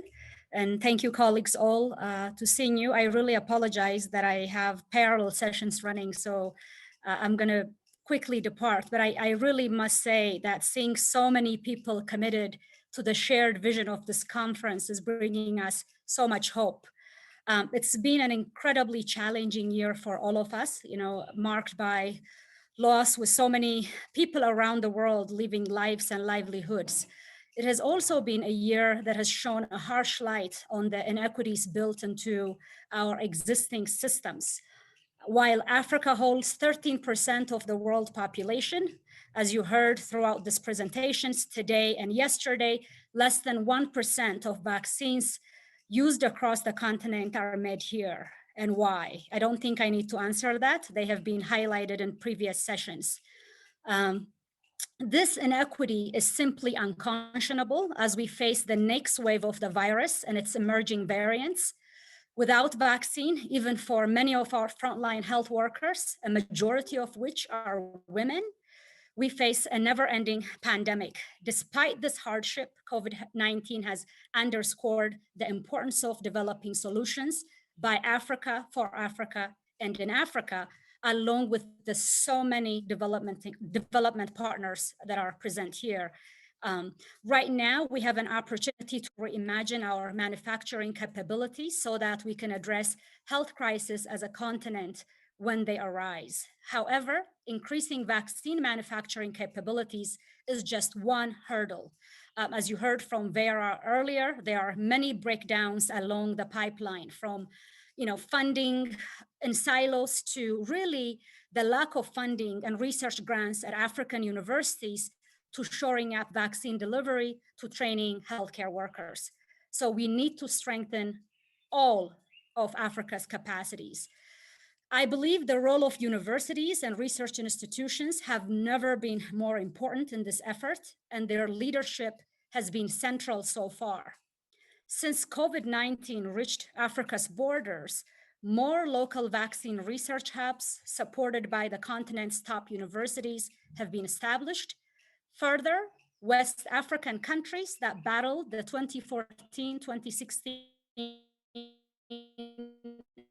Ebola outbreak have been a pillar of scientific knowledge throughout COVID. They have learned that ramping up local research efforts is the first step towards solving complex problems. Now, as a continent, we must prioritize local research and development. We also need to create an enabling environment for these initiatives to take place. This starts with investing in and mentoring the next generation of African scientists, researchers, and innovators. The road out of the pandemic is long and certainly has its challenges, but we will overcome. Africa is rising. I have seen what we can do when we come together, pushing relentlessly towards a common goal. Already, we have the leadership, the resilience, and the commitment to achieve this ambitious shared vision. So let us show the rest of the world how it's done and build a new public health order, as it has been called in the last 2 days, one that is really deeply rooted in equity, dignity, and justice, and the one we've been waiting for. And I really want to take this moment to really highlight the leadership of African Union, but particularly that of Dr. John Nkengasong during this pandemic and of course before. So thank you for the opportunity to reflect. Now I'm delighted to pass over to our co-moderator and my colleague, Professor Samba Sow. Back to you. Thank you very much, Professor Sennett. And again, sorry for not, of course, mentioning you. I would have let you introduce the session and start. I always try to do that. I was thinking that it was just me there, and thanks to John for fixing that. So feel free to stay on and to stop us anytime as needed. And also would like to introduce Professor Richard Glass, Director of Fogarty International Center. So let's now open this. If we can start by the discussion with the summit by asking each of the panelists to say a few things very quickly, if this is fine with you, or and then after that, we will start the question and answer discussions.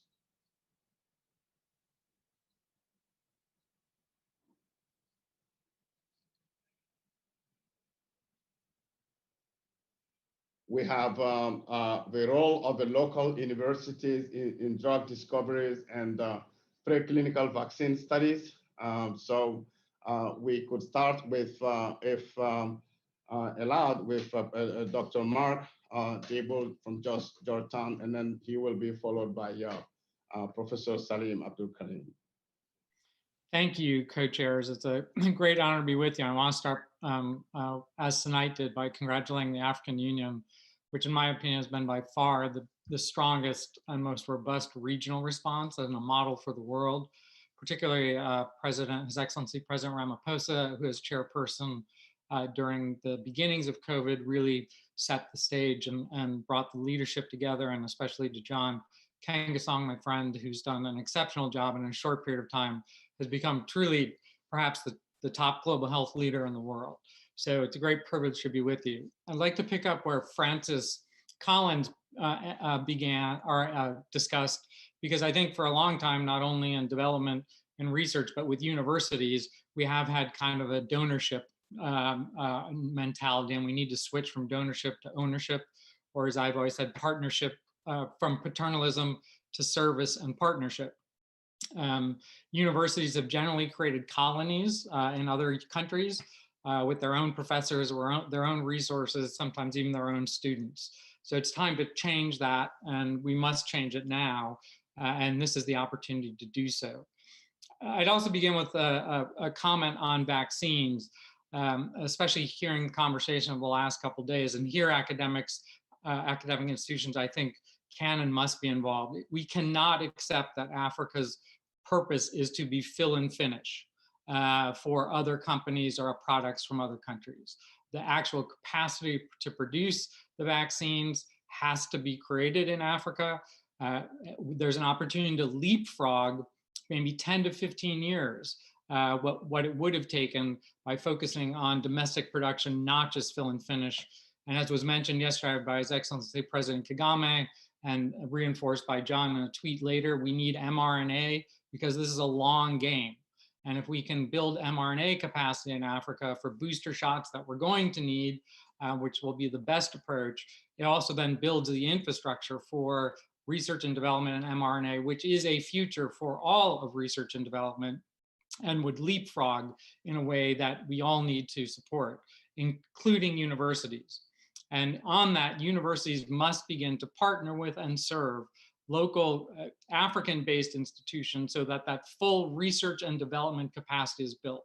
It's not just about a production facility, it's about the clinical research capacity, it's the technical capacity that's needed and the training that's needed, and universities should be partnering and fully partnering and serving universities in Africa so that that full R&D can be built. Roger will talk about what NIH and ANRS from France does a lot of great work, but we need to accelerate that. And it's time now for universities to engage. The second thing I think universities can do is advocate.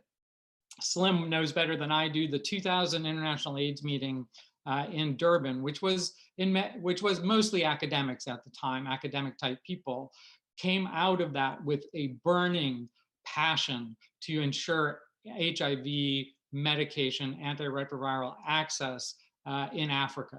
And academics have a lot of influence in countries. They have access to heads of state, to parliamentarians. We need to use that advocacy as we did after the Durban conference in 2000 to demand that our countries and our universities partner with and support the R&D capacity, the infrastructure capacity that's needed in the countries. The third point I would make is we have to do it now, building on the last comments, as happened immediately after the Durban meeting. It is essential that we all act now because we will lose this moment potentially in 6 to 12 months if we don't do it now. I think universities are well positioned. There are many people in universities ready to act. And if we can create a collaborative approach across universities in Africa and in the United States and in Europe and in Asia, I think we can fundamentally change the dynamic and leapfrog capacity, research and development so that full research and development from the beginning to end, the full value chain is done in Africa. Thank you.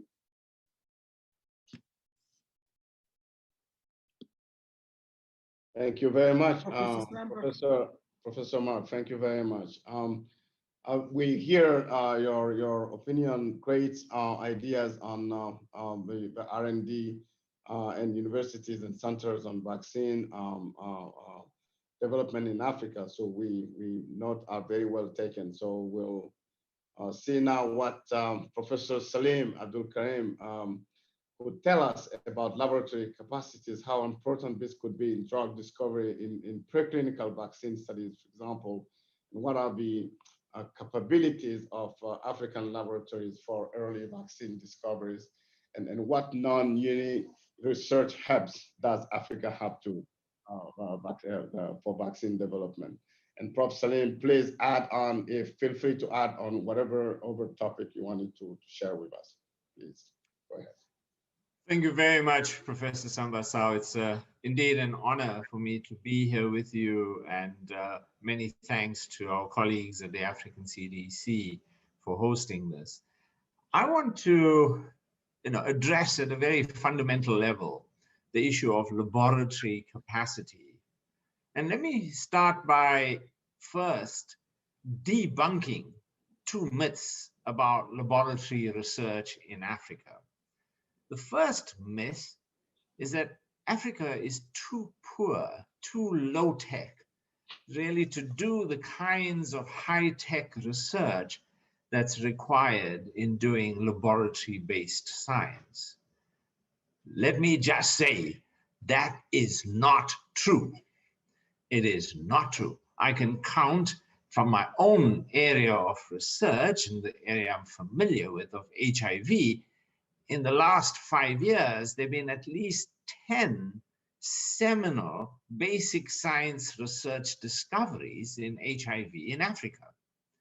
Whether it's looking at the way in which the vaginal microbiome is playing a role in HIV research, in HIV prevention, or even if it's relating to the ontogeny of the way in which broadly neutralizing antibodies against HIV are created by the human body. So it is simply not true that top quality, high-end, basic research is not emanating from Africa. The second is that Africa simply does not have the infrastructure in order to be able to do high-quality laboratory research. Simply not true.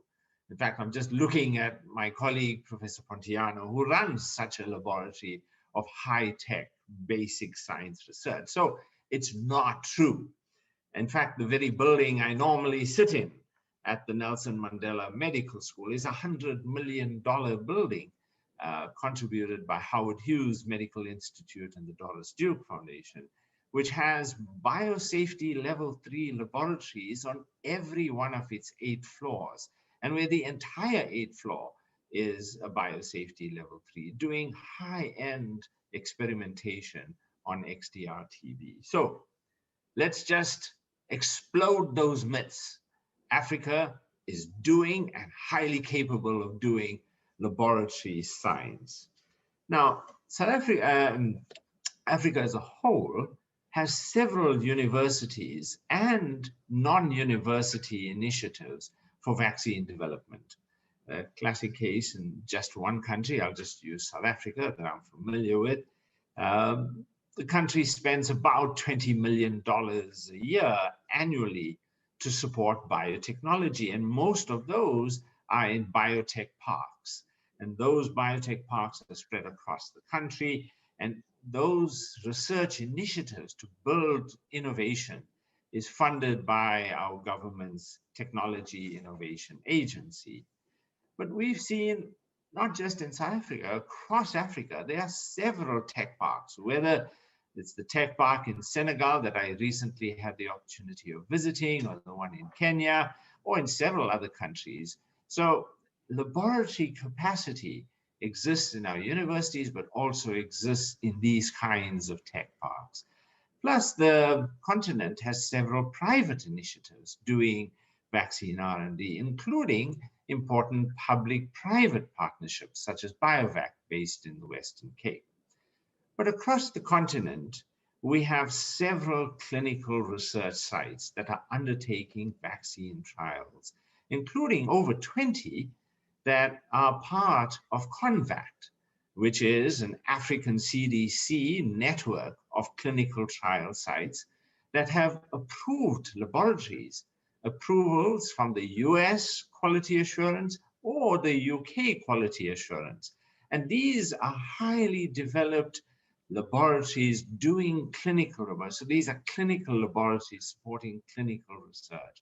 And they are undertaking trials funded by the US, the NIH, South Africa, and other countries in Africa, and the European Union, either through programs like the Fogarty program in the US, NIH, or EDCTP in the EU.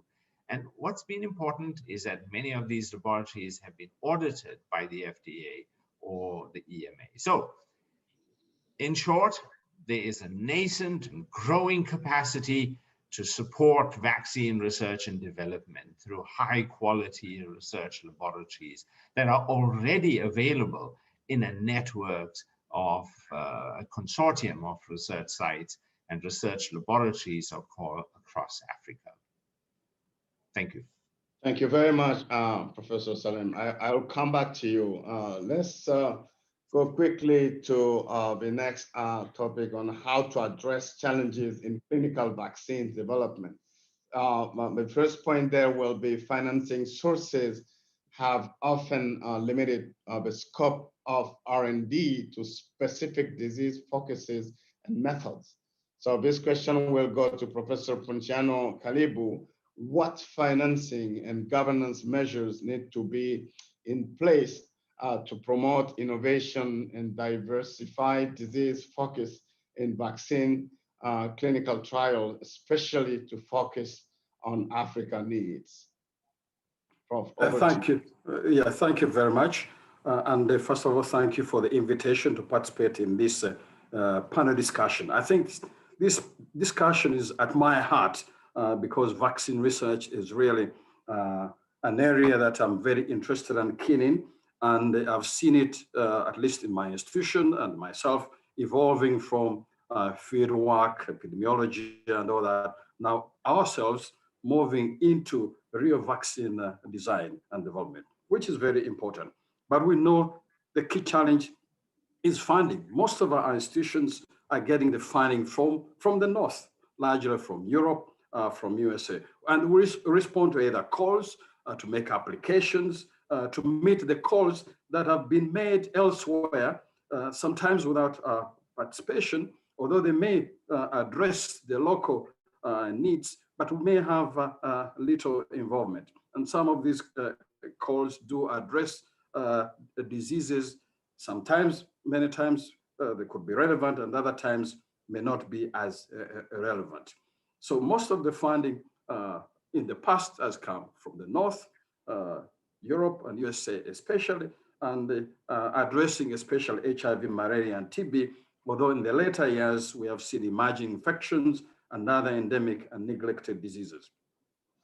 Though not less important, I must say most of the funding and the research that has come in the past has gone into epidemiology, social science, some health system research, less in many African countries on basic research, and much less on vaccine design and preclinical studies. But as Professor Karim has mentioned, there are some very good labs that have moved on into these areas of basic science. That said, of course, basic research leading to product development is expensive and it's risky. And I always inform my colleagues that designing a vaccine or a drug is not like a carpenter, that you give me a wood and nails here, and I'll give you a table or chair at the end of the month. This is risky, and hence, I think also the funding challenges, because it's a risky business as you move towards real vaccine design and development. And there's, of course, competition with the larger biotech companies and pharmaceutical companies. So we need to understand that there are challenges in the funding. That said, many African universities, as you have heard, have made a lot of advances relevant in this direction. I'll give you an example. I'll use an example of my institution here. We are already working on developing a messenger RNA vaccine, working with the colleagues in the UK Engineering Physical Sciences Research Council to develop a Rift Valley vaccine. We are also working with IAVI to develop, again, to advance our messenger RNA vaccine production. We are working on COVID vaccine design, and that has been funded from government using an institution. And the institution I work in a government institution, but I also work in an institution that is funded largely by the MRC UK, the MRC VLI, London School of Hygiene and Tropical Medicine. So you can see that our work is a mix of international funding and some local funding that is coming. And we need that mixed funding, although as I'll mention later, we really need also to tap on the private and local that is not as advanced, including collaboration. We're working in collaboration with many institutions and including local institutions like Makerere University. So it's very important. So as we move forward, the challenge is funding. If you want to address the challenges that you have locally, yeah, and sometimes that are risky, then you need to have a different mix of funding mechanisms. We still value international funding from the UK, from the Europe, from USA, and other resource-rich countries. That has to continue. But in order to win and to get that resource, that funding again, we need to build capacity, to have scientists who are able to write good proposals that will attract funding, that need institutional capacity in terms of managing and funding and all those areas. So we need to still, if we want to get funding to address our needs, we need to continue engaging the decision makers in these countries, yeah, because believe it, it will continue that a lot of the money will continue coming from the north, but we need to engage these countries, these funding bodies, so that they set the right priorities for our countries, so that they're included in the funding calls, the priorities that we need. So we need to be at the table of decision making, so that we are part of designing some of these calls that will address and to lobby, so that is done. But most important, to drive this agenda, it should also come from African governments themselves, either working individually or collaboratively. As I mentioned, some of this research is risky. You go into it, you may not have the product. So we need our African governments. In 2007, the African Union countries committed to invest at least 1% of GDP in research and development. I don't know how many countries have reached that level. So we may not need new commitments and new declarations, but how do we fulfill the previous commitments that were made by our African government? In Uganda here, government from the top leadership, the president and the government is really interested in innovation, and he has given us some funding for COVID vaccine research and all that. They have created the Ministry of Science and Technology and Innovation as another positive development with the aim of promoting innovation. And I think we need this in African countries to have ministries and departments that will promote technology and innovation. And when funds become available, we need transparent mechanisms, peer review to award the best ideas. And that is a problem sometimes. And again, this alludes to governance. How do we govern if we have good funding from government? Now, what is the mechanism of really giving out these grants in a peer review manner and a transparent manner, so that the best ideas move forward? For now, in many African countries, we envy South Africa with the Medical Research Council. I think should be an example for many African countries of how MRC, funded largely from government, they have managed really to sustain and fund a lot of research, a lot of work. I also challenge African universities and institutions to improve on governance, including financial management and research support, because this is very, very important. But I must say that many have done a lot in building this capacity, and there's been a lot of improvement in many of our institutions. And collaboration. Collaboration is needed. Not everyone will be able to do everything, but we need to increase, to work together, to collaborate for a common good and a common agenda. We have not been very successful, at least on my part, I've tried, but we have not been very successful in Africa in attracting, in our countries, attracting private sector funding for research. However, I think things may change after COVID. I was very impressed by the private sector, the way they came in to support COVID response. And I think this is an opportunity after COVID to see how we can engage the private sector also to come in to finance our research. But I also appeal to the governments to come up with some incentives for those private sectors who are contributing or making investments in research. So in summary, I think as we move forward, the North, the more resourceful countries will continue to support. I think there are more funds, but we need to engage them to be at the table so that they can fund research that is relevant, but also to engage in some of the risky research that we need in order to move to vaccine design and development and manufacture in the end. Governments have to come in. The governments have to come in. The commitments that have been made, there are many commitments that have been made, but they have not been fulfilled. And lastly, engaging the private sector so that, like in other continents, I think the private sector can come in also, but they also need incentives so that they can fund research. Thank you.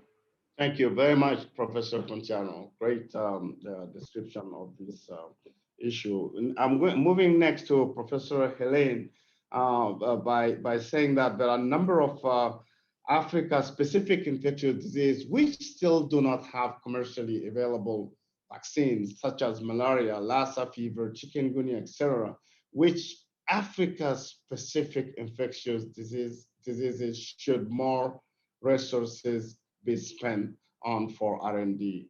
Professor Elaine, over to you. No, thank you very much. And I think this is really hats off and appreciation to Professor John Nkengasong and all the colleagues. This is such an important discussion, and there are good things that have come out of COVID. And this, as you say, the emergence of the African region as a real voice for equity in many ways, I think has been one of those things. So thank you. I want to just say a couple of things before I talk about those disease specifics, because I think it's worthwhile trying to understand some of the initiatives that perhaps are going on. I'm just going to mention two. The first one is that here at the University of Witwatersrand, we established an initiative called ALIVE, which is the African Leadership in Vaccinology expertise. And one of the first things we did, we set up a master's in vaccinology.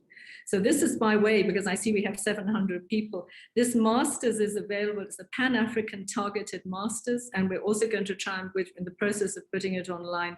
But enormous interest from the field, from young scientists in this master's in vaccinology. But the other thing we did right at the outset was we did a survey of clinical trial sites in the African region, and we said, you know, what is our capacity? And we found a lot. The problem we found was quite a lot of the clinical trial sites were single programs. So a grant had come in from somewhere else. It was a single program. It wasn't designed for sustainability. Others had grown larger, had multiple research programs, but again, the leadership was predominantly, and of course the funding, but the leadership was still predominantly coming from outside the continent. And fewer, much, much fewer in number were truly African-led institutions. So I think that what we have inherited, I think with good intentions, but often with donor networks being established, is that we haven't been able to grow our academic leadership in the way that I think we're all envisaging now we need to do. The second thing that emerged is from out of COVID, which I think is really worth mentioning as well, is that there is a coalition that is really trying to support the evolution of research into COVID in low middle income countries. There was a recent publication that reviewed the COVID publications. Only 3% of authors had come from the African region. And there was a recent conference to really say, why are we not doing, and why are we being left out? And there were several reasons. One is, and Pontiana, I just really want to echo you, was funding and speed. And the result of this that was then documented is that very often people are doing in these settings, in low resource settings, without support, much smaller studies, which eventually will have less of an impact. So the call would definitely be, and this coming from that coalition, is for more funding, more speed, and more African-led networks. So let me come to what I think are, I'm just going to give 3 quick examples of what I think would be priorities, and I think they teach us different lessons. The first is certainly malaria, which, as we know, is a massive killer of under 5s. 265,000 children a year in the African region die from malaria. And yet it took us years and only public funding really devoted to trying to find a malaria vaccine. And that has now changed clearly with the RTSS. So I think one of the things to say is how important vaccines are, how important public and private funding, that those partnerships are to develop these vaccines. Just to say that that vaccine is now being looked at in Kenya, Ghana and Malawi. Over 600,000 children have been immunized, and the results of that are slowly coming out, but we certainly are seeing preliminary results showing that it's safe and effective. And that it was integrated not as a trial, but put into that EPI program.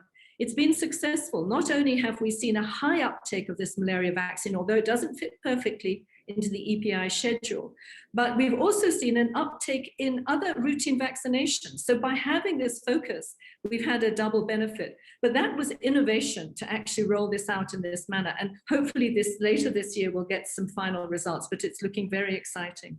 The second one is indeed Lassa, which, as we know, for West Africa comes in outbreaks. We don't really have good enough surveillance to know exactly how many people, but perhaps as many as 300,000 people a year with 3,000 deaths, and outbreaks which are extraordinarily disruptive. Now, here I want to highlight another innovation, which I think is something we can build on, which is CEPI. Many of you will have heard about it. It's been discussed already in these 2 days. The Coalition for Epidemic Preparedness and Innovation, which was set up to accelerate the development of vaccines for emerging infectious diseases. And CEPI has invested in six of these vaccines. I should just declare that I chair their scientific advisory board by way of declaration.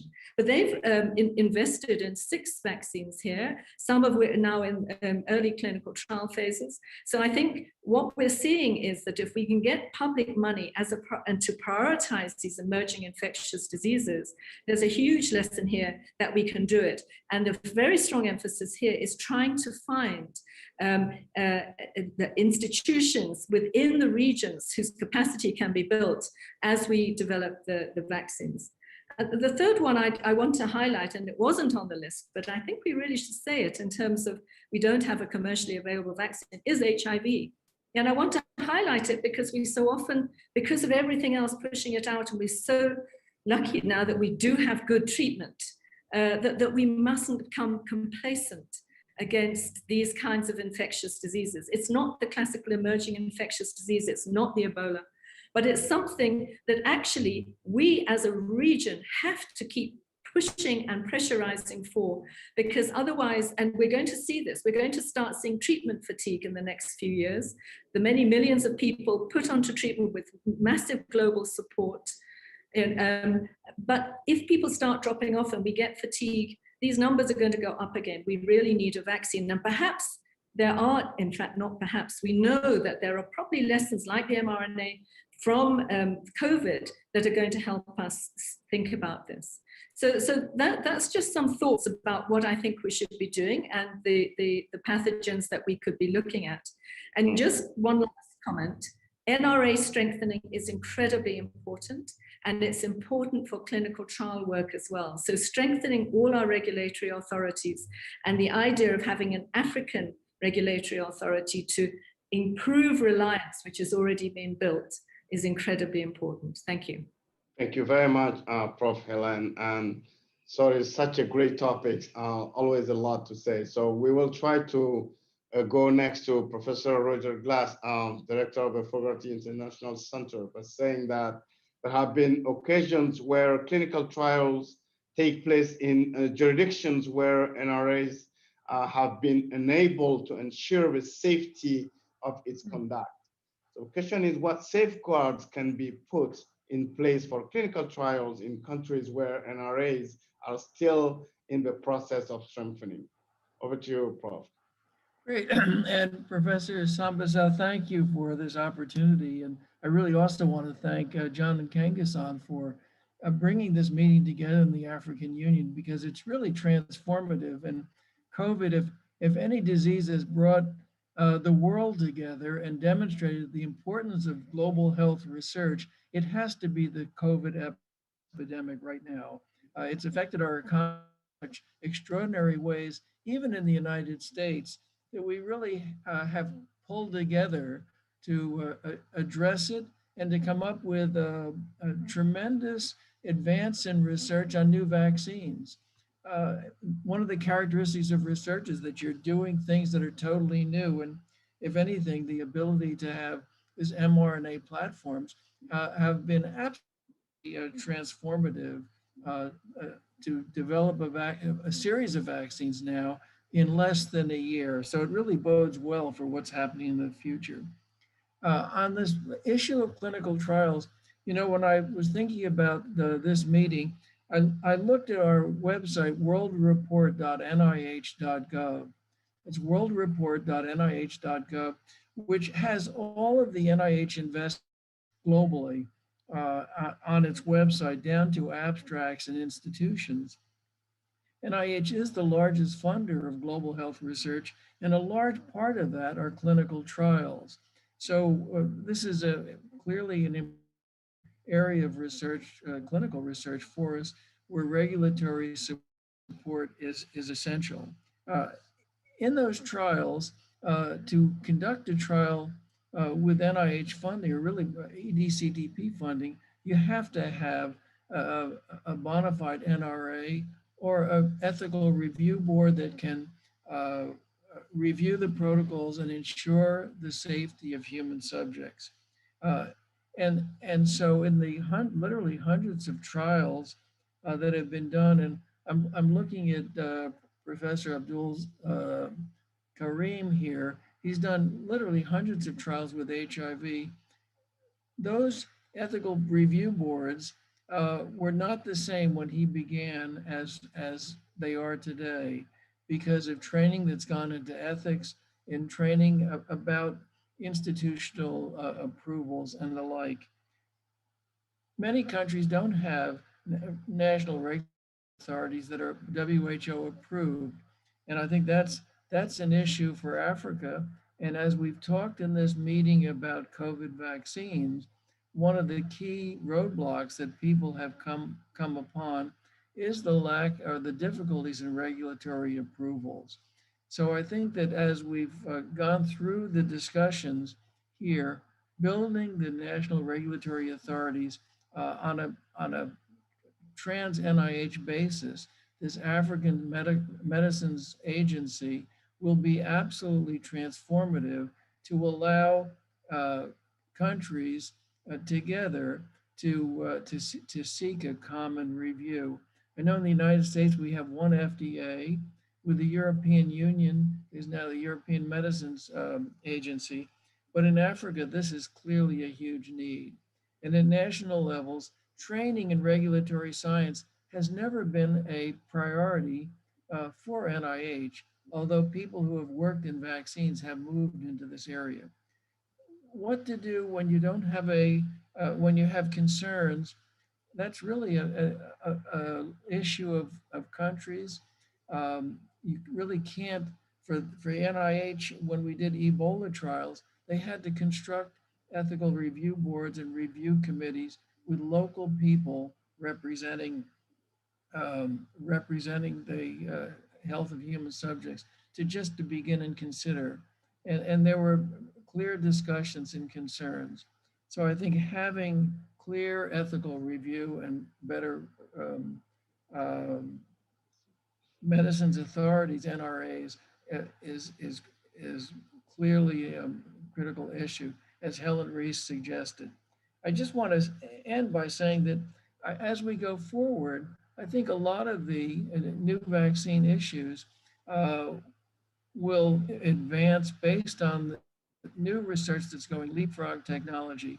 We heard earlier about the mRNA forms, which can be smaller, which can be grown in countries.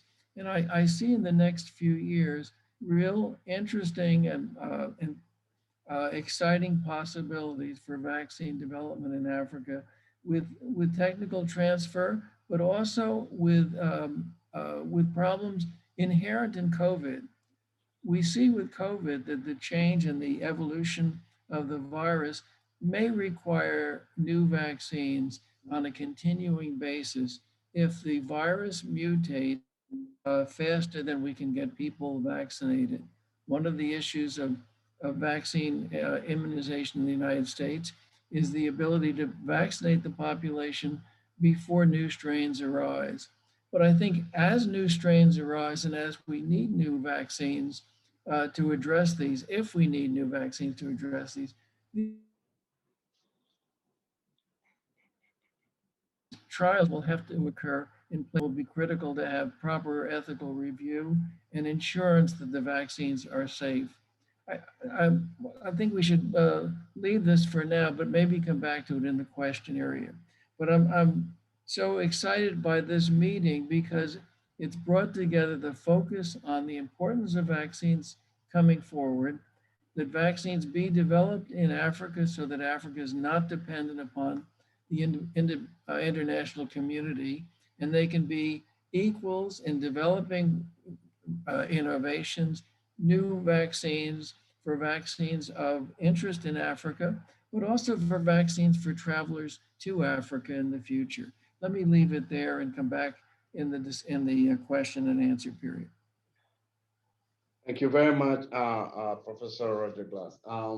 I'm coming back now to my colleague, co-chair, Professor Salim Abdul Karim, about the last topic, hoping that we'll quickly go through this. We have about 5-6 minutes left. How can local universities be incentivized to promote vaccines R&D? In many countries, the government's involvement in providing grants and funding for R&Ds through universities have been instrumental to developing strong R&D capabilities. So how can the government engage more with universities to promote vaccine R&Ds? Prof. Salim, over to you. Thank you very much, Professor Sao. I'll keep my response quite short. So, vaccine R&D fundamentally depends on the base of science that we have through universities, because universities drive the postgraduate studies across a range of disciplines that provide the basic building blocks. So university research and training is the foundation for vaccine R&D, and government support is key to ensuring universities have this kind of capability. But I would argue that it actually needs to go much more beyond governments. It needs to go to involve local and international philanthropy, external governments through bilaterals, because fundamentally we need to not just address university R&D, but we also need to stop the brain drain. So I want to make a call. I want to make 3 points in this call. The first is I would like to invite all of the participants in today's webinar, in today's meeting. I want to invite them to put in the chat the name of a vaccine R&D group that they are part of or that they know of. I want them to put the name of the institution and the country. So that will give us, at least as a starting point, a list of all of the institutions doing vaccine R&D. So we know most of them, but there may be others that will also appear in the chat that will help us through. So my first point is write in the chat the groups that you are part of, or you would like us to be aware of, that is doing vaccine R&D in Africa. Name the group and the country.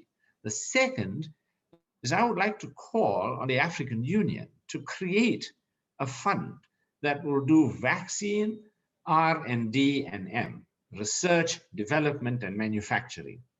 And that this fund must include local funding.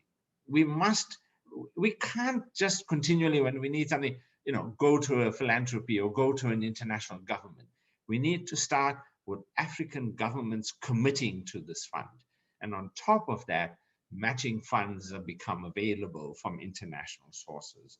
Because without that kind of fund, we will not be able to achieve what Professor Nkengasong said so well right at the beginning of this conference, that we need to create for each of the geographical regions, we need to create centers that can do the manufacturing, a center of excellence that has the capacity. And the third is I would like to call on all African universities that are active in vaccine R&D programs to create opportunities for vaccine researchers from other African countries to come and visit them. Because we need to create a cross-fertilization. We will be stronger when we stand together. We stand together better when we know each other. We understand each other. We work with each other. And so I would like to call on all of the African universities doing vaccine R&D, open your doors, invite researchers to come from across Africa, to come there, to cross-fertilize, to build capacity, because we have to break the insularity that we have created. And that's what will open up the collaboration for Africa to grow as a new future powerhouse of vaccine research to drive vaccine research, development, and manufacturing. Thank you. Thank you very much, Professor Salim, for this such a great answer on this topic. So before I go to question and answer, I just would like to make sure there are a few questions on the chat boxes. So if the Secretariat can help us see if there is any burning question, or if at the end of the session, you can share some of the document with our participants asking those questions, and then going to John next to see if John has any urgent or burning message to share before we close this session. Okay. John, over to you. Thank you a lot, Professor Sambaso, and thank you for your moderation of this insightful session, in which we have exploded myths and other things. So thanks a lot. We have two very quick questions to ask. The first one goes to, I think, Professor Salim. There are disparities when we talk about Africa. South Africa, for example, cannot be compared with other regions when it comes to research and development. How well spread are the high-end research institutions across Africa? So that is the first question. And by the way, Professor Samba, you can use your discretion to direct this question to anyone. I just thought that Professor Salim, by virtue of his presentation, might be the best suited. The second question, I have no idea to whom it goes to, but it's a question that has been raised since yesterday. What about the development of refrigeration sector in Africa? It's mandatory to support any industry in Africa, and without refrigeration especially, we know that COVID vaccines need sub-zero storage to be effective. And without development in the refrigeration sector, there is no possibility of developing vaccines. So again, Chair Samba, use your discretion. That could go to Professor Rees, I think. Thank you. Those are the two burning questions in the room. Thank you very much. Thank you. So, Prof. Salim. Sure, I'll answer it quickly. And just to say, we often associate research in Africa with research that's being undertaken only in a handful of institutions. Actually, I've been amazed at the capacity that exists and some of the great research that I have seen in my travels across Africa. So in South Africa, because the Medical Research Council created a fund, and I did this when I was there in 2012, to specifically fund innovation. So that's where a lot of our R&D capacity has come. But the Department of Science and Innovation in South Africa has created centers of excellence to actually drive this agenda. When I look around, my friend Pontiano in Uganda, visited with Soleiman Mboop in Senegal, or Amadou Sarr. If I go to our colleagues in Kenya at KEMRI, I've been to visit in Malawi at Blantyre, the medical school. Each of these institutions have already established traditions of excellence in science, and many of them, in fact, the ones I've mentioned, are all doing vaccine research. So we already have a strong track record. And often it's just because we don't know about these institutions. And I think that's one of the tasks that we face. When I'm talking to Happy in Nigeria and what they are doing, it's just, there's so much going on. So I want to just make an appeal that the way to answer that question that's being asked is for us to keep, through the African CDC website, some kind of listing. And what you've put in the chat will give us a starting point for that. and that I'm working with our colleagues in African CDC. We can do this. We can set it up so there's an information source. If you want to know who's doing research in this area, here's an information source, just as far as COVID vaccine R&D and vaccine R&D more broadly is available. Thank you very much. Thank you. Professor Ellen Rees, for the next question. Yes, I think it's an incredibly important question, because all of these supporting issues around the supply chain can make or break the success of a vaccine. So what I was going to suggest, the colleague who asked that, Gavi has really focused on this for Gavi eligible countries. I think people are aware of the alliance, the Global Alliance, which supports some of the lowest income countries worldwide, many of whom are in our region, with not only cross-subsidizing vaccine purchase, but also with health system strengthening and cold chain strengthening. And in doing that cold chain strengthening, Gavi has also linked to new technologies. So a lot of what we're seeing now are solar-powered cold chain equipment. And so tied to Gavi has been a research agenda on appropriate technology. So perhaps a good starting point would be, and I'm happy to do this offline, to link you to the people in Gavi who are really looking at the cold chain, because they know all about where we've got to with sort of investment in cold chain development. Thank you. Thank you very much. And really, I wanted to ask John to give you a word, but I'm afraid we must now draw our discussion to a close. I thank you all for your stimulating and encouraging contributions. We have seen a great work that faces us across our African continent, but we have also had a glimpse of solutions and energy that can be mobilized to address these. My grateful thanks to go to all of the participants for their insight and for great questions. And we are sorry we couldn't answer to all of them now, but we will get back to you, and particularly to our distinguished panelists today, my co-chair, Professor Senet, and to the panelists, Professor Reis, Professor Kalibu, Professor Karim, Professor Payot, and Professor Table Mark. Thank you and best wishes. So I'll pass this over to Dr. Shaka. Thank you very much. Great session. Thank you very much, Professor Sambaso. Thank you again, all the panelists on this panel. We have now reached, we have one more session to go. It's the last session of the day before we go to the closing program. Thanks for staying with us. Those of us who are still in the room, over 700 people.